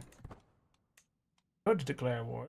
But I don't think I'm going to want to fight the Khan of, I'm sorry, what do I even have the, oh, just conquer a county? I think I'm alright. I don't think I want to chance that. I think he'll hurt me.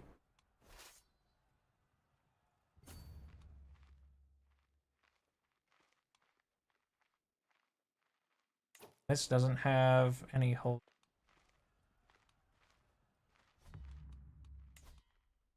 What is going on here? Kingdom of Samar. Oh, the whole thing. Thanks.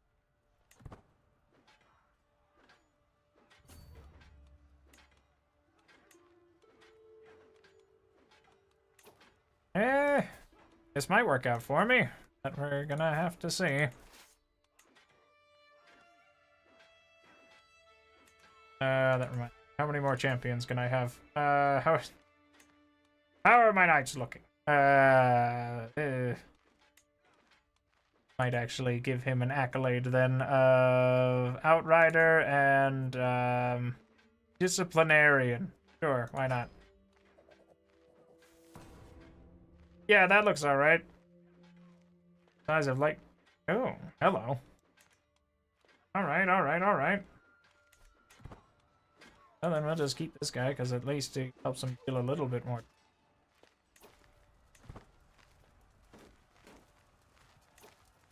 And hopefully this will work. Maybe. As long as the dice roll in our favor. Ah, not my good champion. Oh. Heck yeah, that works for me.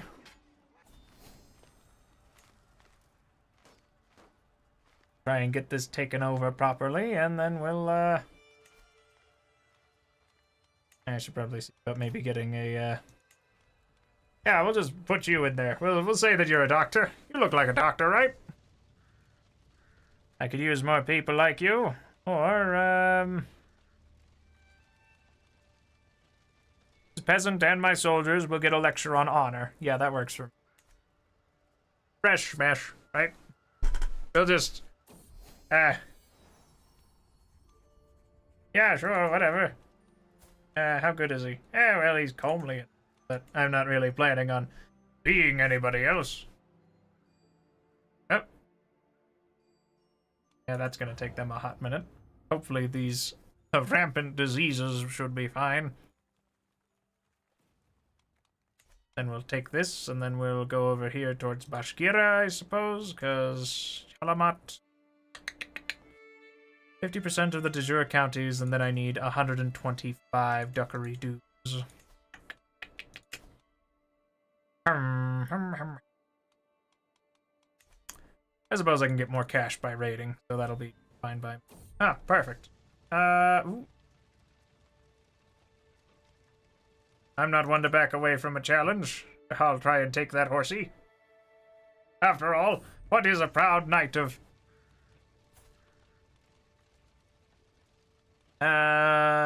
diplomacy or prowess?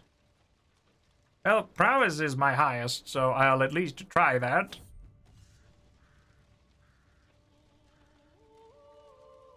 Trained unruly horse works for me. Ah, perfect. And then I have 19 duckery. Right, and let's enforce our demands, please. I will take that. Go. Now disband this. I am above my domain limit. Let's give... Oh. Give the chiefdom of Bibi to... I don't... To give it to you, Mr. Man. Here, you get to have that. Due to their rank now equaling yours. Ah, never mind then. We'll just stay over our holding for a little bit longer. Been a terrible misunderstanding. Oh no. And let's raise everyone. Oh, what? Offer a hostage to. Yeah, sure. Here, you can have my son. Please don't. Please don't kill me. I'm just a little guy. You wouldn't hurt a little guy on his birthday, would you? Thank you. Right, anyway, yeah, we're gonna go and raid perm? No. We're just gonna go this way. Heads towards Bashkira. Oh, and I am now the head of the Bulgar culture. Neat. Reminds me, what is my astute diplomats cannot attack allies, cannot attack through a truce. That is gross. Yes, I would love to. Never mind. I don't have any. To ruling caste, horse lords. Yep. Harm humans go up. Establish a new. No, I don't have. But I'm sure that in time that will be. As I understand. Regent presumptive. Let's go with. Limited tribal. I think.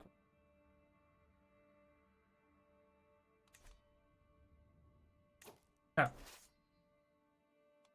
Maybe here then.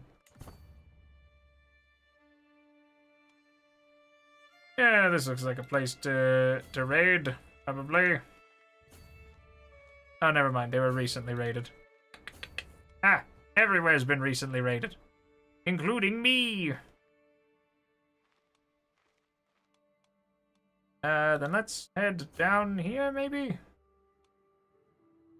At least 15 duckery dues hiding out there. Oh, wait, hold on. There's something over here. I can go and give that a quick once-over. Ah, very good. Perfect. Thank you. And I hope that he doesn't decide to try and hurt me. Because I really don't need that. Develop my capital. Religion planning. I think I'm quite alright. And yes, let's go for Bellum Justum. Perfect. And then we can go wandering around. Else that's filled with money.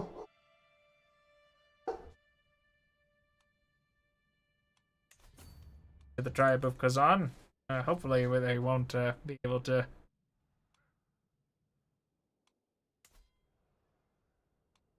Oh, I suppose I could also go and raid the High Chief.